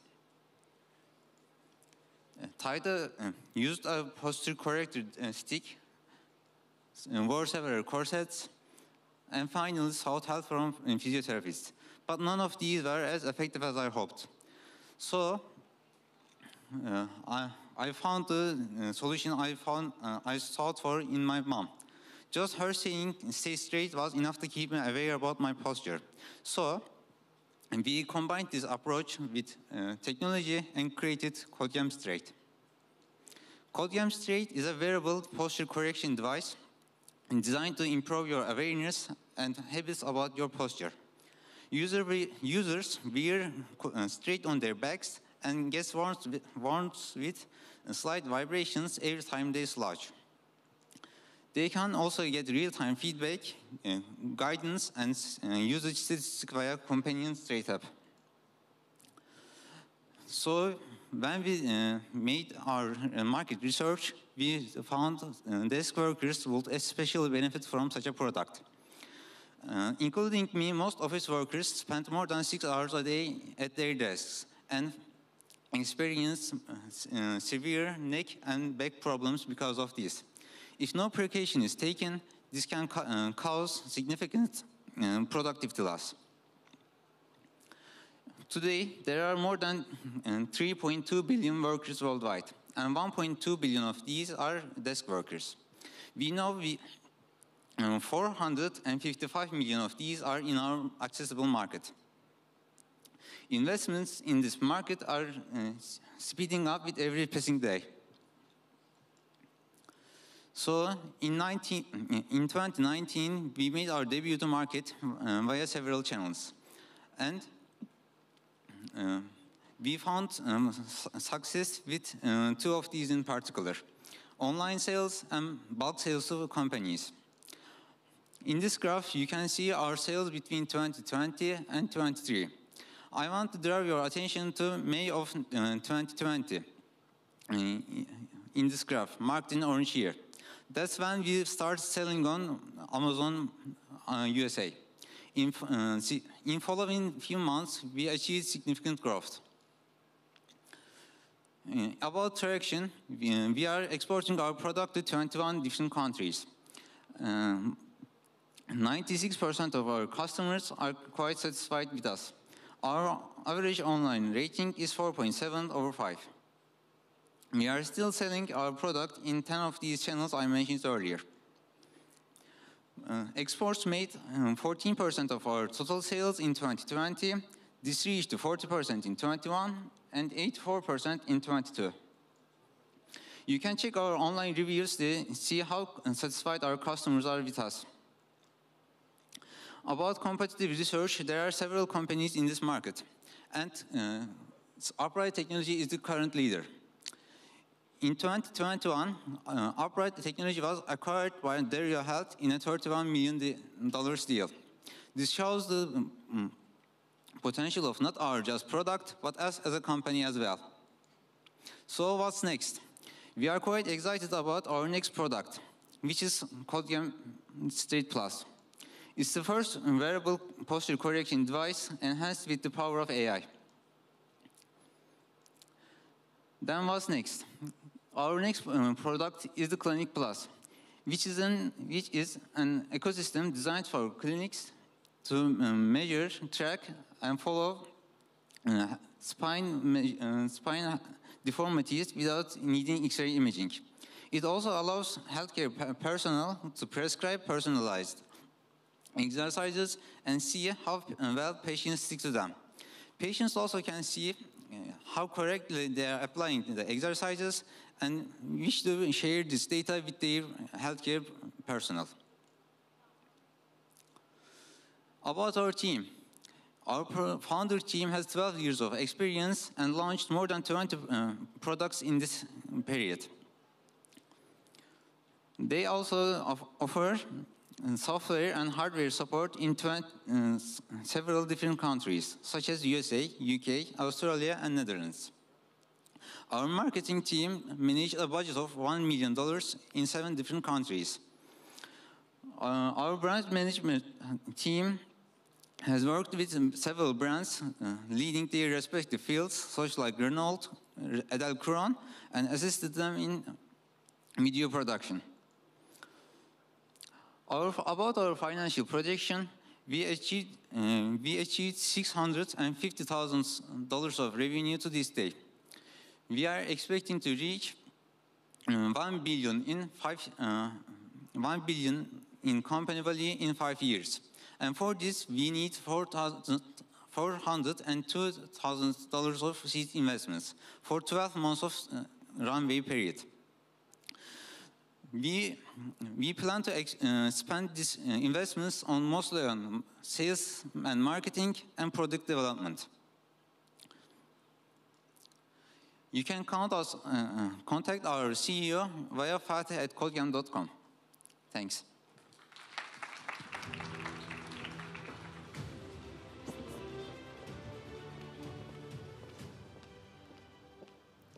Codegam, thank you very much. The next is Kozalak Yangın, which provides an early detection and warning for forest fires. The floor is Kozalak Yangın's.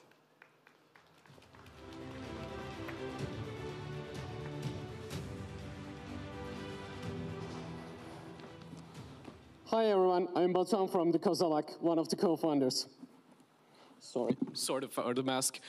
It's a bit dystopic to enter the stage like this, but if we are not careful, this will be the future of our children. We are here to change that. The main problem with the wildfires is we get the notification so late, it becomes uncontrollable. Normal average is 90 minutes. With the normal techniques, it is costly to put them on, costly to maintain. What we offer is, we have a device that we put onto the trees. Here's this guy. We detect the fire in the first 15 minutes. It is 90% more affordable and also plug and play. It has satellite internet connectivity and solar power, so it is truly infrastructure free. We have a dashboard that we monitor about 15 different parameters: carbon dioxide, temperature, humidity, and we have gas classification, which means we can differentiate if there is somebody smoking a cigarette, if it's a car exhaust, or it is a wildfire. With this, with the internet connectivity, satellite-based, when the modules get an abnormal reading, they send their data to the satellite, then it's transferred back to Earth, and it's passed through our servers, then the authorities are alerted. And all this system happens in 15 seconds.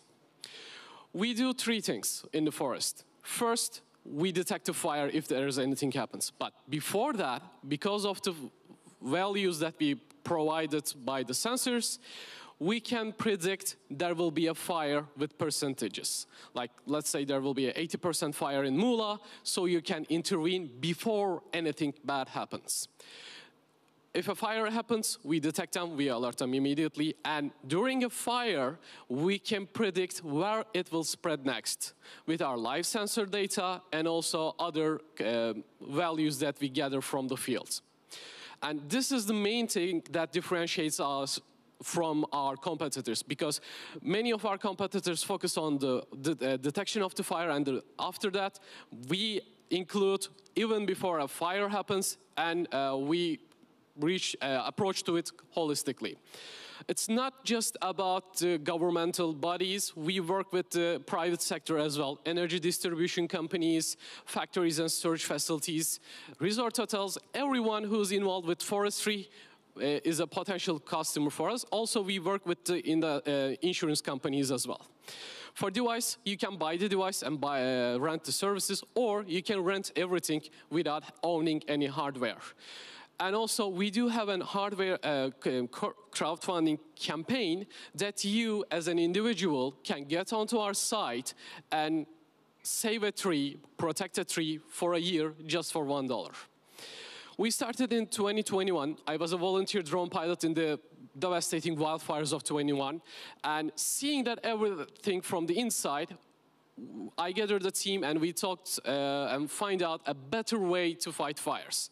Now, when we flash forward today, we had a pre-seed investment, we have a patent award, we have satellite internet connectivity, and we have outside of the Turkey sales.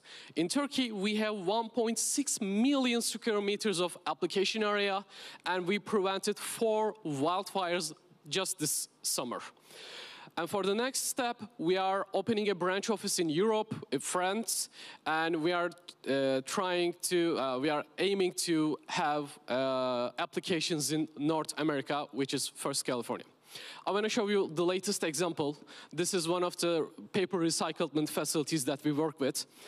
We detected the fire before any visual cues 4.5 hours ago, sorry. So there wasn't any smoke, there wasn't any odor, but our sensors detected, and we alerted the authorities, and we manage to extinguish a fire without it turns into a devastating occurrence. We detect over 30 different parameters at that application.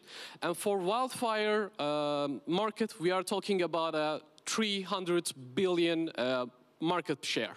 We are aiming for Europe and Australia as well as the Middle East. It's about $1.5 billion. We are a disaster-proof platform that can early detect many things. So we are available with the forest guard for wildfire detection, air quality detection, and we are about in the field test of our earthquake sensor, which gives us a prediction about buildings which are collapsed in a case of an earthquake. So you can know which buildings, which governmental facilities are up and running and which are not, especially for bridges and tunnels and the hospitals. And we are also developing phase for the flood and the landslide as well. We have a dedicated team of 7 with a powerful academic background, 2 co-founders, 5 staff, and we are trying to expand that team. And for this, we need an investment for $750,000. With this, we are aiming to get a revenue of $4 million in 18 months, as well as 10,000 active devices in the field. Do you know how many hectares of area burnt in 2022, just in Turkey? It's more than 22,000 football fields. If we put it into the Istanbul scale, it will show you something like this. Imagine that everything in that orange area burnt down and nothing left. These numbers can be improved. For this, we need early detection. And for early detection, we have Kozalak. Thank you all for listening.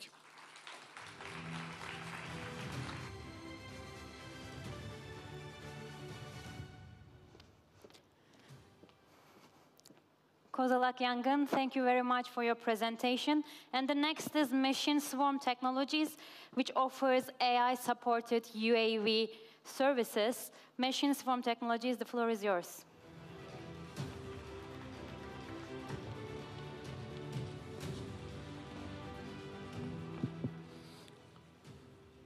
Hello, everyone.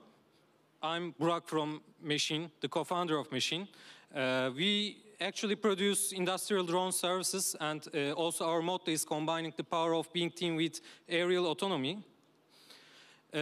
Actually, today, just in US, every year, $30 million lost because of the operational faults in drone usage. And also, there are energy limitations because causes mission disruptions, and also there are raw data and you need post-processed analytics after that. We describe our solution as next generation end-to-end smart drone service. We are in both hardware and software side.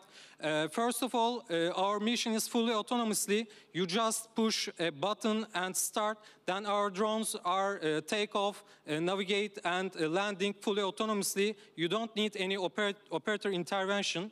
And also, while in flight, we can real-time image detection and tracking on the edge or local with automatic capabilities. And also, we can optimize our drones for periodic operations and swarm intelligence behaviors. We have 2 models in here. One of them is Air Machine, the UAV surveillance model, and Z-Drone, our UAV agricultural spraying model. Our model is drone as a service model, and for B2B and B2G side, and for our customers' needings. Our prices are according to hourly rate, monthly subscription, and the pay-per usage. In today, global commercial UAV market is $4 billion in security and agricultural drone side, and we calculate our obtainable market is $19 million for Europe and Middle East, and we can also support our sales with annual services and RD and consulting. Of course, there are a lot of drone manufacturers in the world, but we are not a drone, just a drone manufacturer. We service our drones, and we can differentiate us with our multi-vehicle capacity, autonomy for periodic monitoring, and also 5G integrated data transmission, and our pricing. You can see there, if you compare the market leader, we can scan 8 times more area at the same time because of we can servicing as a platform.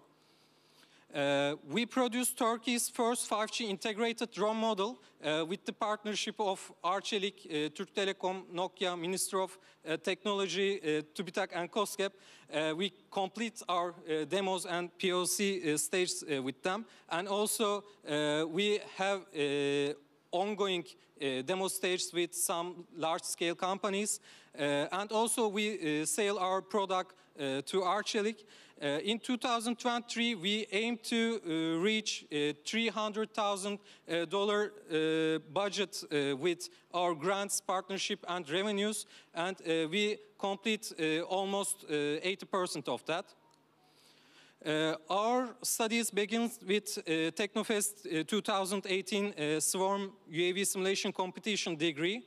After that, we found our company with TÜBİTAK grant, our national science foundations, and also we use some grants with KOSGEB and TÜBİTAK also, and until commercialization stage, we use almost $150,000 for our product development, and also we coordinate our studies with UNDP's Sustainable Development Goals. Also, we attend the Viva Technology 2023 with Turkey's investment office. Our growth strategy based on concentric and incremental side, and we can support our sales with cross-sell and upsell capabilities. We have 4-person team right now. 2 of them are co-founders, and we also almost 20 years experience in UAV development. Also, we have some valuable advisors for financials and business strategies. Actually, we need an investment for product, personal, and marketing development for 15 months. You can see some photographs in here in night flight and also flight in day. And also you can see some detections from air and our avoidance model. You can see also our partners and clients in here. We try to build a future with advanced technologies. Thank you for listening.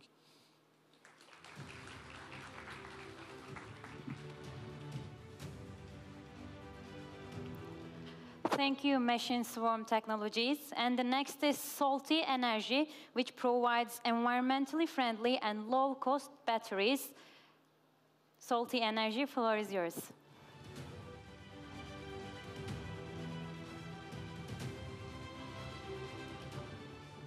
Hello everyone, my name is Pelin Keleş. I am the co-founder of Salty Energy. I am pleased to introduce Salty Energy, a company committed to supporting nature and life by developing environmentally friendly, safe and next generation energy storage units. There are 15 billion lithium-ion and lead-acid batteries in use for various applications such as mobile phones or renewable energy storage system. And currently there are 19 megafactories and 24 gigafactories producing batteries, and this number is expected to grow by 2030. However, this thriving sector faces significant challenges. For example, current battery technologies cannot meet the increasing demand, have low lifespan, and have high cost. Most importantly, pose significant threats to both environment and human health. These are the evidence that the world needs a new battery technology. This is where Salty comes in. By utilizing abundant sodium element, we have developed low-cost, environmentally friendly, and safe saltwater batteries, and with 3 times longer lifespan than our competitors. The reason previous attempt to develop saltwater batteries failed was the lack of high-performance anode. However, we have developed high-performance anode with 6 times shorter heating duration and 4 times lower cost by revamping the classical method. Also, we have obtained national patent and apply international patent for this innovative approach. When we look at the competitor analysis, we maintain the same usable capacity while surpassing them in cycle life, efficiency, environmentally friendly, and safe. Most importantly, our batteries boost an impressive cost only $0.05 per kilowatt hour, putting us ahead our rivals. The only downside is that our battery is 2 times heavier than our competitors. However, we have turned this disadvantage into an advantage because our priority customer target is a stationary system, including forklifts, heavy-duty machinery, renewable energy storage, telecommunication, and data centers. We have already partnered with some companies such as Vestel, Coca-Cola, and Medash. Also, discussions are going on with other companies. When we look at the Turkey market, there are total of $3.2 billion worth of batteries, and stationary system market accounts for 25% of this. And in the first 2 years, we aim to sell $2.3 million worth of batteries, and in the European market we are targeting to microgrid market, and within the first 3 years we aim to achieve $2.8 million worth of batteries. When we look at our map, our journey began in September 2020 when we established our company with support of TÜBİTAK, and in December 2022 we have received $200,000 investment from TR Angels. With this investment we started and completed our preparation of the battery cells, and we aim to go on another investment tour in February 2024. Our vision is to start to sell our salty batteries in Turkey by 2025. Our team consists of chemical engineers with combined experience, and we are one of the few teams working on sodium ion in Turkey and world. We are determined to leave more livable world for the future generations by our environmentally friendly, safe, and new generation saltwater batteries. Thank you.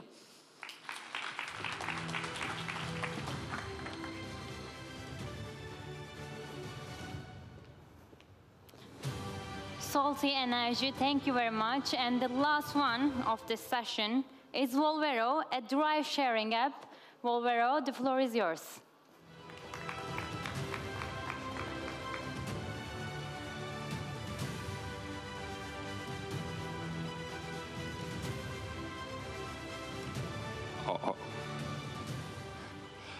Hello, everyone. Happy to be the last one, probably. I am Marco Filippi, CEO and founder at Volvero. And I'm here to bring you back for a second to the last summer. You probably were traveling around and imagine what you did when you arrived to your final tourist destination. So probably the first thing you want to do was to jump on a car, to rent one, and to explore the surrounding areas. But maybe recently you also had to relocate to a new place. So you were looking for a van to rent where to throw all of your stuff in and to move to the new house. And my question for you is, how was your last car rental experience? Probably it wasn't great. Indeed, most of the time people hate car rental services. They are not very clear.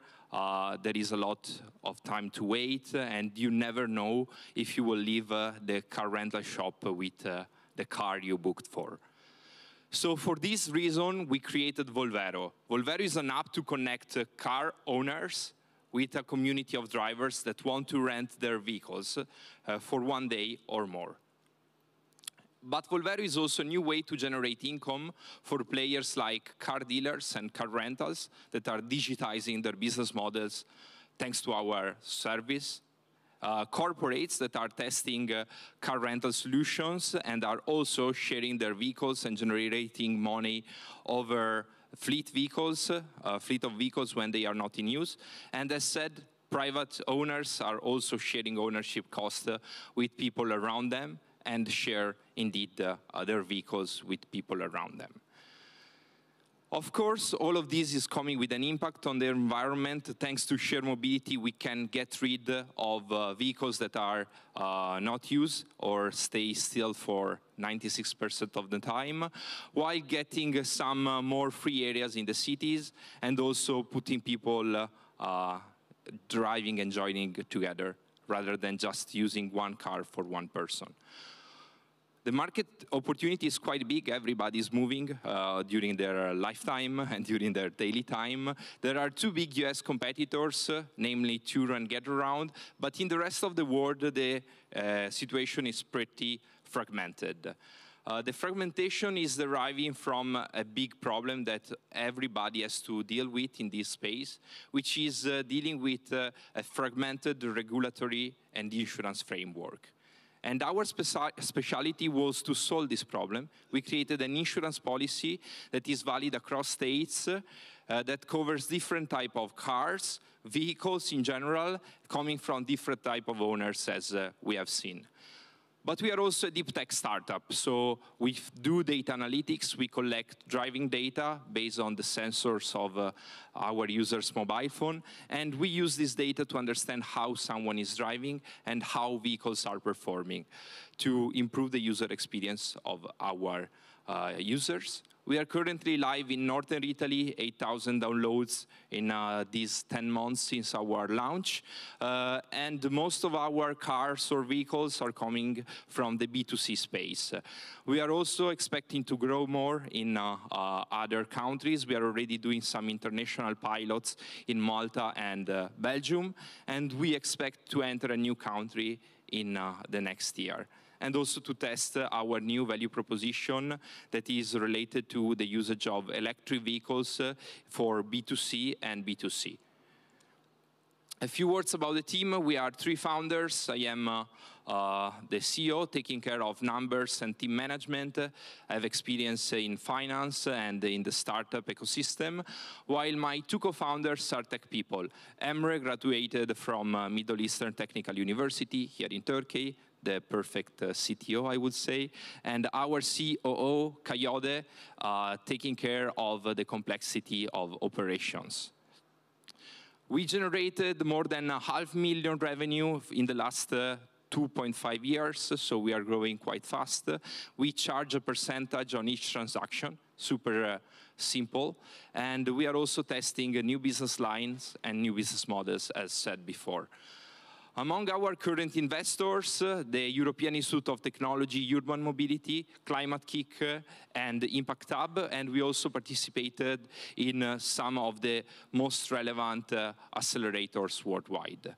So we are here because, as said, we are growing, so we are looking for commercial and strategic partnerships to grow internationally. We were raising money, but last week we basically closed the round, so I am happy also to announce this here for the first time in public. So if you want to be in touch, connect with me. I am here outside for the rest of the event. My name is Marco Filippi, and I am the CEO and founder at Volvero. Thank you.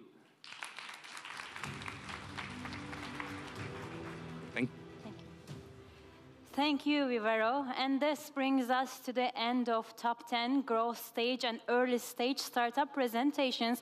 I would like to thank all of our startups for their presentations and you audience for your attention and time. We're going to have a short break now, and after the break, we'll be back with a startup session by ODTÜ Teknokent. See you then.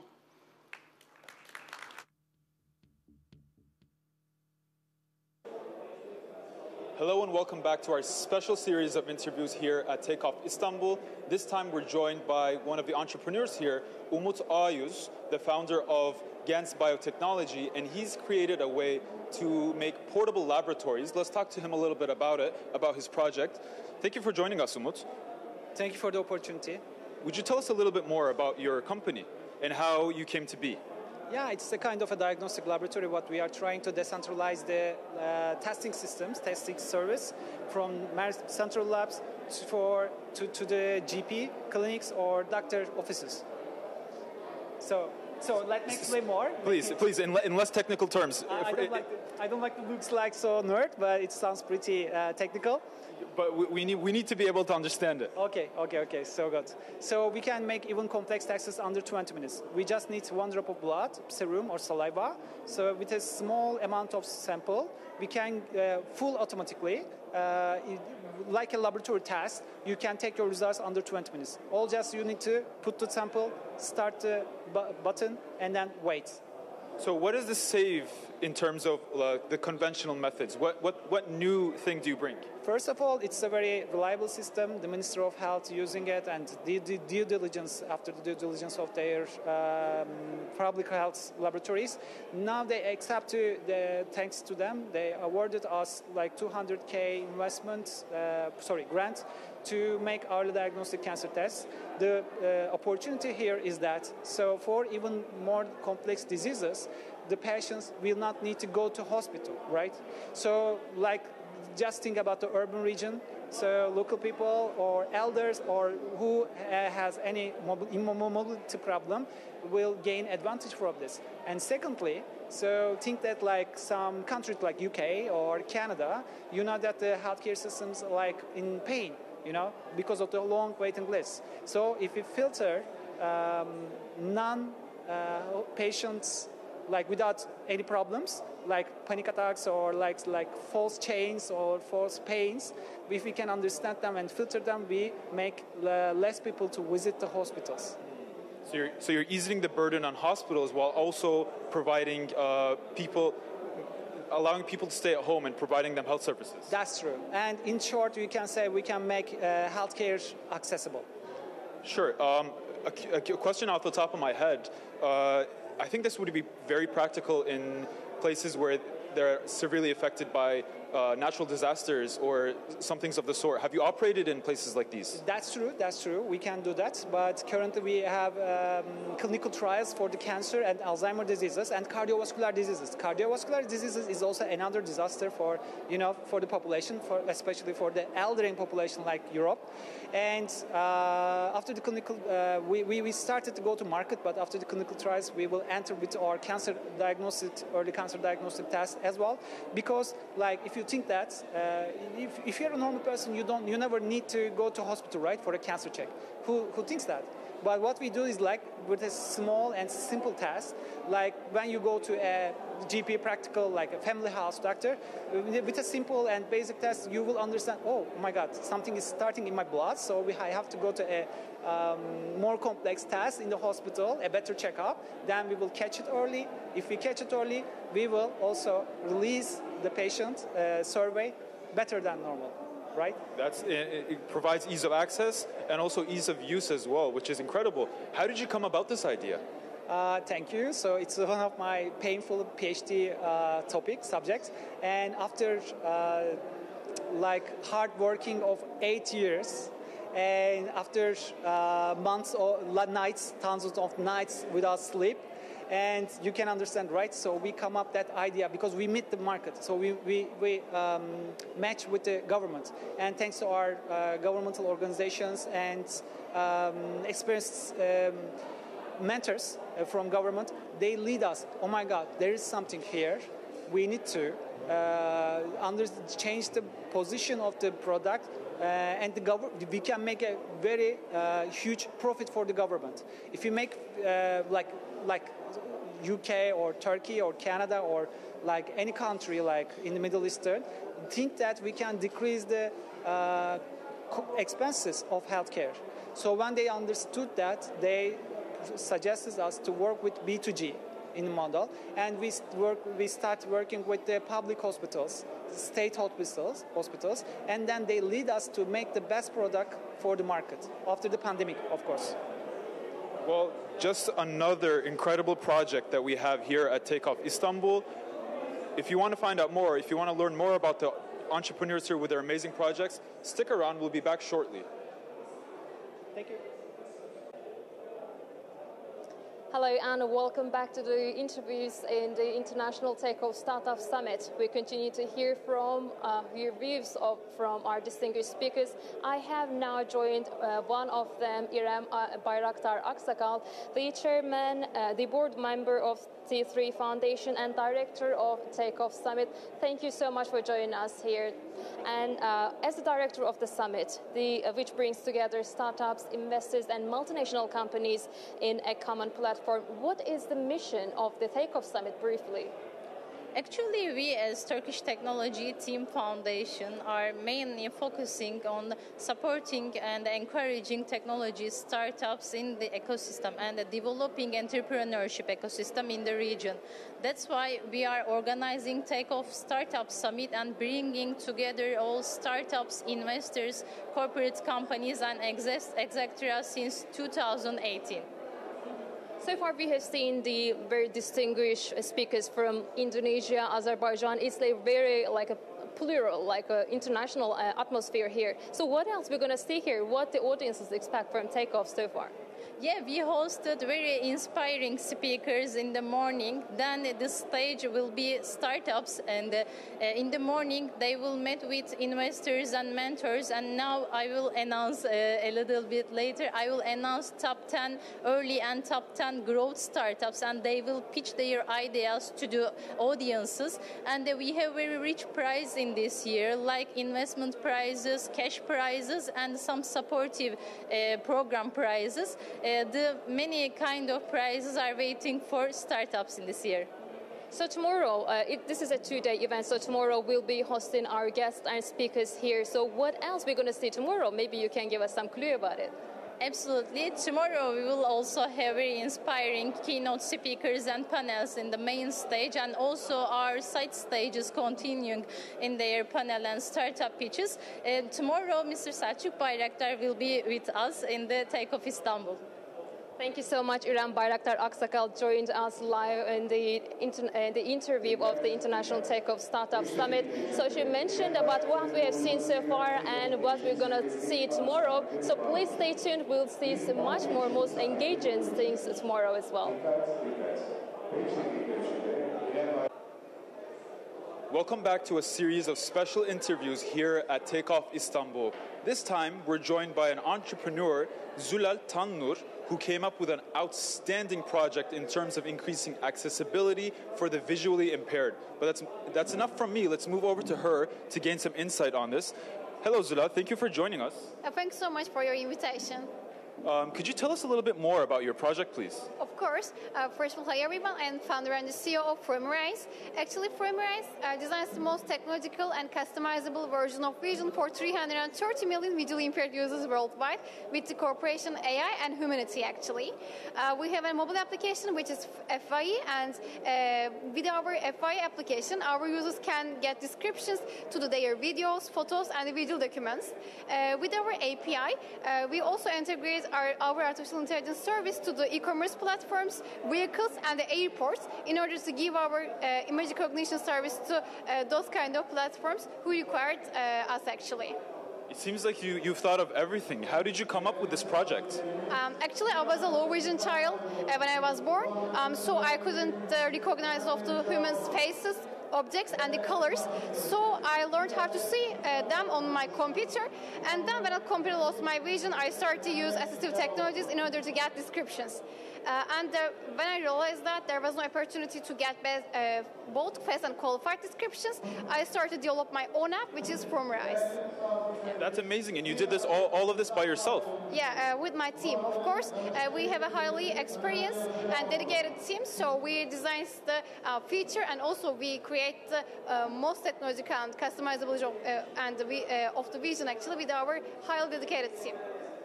That's incredible. Could you tell us a little bit about what this summit has to offer for you? What are you hoping to gain from it? Exactly, that's a great question. When we look at the feature, we can easily say that we directly change the feature with our technology, because first of all, we produce the image recognition being the first of the world. We can process the videos And also we develop real-time processing, image processing, and this is the first of the world. On the other hand, we process 15 million data in order to train our artificial intelligence service, and right now we can identify 865 different colors. On the other hand, we have more than 38 different countries actually in our application. We directly touch up so many users at the same time with our app and API. So you've made this accessible not only to people in Turkey or English speakers, but to everyone around the world, basically. Yeah. Well, that's absolutely incredible. I would hear more and more from it, but that's all the time we have for now. So that's all we have from Zülal Hanım, but we'll get back to you soon with more exclusive interviews, so stay tuned. Welcome back to the interviews. Take Off was more than just a summit, but also a competition platform. Dozens of selected startups had the opportunity of taking up the stage and showcase their ventures. And now I've joined one of the startups, Ömer Fatih Arman, the entrepreneur from CoPrint, joined me now. Thank you so much for joining me now. And can you please tell me that what is CoPrint do? Well, thank you for having me here. And CoPrint is a 3D printing company. We manufacture 3D printing equipments for the existing 3D printers. They have several issues, like the speed, the multi-material printing, and there are like a couple of issues that they can face with. So we are trying to help those issues and make the 3D printing easier and faster and with a multi-material way for our users. So entrepreneurship is all about taking the risk and seeing a gap in the market. So what was the gap you see in the market? So we knew that the 3D printing was actually evolving, and our team was very enthusiastic about the 3D printing, and they were following the technology behind it.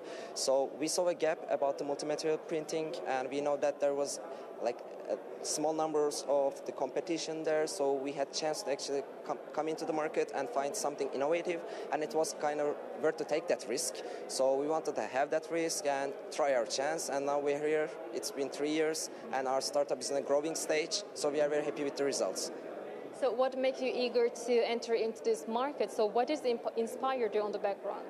Well, what inspired us was actually the current situation of the world. We didn't want to work any other company to just make our daily works, and we just wanted to follow our faith, follow our ambition, and we knew that 3D printing was a great industry for us to follow our dream basically, and we know that there was some chance for us to be successful, and we wanted to follow our ambition, and now, yeah, that's what actually took us here. Ömer Fatih Arman, entrepreneur of CoPrint, joined us and shared his view and his path of being an entrepreneur. So we heard his success story, and we'll continue to hear more from our entrepreneurs, from our startups, to hear the inspiring success stories. Please stay tuned. We'll be again with you very shortly.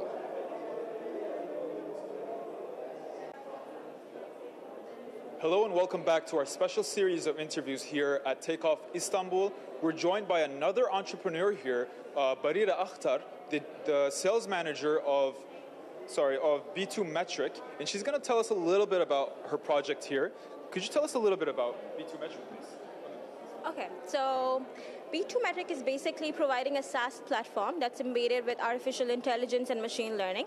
The platform is more catered towards the needs of sales, marketing, growth teams. It's helping them make sense of the data, but not just analytics, but also using machine learning. So creating churn prediction as well as customer propensity prediction to help them understand the entire user journey and make sense of the data. So what does this add in terms of sale, in terms of finding out customer needs? So what does it add to the customers and to the company as well? So the most common use case is, we've helped a lot of companies on average increase their retention by 30%. So the retention has increased, the marketing campaigns have gotten more optimized, campaign viewership has increased. Churn reduction is also the specialty. So we've helped companies like MetLife, Allianz, these kind of big companies reduce their churn by at least 18 to 20%. That's helped MetLife, for example, save $1.4 million a year. So that's... Okay, so we know about how much you've added, how much companies have gained from this. What I'm curious about, without getting into too many technical details, is how. So we're basically taking the data from users, and we're taking data in any shape and form. So you can connect your data that's coming from Google Analytics, most companies use CRM solution, or even if you have data in Excel CSV file, that's raw data, or any other data collectors that you probably would have. You can connect the data into IQ's B2 Metrics IQ Analytics solution, and the IQ basically provides you some insights into your data, and also it creates churn prediction as well as customer propensity prediction models, which is like machine learning models that help you understand and predict churn based out of your data, using the historical data, helps you predict churn as well as the future behaviors of the customers. So you can microsegment your customers according to how the behaviors are going to look like in the future, and then send them more personalized marketing action from within the platform. And the AI in it also gives you intelligent recommendations in terms of how you can retain your customers and by taking the right action at the right time, right? So and this all happened in real time, so you're not missing out on user data even for a tiny second. Just to summarize in one line, if I have to say that, this is basically helping you track every user at every tiny second, whether it's your mobile app or your website or any other platform that you could be using. Interesting. My last question would be, this Take Off Istanbul, what are you hoping to gain from it? So a lot of mentorship, actually. That's my main goal. Of course, investment is there as well, but mainly mentorship, because I've seen a lot of very experienced mentors list on the app, the website. Because I'm, by the way, global account manager, so I'm responsible for, right now, my main goal is to expand the business in the US, right? So I'm looking to connect with a lot of US-based mentors to help me understand how the platform can be positioned in the US, because the market is quite different. We have catered to a lot of customers from Turkey as well as Europe and GCC and the UK, these kind of regions. US is quite new for us, and we'd like to expand there as well. So yeah, I mean, that's the goal. Well, I hope you get what you're looking for, and congratulations already on your success so far. Thank you so much. But that's all from us from here right now. We'll be back shortly, very soon, so stay tuned.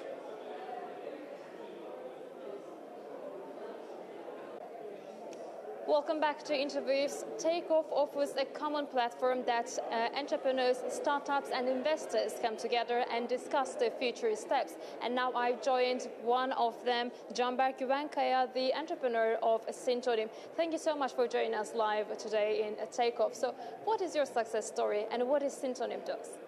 Thanks so much for showing interest. Syntonym was founded in 2019. And we really believe that biometrical data and personal privacy is one of the critical points in the world that we should protect. And we wanted to give this freedom to the people whenever they prefer. They will have a chance to stay anonymous when the cameras are open or when the camera is collecting the data. And this is the value that we are bringing, actually. Well, idea seems like come with an entrepreneurship alertness. So you already see a gap in the market, and then you step up by having an entry into the market. So what was the gap you see in the market?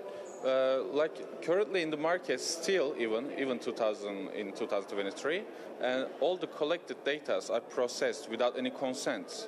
When people are walking on the street, going on the shopping mall, going in the store, in the market, wherever, the data is collected and nobody is asking any consent or something. And we see that regulations are putting pressure on this kind of industries to anonymize the data. You need to blur it, that means throw it away, or you need to anonymize it. So we see this gap to create this such a technology to fill this gap actually in the market, to anonymize all this collected visual data and face. And now as an entrepreneur, you took the stage in the Takeoff. So what it feels like? So what do you feel now?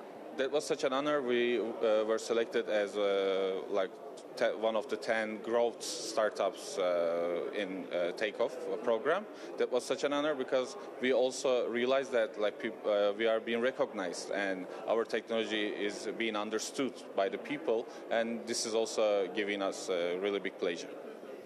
Thank you so much, Canberk Güvenkaya, the entrepreneur of Syntonym. He joined me and mentioned about his success story, and he took the opportunity to showcase his venture in Takeoff. We have so many startups, fresh and young entrepreneurs will be joined us. Please stay tuned. Welcome back to Take Off İstanbul International Startup Summit. Now we're gonna have a Yeni Fikirler, Yeni İşler Demo Day by ODTÜ Teknokent.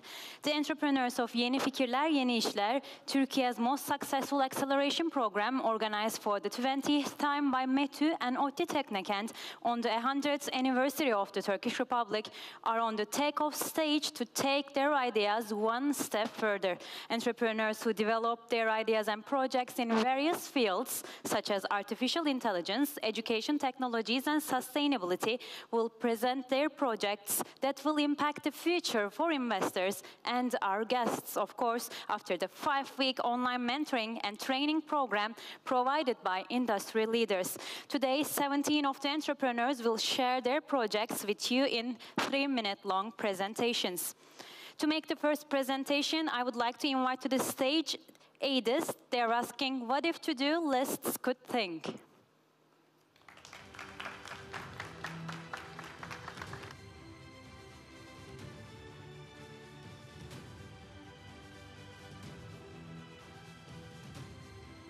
Hi. It's working. Hello, everyone. I'm Sedat from ADIS, and what if to-do lists could think is the question driving us. Imagine saying these things. So your schedule reorganizes itself. You can easily decide between a long-term task and daily business. You don't need to set a reminder for your tax payment, or you plan to run outside and you get alerted that it's going to rain. And even if you have a toothbrush on your shopping list, you might get alerted that you are just passing by a suiting shop. So, is this your life? We have a suggestion to make it such, namely ADIS. ADIS is an AI-based web and mobile application, and it's not just a to-do list, it's actually a personal assistant how executives can afford. Our core technology is a recommendation engine utilizing machine learning, which uses user feedback and the feedback from similar profiles, and also time, location, like criteria. Currently, in this market, there are more than 150 million people using to-do apps, and they use minor level of AI. Some are already in a transition phase using more significantly AI. Motion and Reclaim are good examples, but still are far behind what we are going to offer with ADIS. So far, we worked on our core technology and have a competitive user interface. So already our phase 1 product is going to be very competitive, but phase 3 will be ultimate. And in phase 3, we consider offering a marketplace where external companies can also give recommendations. And we are already in dialogue with Nike, for example, about possibilities.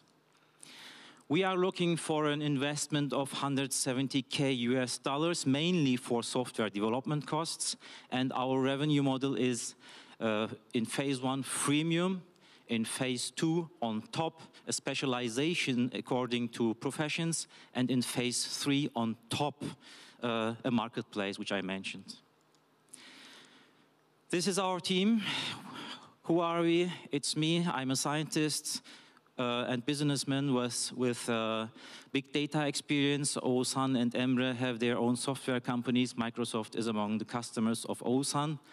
And Mauricio is a scientist working in the US on AI. So we say ADIS is the future.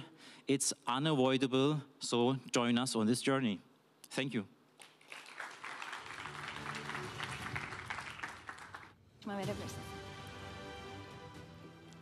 ADIS, thank you very much.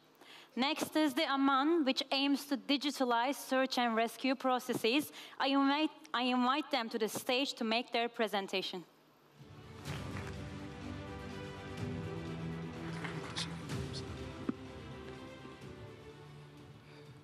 Hello, everyone. My name is Mohammed Abde. I am the CEO of Aman that guides lives to safety.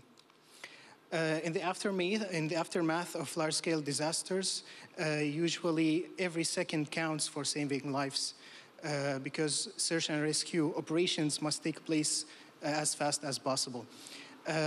In 2022, AFAD has reported 23,000 search and rescue operations, while this number is 100,000 search and rescue operations in the US, affecting more than 185 million individuals globally each year, thus optimizing the operational time and cost becomes crucial in such environments. So this inspired us to build Aman, which is an AI-based platform that is designed specifically for this purpose. Our platform performs mapping of the affected areas with drones, and it integrates data from different sources, such as citizens, search and rescue teams, and the drones, and it performs monitoring and tracking of the potential victims, as well as guiding the rescuers towards the survivors via simple English commands. Our initial claim is that our system can reduce the overall operational time and cost of rescue missions by at least 20 to 25%, depending on the nature of the disaster and, of course, on the capacity of the search and rescue team. You can see here a prototype of a snapshot of our prototype. Here you can see the tracked potential victims, although there is dust, but we can track them. And also you can see the descriptions that guides rescuers towards those potential victims. Our optimization here is vital because the cost for each search and rescue operation ranges from $3,000 to $140,000. And we are operating in the search and rescue equipment market, which has a size of nearly $18 billion in 2022, and it's estimated to be $23 billion in 2030. While our competitors, such as IDIS and SARCOB, focus on infrastructure change, we focus on people-centering, tracking, and monitoring. Our system can guide the rescuers towards potential victims via simple English commands, which no one has done before, and our system will be open for public. Me and the CTO, I am the CEO, my friend here and partner, Mohammed Al-Hassan, is the CTO of the company. We both have great experience in academic research and in R&D projects in the industry. Our business model consists of plan-based subscriptions, annual subscriptions such as basic, premium, and government plans. We will sell integrable units to get data for this system, such as drones and sensors, and we will be performing maintenance and repair of these units. Currently, we have published the prototype of our system that can make the main functionalities of the system. At the end of 2024, we are planning to finish the MVP and perform a substantial part of our product market fit with 2 basic subscriptions for local teams. We ask for $2,000 over 3 years for mainly software development and the prototype drone production, marketing and sales, and for cost of operations. Thank you very much. If you have any questions, I am here, and my CTO is also here.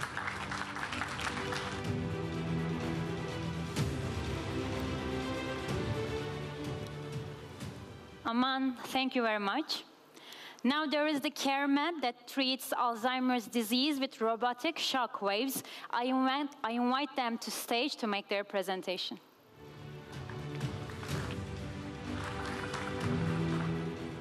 Hello, Fazıl. I am the CEO of company. We are manufacturing shockwave therapy systems. Our new project is to solve the Alzheimer and Parkinson problems. Normally in Alzheimer they are using gold standard in medication, but it is only saving time. The results is very bad. In this position we are manufacturing new technologies for the shock waves, and in the literature the results are coming very good. In this solution we are giving the shock waves to the cortex area. The deep brain is only affected with these shock waves, and ground factor is growing, and the revascularization making the activity in the located area. In the early stage, the results are very good. You can see at there, we are using a MR image. So for the localization, it is under the control without pain. And the average of the scores in the scale, you can see the difference between the periods of the applying treatment. Everything is starting with a dream in the world. We drove this localization paper, and in the end, after 4 years, we managed to manufacture this collaborative robotic shockwave treatment. In our business model, we are thinking a different type of marketing strategy. We will not sell the equipment, we will share the revenue treatment costs with the hospitals. So we are looking for distributors in the different countries with the strategic partners.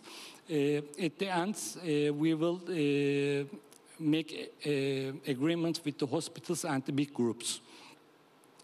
So at this time, we will have FDA and MDR certifications. The market is very big, and with our aids, it is growing fastly.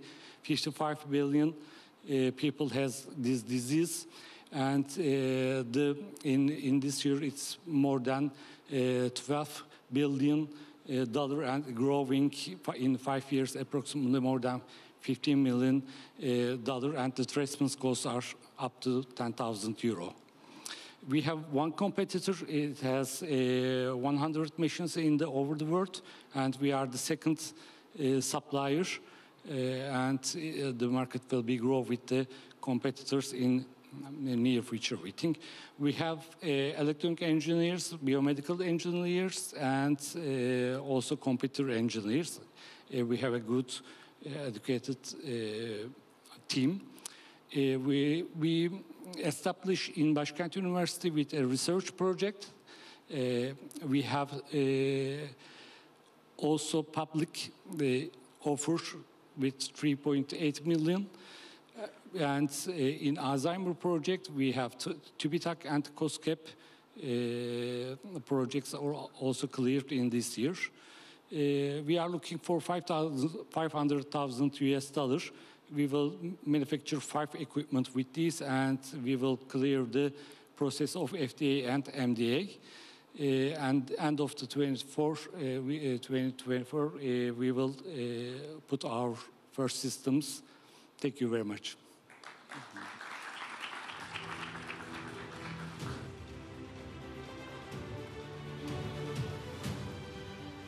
Kermet, thank you very much. Up next is düğünbuketi.com, a startup that has developed an artificial intelligence-supported wedding planning bot. I invite them to stage to make their presentation.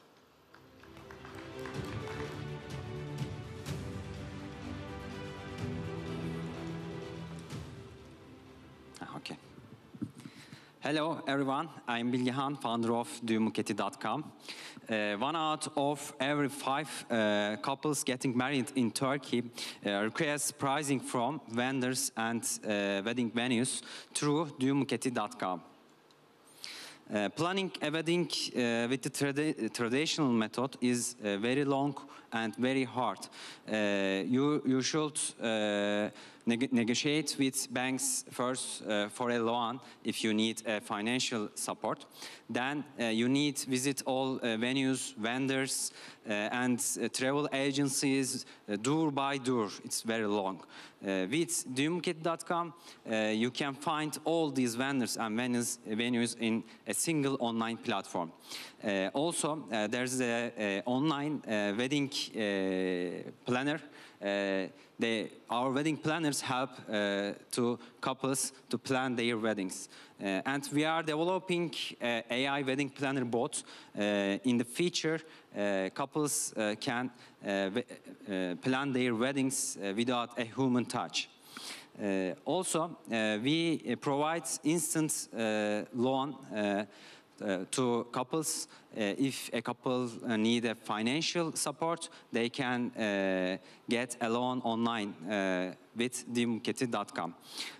Also, our bots will recommend individual recommendations, give the individual recommendations to couples for their home and wedding shopping. We provide a single platform for all their needs for wedding venues, vendors, honeymoon, planning, wedding home, shopping, it will be soon, and also instant loan. We have two business models. We gain money from vendors and venues with membership fees. In the future, we will get with commission fees from product sellers, honeymoon sellers, and loan usage. This is our potential markets. Couples spend more than $138 billion for their weddings. In USA, more than 400 vendors and venues, also more than 250,000 vendors and venues use an online platform to reach couples. We want to reach 25,000 couples in next 3 years. Sorry, vendors in next 3 years. These are competitors. Knots is biggest wedding platform in the world. Dune.com is our local competitor. We invest AI technologies and fintech technologies to differentiation, and this is our numbers. Last year we planned more than 100,000 couples wedding. Also, our couples spent more than 28 billion Turkish lira for their weddings. Our members earn money from them more than 1.6 million Turkish lira. Our team experience for AI technologies and digital marketing. We survived at the pandemic. Our sector was closed for 2 years. We survived and we succeeded to grow in this process. Now we preparing to extend our operations to globe. We target to reach 55,000 paid members at the globe. Thanks. If you have questions, you can contact with us with this email. Thank you.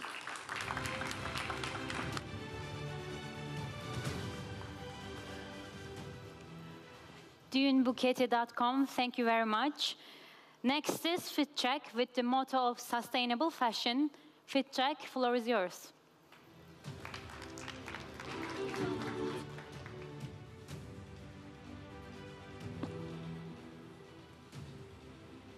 Hi everyone, I'm Mete. FitCheck is a social marketplace for fashion resellers. Nearly 10% of the carbon emissions in the world caused by fast fashion products. And to decrease that, we use platforms like Depop or Dolap in Turkey. But the problem is that nearly half of the listings in these apps are new and sold just for profit. And also, shopping takes a lot of time in these apps. Because of the interface that they have, listings stay there for weeks or even months. So this is the traditional process that you see. You can sell your listings on a traditional marketplace, so you have to promote it on the social media. So it takes a lot of time, both for the buyer and the reseller. Therefore, traditional marketplaces are actually broken, so they are not sustainable and not practical at all. We empower sustainability with the loyalty program that we have called Fit Points. Users can shop real fast with the video feed and live streams within our app. And also they can get instant styling inspiration with our AI. Basically, we empower sustainable fashion with AI and social media. Users can scroll through the video feed and see multiple listings in just seconds and in just one video. Also, as they shop secondhand, they can earn Fit points and use them towards cultural activities or donations to NGOs. They can also join the live streams and own the products. User can upload their current outfit to our AI stylist and choose their favorite social media person. This could be any celebrity, influencer, and after that, they can just click one button and get a fashion inspiration based on the celebrity that they've chosen. When we look at our competitors, there's Depop, Vinted, and Dolap in Turkey. But in FitCheck, users can view 100 listings in just 3 minutes, and we do not require any commission. Also, we empower sustainability with the loyalty program that we have. Also, users don't have to spend hours on their favorite social media person's profile just to get a fashion inspiration. They can just get it with one click with FitCheck AI. Boosting fee for listed items, collaborating with influencers. Flat fee, unlike commission, and also there's going to be AI usage fee. So this is basically our business model. Our team is full of from Bilkent, both graduates and students. We also have people that has startup experience in our team, and we also have advisor from Sun Textile. We launched the MVP like 2 days ago. We launched a podcast, for example, hosted 2 IC founders, reached to 30K people. So, and also we validated our idea before the MVP with surveys and interviews. We've started FitCheck like 7 months ago, and after that we formed our core team. And we are going to launch FitCheck in the US in the upcoming months. Also, we are going to participate in the Draper's acceleration program in the next batch. FitCheck Super App for sustainable fashion, you can download in the App Store. Thank you.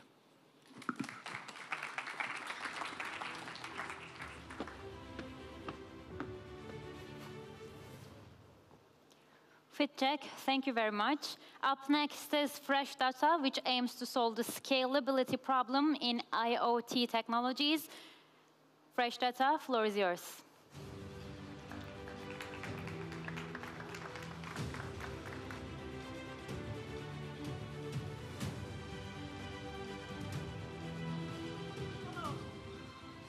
My name is Elif Uysal, and I founded Fresh Data Technologies to revolutionize communications for IoT.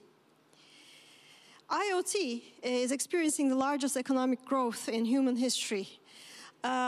Already, more than 100 devices are added per second. More than this, IoT, the Internet of Things, is expanding into space through satellites and spacecraft. But is this growth sustainable? Not with current communication technologies in terms of energy and bandwidth. Let me take a step back and give you an example from terrestrial IoT. Dedash Electric is a power distribution company with 1.8 million subscribers in Turkey. They collect data periodically from their endpoints, and this data is only sporadically collected at the central location. So they lack situational awareness of their grid in real time. What they need is not terabytes of data that they're currently getting, but a communication technology to send the right data to the point of computation at the right time.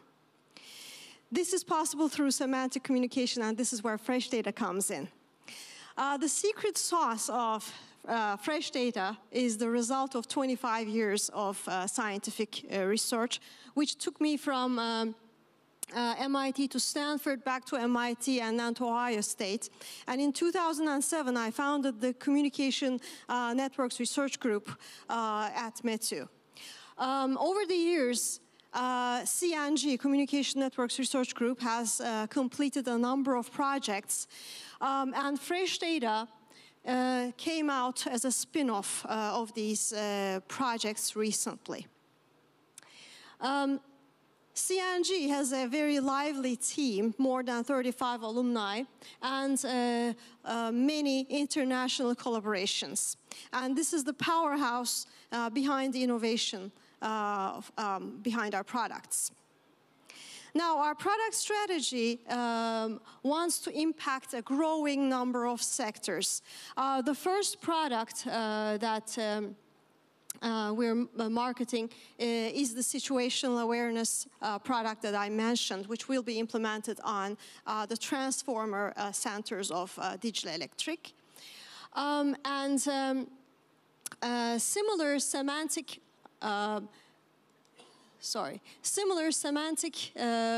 situational awareness devices are possible for sustainable city, smart city environments and environmental monitoring.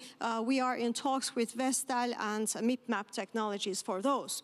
Second in line is our semantic relay, which extends the range of LoRaWAN, which is the fastest growing physical layer mechanism for IoT. This uses our patent pending technology.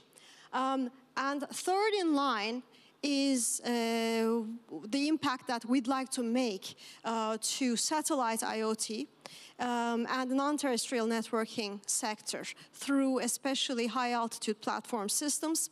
Over the last 6 months, our team has filed 5 new patents jointly in collaborations with ULAK Communications. So, in terms of market size, for the situational awareness device that we are implementing, which will be first of its kind in terms of semantic communications, and it will be implementing in the DADASH grid. In Turkey, the revenue potential is estimated at 120 million. The smart grid market as a whole is $60 billion US. The IoT, global IoT market is soon going to hit $1 trillion US. Out of this, 8.7 billion belongs to satellite IoT by 2032. In terms of the terrestrial IoT market, we're expecting a 5-fold growth in the next 5 years, reaching 25.5 billion US. Our team consists of basically METÜ electrical and electronics engineering graduates of various years with a total experience of 60 years. It is a vibrant team with a very rich hinterland due to our research group experience. And we envision to be a deep tech firm where these young people can find a chance to make worldwide impact. Thank you.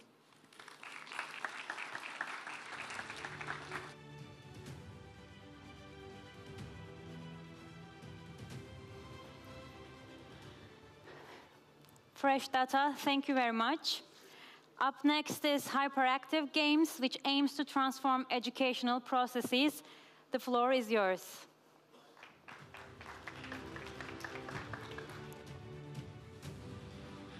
Hello everyone, I'm Mehmet. I'm a hyperactive person. It was always hard for me to, sit down and learn things, listen to my teachers. So actually transforming the education of children is very critical for this matter, because the digital native generation is really failing to engage with the traditional methods of education. So they want to interact, they want to learn while having fun. So we need to have to educate them while they are having fun. So our solution is very simple. We are using extended reality approach we are merging digital assets with real life, with our motion capture AI, with any device with a camera. They are moving in the real world and then, having fun and learning things. This is very simple and simple neuroscience. So when they interact, they easily learn. This is the approach. So This is a great time to engage with children because the market of gaming market is expanding with education, like, you know, very boosting hell. Our strategy is very simple. We are merging children education, interactive fitness, and arcade gaming all together. And there are so many possibilities with, you know, schools and parents. And we are right now testing 3 of our games in schools and with children: Goalkeeper, Meow Motion, and Math Maze. These will, you know, let us realize how to approach the mechanics and how to build the real games. The market's expanding very fast. In 5 years, it will reach out to $80 billion. Educational gaming market is a really opportunity, filled with opportunity. Well, our closest competitor is Next, raised $25 million in 2021.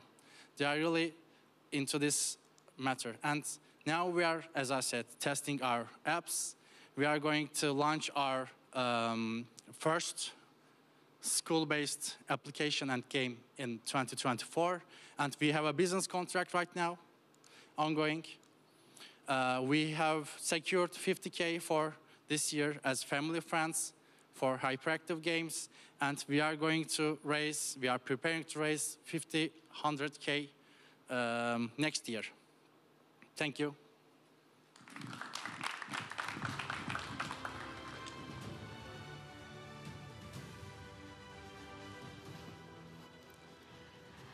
Hyperactive games, thank you very much. Next is M-based, which produces mycelium-based artificial leather. The floor is M-based.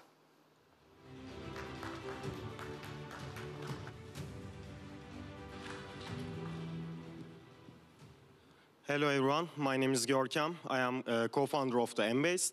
Embase is a biotechnology startup aims to enhance new material technology with using mycelium. It is a part of a mushroom.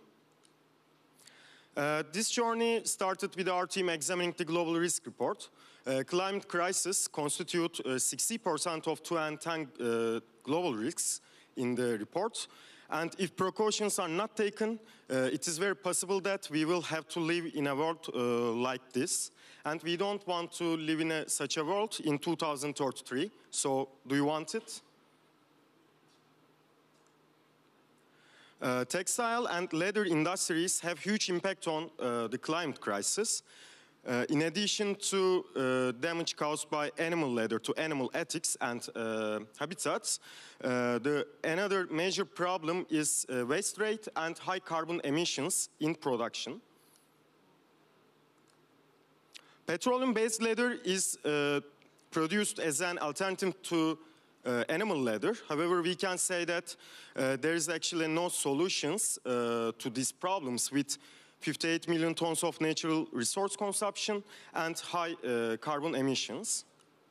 Actually, these problems have very simple solution. Embase can solve this problem with vegan leather. We produce it from mushroom with our using technology. Our vegan leather is plastic-free, customizable, ductile, durable, and long-lasting. This product can be used in fashion, automotive, and furniture industries. Thanks to our production process, we design it in line with global development goals, and our vegan leather consisting 100% of biodegradable and biomaterial, we can reduce the carbon emissions rate by half. In addition to using only 5-liter water during our production with renewable energy, we achieve almost zero waste. We aim to provide this leather to leather workshops and textile factories that are currently aware of this problem and trying to solve this problem. Embase target market is textile industry in the broadest sense, including bio-based leather sector. It has been gaining value year by year. Embase competitors should be examined in 2 categories. One of them is companies that produce leather using mycelium. unlike the other companies, M-Based is distinguished by being 100% biodegradable and biomaterial. At the same time, it demonstrates its difference from the other bio-based leather producers through an easy access raw material, being plastic-free and having high energy efficiency. In M-Based, I work as a material engineer, Zeynep as a molecular biologist, and Duhan as a system engineer. Our journey, which began with TÜBİTAK big program in May, is planned to initiate the investment process in January. With mass production, we may break even by December 2025. The total investment amount and the usage areas are as you can see in our plans. Thank you for listening. You can access our landing page by scanning QR code.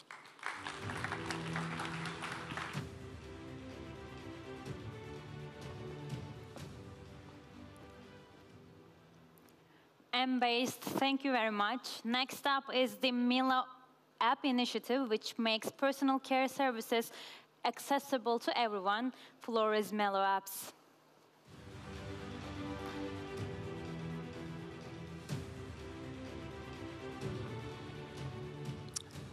Hello, everyone.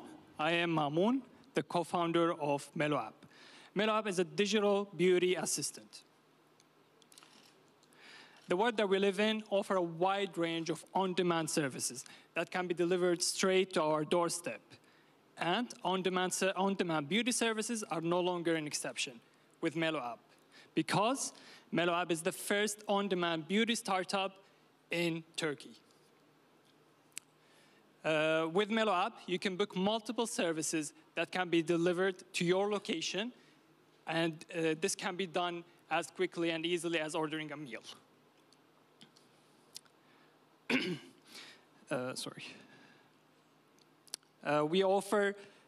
We have gathered more than 4,000 beauty specialists from 40 cities in Turkey. We also have more than 40,000 customers that are using our app. And also we have more than 20 corporate customers for our B2B module. Such as corporate customers, we have Energisa and Philip Morris. And this is our revenue model. We have two revenue models, B2B and B2C. As for our competitors, we have two competitors that are in the field. Our local competitor, Armut, and our international competitor, Just Life, they are basically having the same concept, which doesn't comply with us. The concept is mostly it comes to mind for cleaning or other household services, but not for beauty services, and that's where we stand out. So far, we have reached 30,000 appointments on our application, and we have made $350 in sales. This is our next step, the target for the markets after Turkey. We are targeting 3 big markets, which are Singapore, Doha, and Dubai. And by the year of 2026, our goal is to get 100,000 reservations on our mobile app, as well 300 corporate customers, and 8 million in GMV sales. We wish for investors investors and business partners in the field in the markets that we are planning or targeting, and as well we hope to get an investment of $500,000, and we will as well give a share of 10% equity. This is our team. Our team is very experienced and qualified for the mission that they are set for. We have Melis, our founder, with more than 6 years of experience with MAC Cosmetics. As well, we have the co-founders, Amir, Çağdaş, and I, which run the technology department and development of our mobile app. Yeah, that's all. Let's start this transformation together. Thank you so much.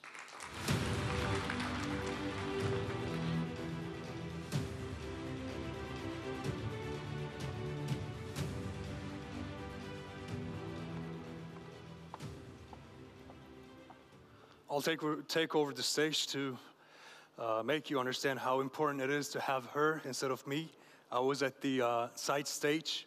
Next up is Nefes IoT, which performs early detection of forest fires with the IoT device they developed. I invite them to the stage to make their presentation. Thank you very much. Hello, my name is Amir Yegane Sahab. I'm co-founder of Nefes IoT. Forest fires are big problems, so we have to do something.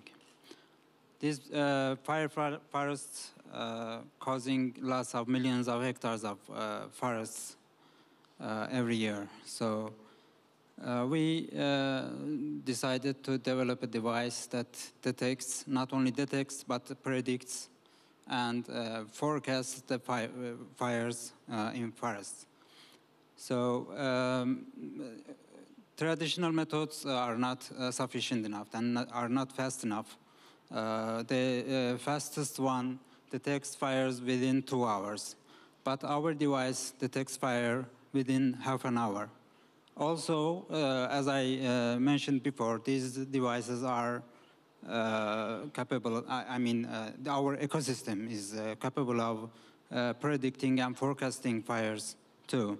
These devices are the neural sense of the forest that can sense the fire or probability of it using 4 different sensors which gives us temperature, humidity, and pressure, and gas data.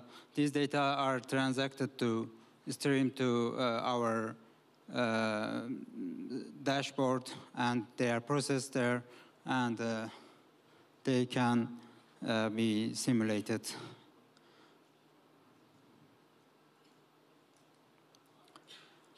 Our business model consists of device sale and subscription.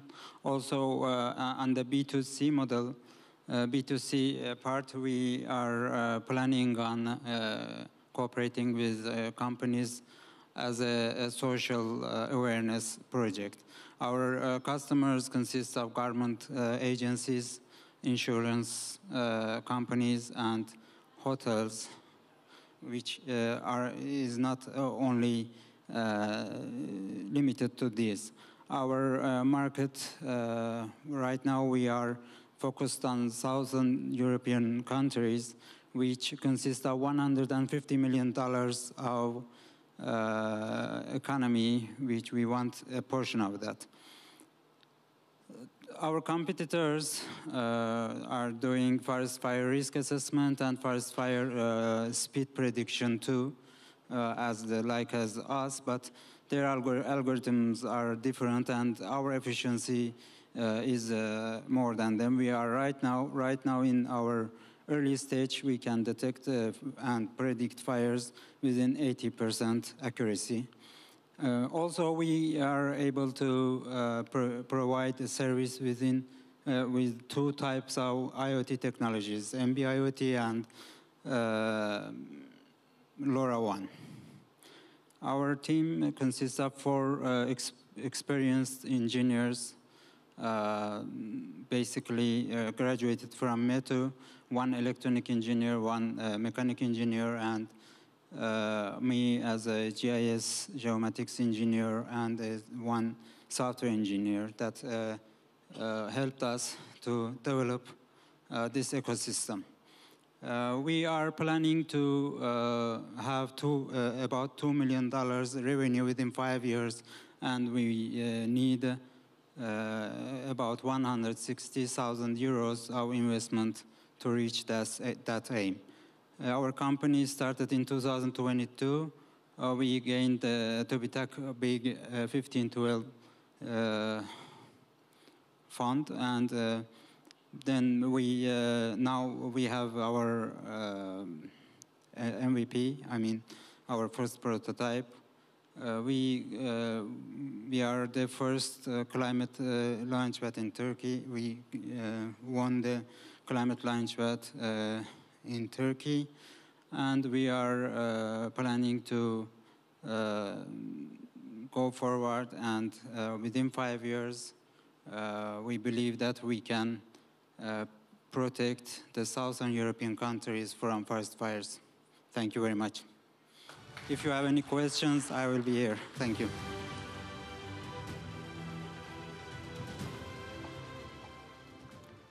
Now the next one is the nutshell, and their product can be described as a platform that transforms students' learning processes in a nutshell, and I invite them to the stage, wherever they are.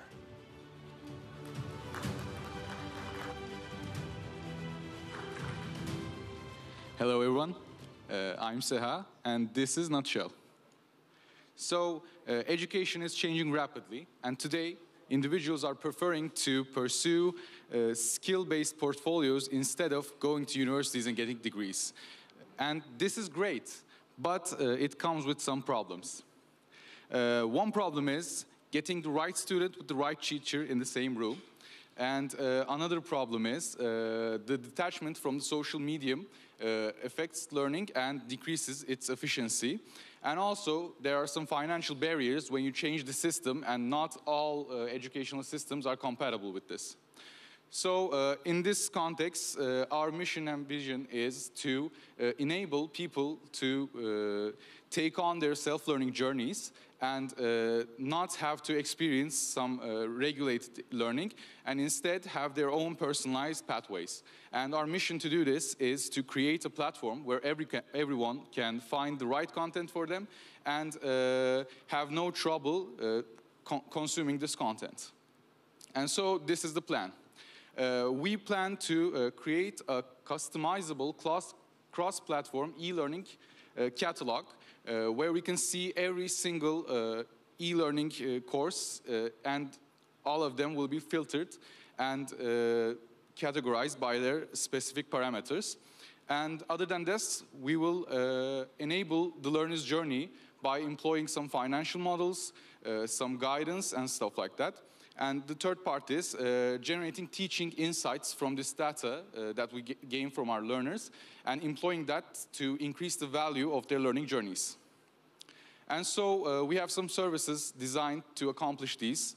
And firstly, we're going to put learners in a learning community where they can interact with their fellow learners and discuss about topics, discuss about larger courses and stuff like that. And other than that, we're going to customize their own learning journey so they have a tailor-fit learning path for them. And we're going to host this on a cross-platform learning catalog. And we're going to have a financial model, which I'll get to soon. And we're going to generate insightful learning analytics from this. And so about the financial model, we name it Help Plus. And it stems from the need of dropout rates being averaging at 82%, and there being asymmetric pricing leading to unobtainable degrees and serious difficulties. And the model is really simple. The student makes a down payment, and the rate of the down payment is determined by the completion rate of the course they're taking. Nutshell, using a browser extension, tracks their learning journey step by step. If the student continues on their journey and doesn't stray from the path and completes their journey successfully, Nutshell subsidizes their learning expenses and helps them get their certificates. And our revenue channels are, it's completely free for the common consumer, but we plan on generating revenue from other businesses and generating value for them. We plan on deploying affiliate marketing. We plan on generating value by creating learning analytics. We plan on forming market partnerships and producing market reports, and we plan on hosting sponsored content on the website. And so it's a really big market, the market of e-learning, and the obtainable market is somewhere around $148 million, and it has a high growth rate, so we'll be accessing a big market this way. And this is the landscape. We plan to place ourselves up here, and there are three main clusters that we plan to enter, two of them. One of them, the horizontal, is the community learning cluster. This vertical here is the technical learning cluster, and this here is the academic learning cluster, and we plan to stand on the intersection right there. And our target audiences is anyone who wants to learn in Turkish or English, any young professional, and our business targets are open online courses, institutions, academies, and businesses. On the horizon for us, we plan on launching Nutshell for Academy as a web platform by the end of February. And then we plan on moving on to Nutshell for Business. From there, we plan on generating value from the obtained data and moving on to a large language model that is trained with the data we've obtained. And here's our team.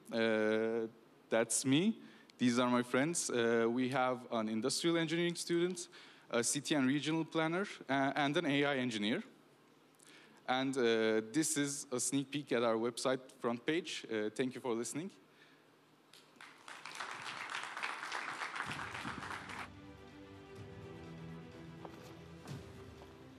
Now the next one is the RANS, and their motto is digital transformation of waste and carbon management. The floor is yours.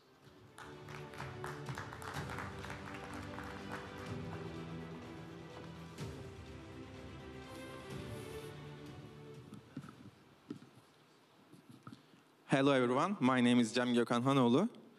Today I'm excited to present Digital Environmental Management Platform, RANS. Before we dive in, let's take a quick look at this $65 billion valued industry. Industry organizations send their waste to recycling facilities, then recycled waste is resold as secondary raw materials. However, there are problems in this process. That's why RANS comes into play. Industry establishments face economic losses due to high cost and market uncertainties. Also, environmental consultancy services for adapting regulations are expensive. Recycling facilities have problems like cannot finding waste and struggling to marketing secondary raw materials. RANS solves all these problems through our services, Waste Marketplace, Carbon Credit Platform, and Digital Environmental Services, directly impacting 6 Sustainable Development Goals. In the Waste Marketplace, recycling facilities and industrial establishments can increase their trade volume by creating listing for their waste and secondary raw materials. A smart route optimization feature will minimize logistic costs, and stock exchange feature will eliminate market uncertainties. On Carbon Credit Platform, companies need to buy some carbon credits to buy due to high emission products of exporting. They can easily operate carbon certifications with international carbon markets through RANS. Digital environmental services are totally digitized version of traditional environmental consultancy services. It offers an easy, fast, and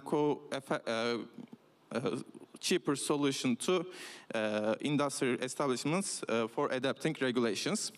Our target market is Turkey. It will be followed by European Union countries with the same environmental regulations. Given that our country's waste producing potential is 10% of Europe's waste, shows the need for such services. RANS stands out by offering all environmental solutions in one platform, and there is no active waste marketplace in our country.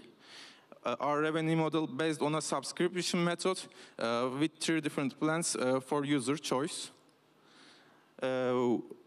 Considering with the minimum customer number and product prices, we aim to achieve $1.2 million revenue for RANS. Our team has 3 members with over 22 years of experience, such as recycling facility management, founding environmental consultancy company, defense industry project management, and software development on e-commerce platforms. We look at the roadmap. Since the idea formation in January, we had so much market analysis and collaboration meetings. We will launch the MVP in February and product in October with the first phase. We aim in 3 years, we aim to transfer European sites. Thank you for your listening. RANS will provide sustainable solutions for more livable world.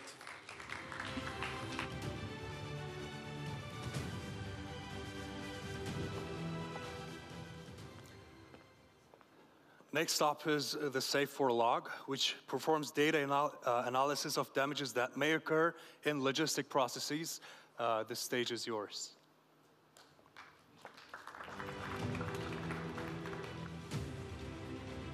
Hi everyone, I'm Zeynep from Safe4 log team. Safe4 log is an enterprise that helps the company control cost of damage deliveries.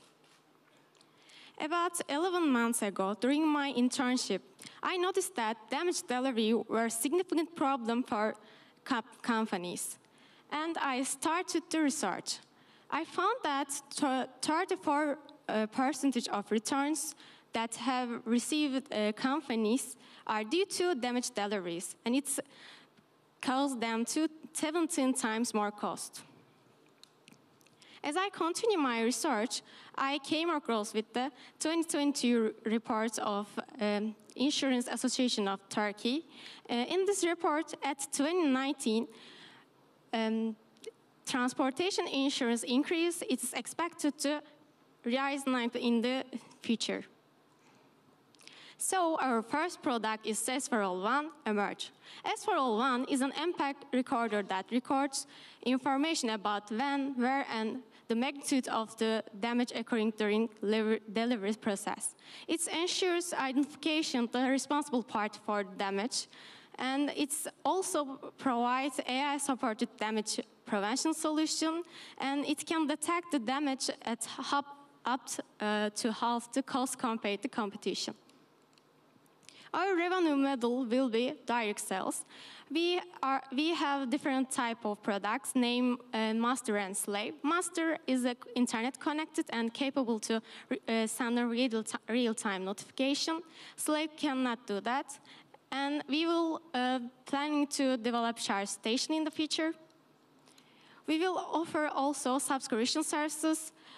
Once we obtain a sufficient amount of data, we will provide AI-supported damage prevention consulting services. Our target market size is $1.6 million. We differentiate ourselves from the other competitors being affordable customization and providing AI-supported damage prevention consultancy. Our roadmap began in August 2022. Our core team consists of 3 individuals. I have been in this ecosystem for 5 years. I have founded a startup before. We are asking for $100,000. Thank you for listening.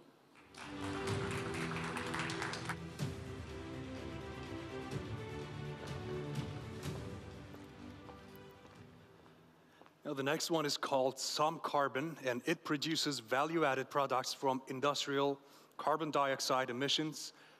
This stage is yours.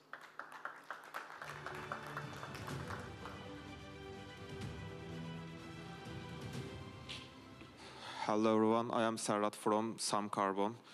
Some Carbon is the new generation carbon dioxide technology. This means the economy coming from the factory chimney. Let's look at the detail. As you know, Paris Climate Change Agreement pressing to heavy industry, carbon limitation decreasing day by day. This situation affected the production is restricted, nature is dying. There is need a solution, we need a solution. Let's look at the demo. We captured the carbon dioxide from the factory chimney and storage the underground well. This emission, this kind of the raw material and feed the system. System power supply is the solar floating system and carbon dioxide is the raw material. We react to carbon dioxide with hydrogen goes to methanol. Methanol is the sustainable aviation fuel. It's a very useful fuel nowadays. On the other hand, the latest solution in the world, carbon dioxide capture is a very popular method for the carbon industry. But, for example, Paris has a 200 million ton per year emission. Istanbul has same condition. Where and how will storage this emission and underground? Our system provides a way to carbon taxation and produce your green fuels. And we have some demo site and we have some dashboard. We control the all carbon data right side and we have carbon dioxide raw material. This system provides to get income raw material. It's a very unique situation. We focus actually all goals of the sustainable development and we provide to some multi-uses for the industry companies.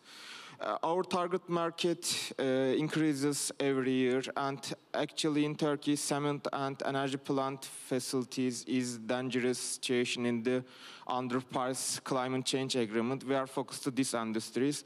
You can see in reference companies in right side. Sector analysis, this sector is very huge capacity. For example, we are focusing to 185 million in Turkey. You can see this coming from data, different industries. It's over the $1.2 billion for under the carbon trading system. We have 6 competitors all around the world, but I want to mention about the two of these. We are different from the industrial symbiosis model. This means we capture from the common hub carbon dioxide, and this company just feed the waste carbon dioxide price to our company. And revenue model, we started the project planning. Nowadays, we production the full service carbon dioxide plans and we complete the break-even points. We were in the big bang stage last year and we get 8 pillars in this organization and we goes to incorporation company types, and nowadays we are working with Unity International, largest carbon dioxide conversion facilities in the Middle East region. We are very multifunctional team and you can see this member. And nowadays we are in seed tour. We are valuation $3.3 million American dollar and we need a 300,000 American dollars. Thank you for listening. We started transforming the world from the carbon dioxide. Thank you for listening.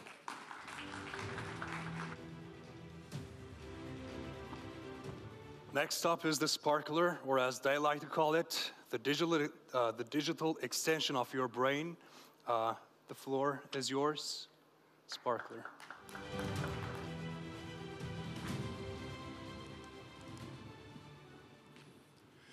Hi everyone, my name is Tina, CEO and co-founder of Sparkler, a tool that unlocks your intellectual superpowers. Now, I want you to meet Brian. Brian's an intellectual, a freelance analyst, who also runs a blog in his free time. He's reading and researching extensively every day. He's deluged with information. He's a proud Notion user, along with other productivity tools. But the process of switching between apps, navigating through menus, and poor integration among tools leaves him frustrated, exhausted, and makes him collecting tabs in his browser, taking message screenshots, and also sending messages to himself and his friends. Sparkler removes all this friction. Whenever Brian finds something interesting, he can save it on the spot without switching between apps or navigating through menus. He can save websites, take screenshots, or he can capture anything on his screen. Sparkler allows him to capture and organize his content at the same time, so he can continue where he left off and maintain his workflow without interruption. And the same convenience applies when he wants to find things. No matter which app he is on, a simple shortcut grants him instant access to his entire library, and he can find what he's looking for just in seconds. Sparkler also allows our users to keep their favorite tools in one place. So we are integrating all of them in one place. So Brian can curate his own personal internet and always finding what he's looking for and achieving more each day. There are 215 million individuals, much like Brian, who suffer from information overload. And we reach them with freemium model, and we are charging $16 per month for our pro features. And with these numbers, we are going to hit $10 million ARR by the end of 2026 and $100 million by the end of 2029. Our target users are like Brian, are eagerly, actively participating in communities, and they are looking up for new tools. So we are engaging with them through these communities. We are not doing any pushy sales tactics. We are focusing on building credibility and trust. Also, we are leveraging influencer marketing for getting their attention. And also, we are utilizing a waitlist and a exclusive brand aura around the product, so we can make them curious and excited more. Also, we made integration seamlessly. We make it very easy to integrate their tools so they can bring their knowledge with themselves when they're coming to Sparkler. And most importantly, we are focused on product-led growth. Our growth mainly focused on delivering an exceptional product and excellent customer support. Also, Sparkler is designed to go viral. We use deep links to facilitate organic growth and word of mouth. We have recently launched our MVP, and almost 2,000 users signs up for our waitlist, and 100 users are actively using Sparkler each day. And 43 pieces of content has been created each month averagely. We're going to launch the beta in the new year, and we are going to do the public launch later in the 2024. Our team has combined experience of 30+ years, consists of ex-startup founders, and we have deep knowledge in personal knowledge management market. I'm excited to share more. You can come find me after the this event. And yeah, looking forward to talking more about it. Thank you very much.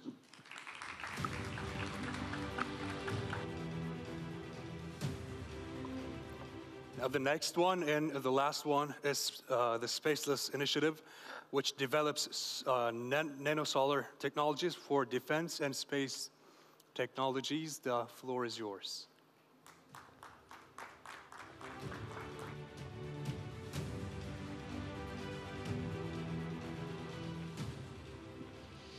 Hi everyone, I'm the last one I suppose. I'm Guler. I'm the founder and CEO of Spaceless. Spaceless is designing, as you can see, next generation ultra lightweight flexible solar cells and solar panels. And our aim is to revolutionize the solar energy in the future. And the sectors are for defense, energy, and space. So when we look at the problem, you know every sector has the energy demand, and especially the space sector has the energy demand. And when we look at the solar energy potential, it has the highest potential that we can harvest for our future. And you can see here, alarmingly, the climate change effects are affecting all of us, and the global average temperatures are rising, as you all know.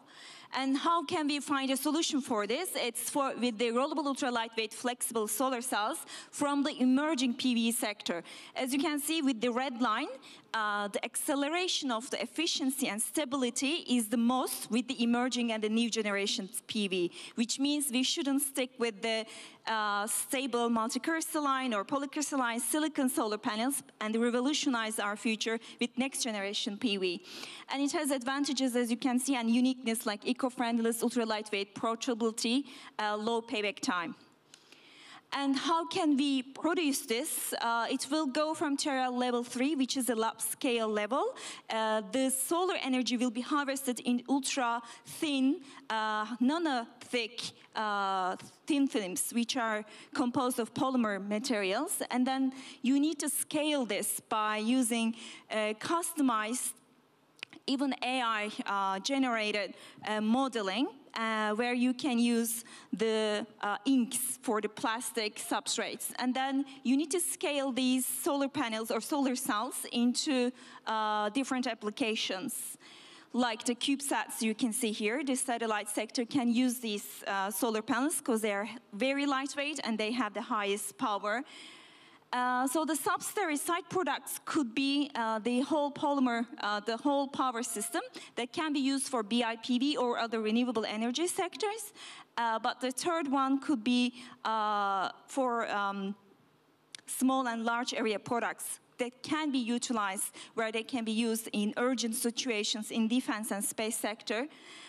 With the space-grade flexible organic solar panel, the profit margin is expected to be 150% in the next 5 years. And this is the unique selling point, which is the specific power, 10 kilowatt per kilogram, which is the highest among the emerging PV sector as well. And you can have them with 15 to 500 grams per meter square, which can change everything. We can mount these on different surfaces. It is flexible, rollable, bendable.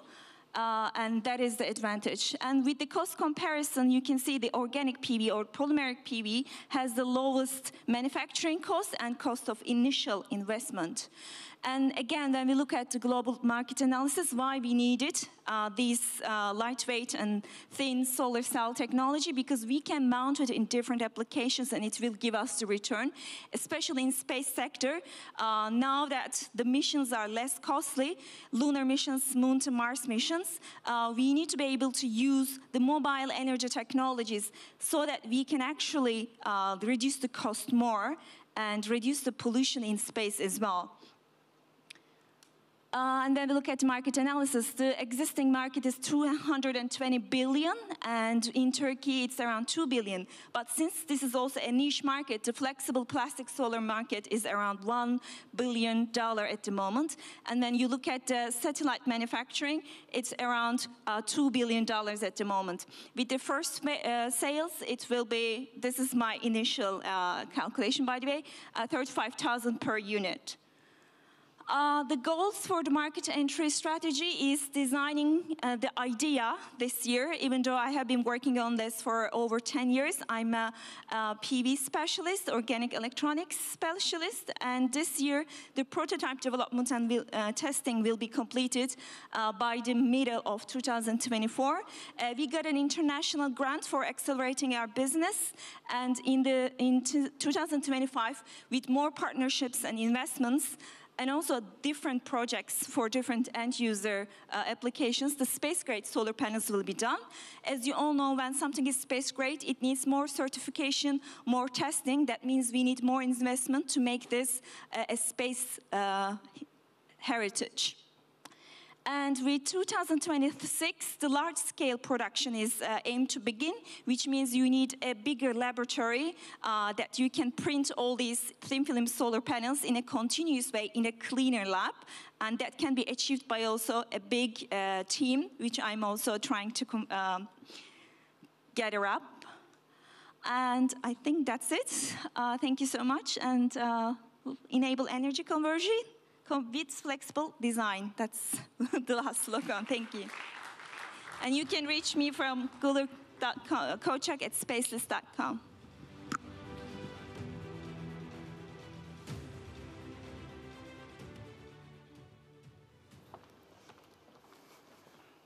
And that's it for today. Our entrepreneurs have completed their presentations.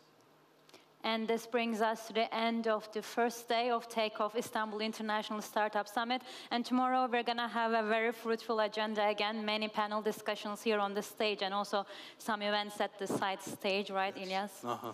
And until then, see you. Good evening.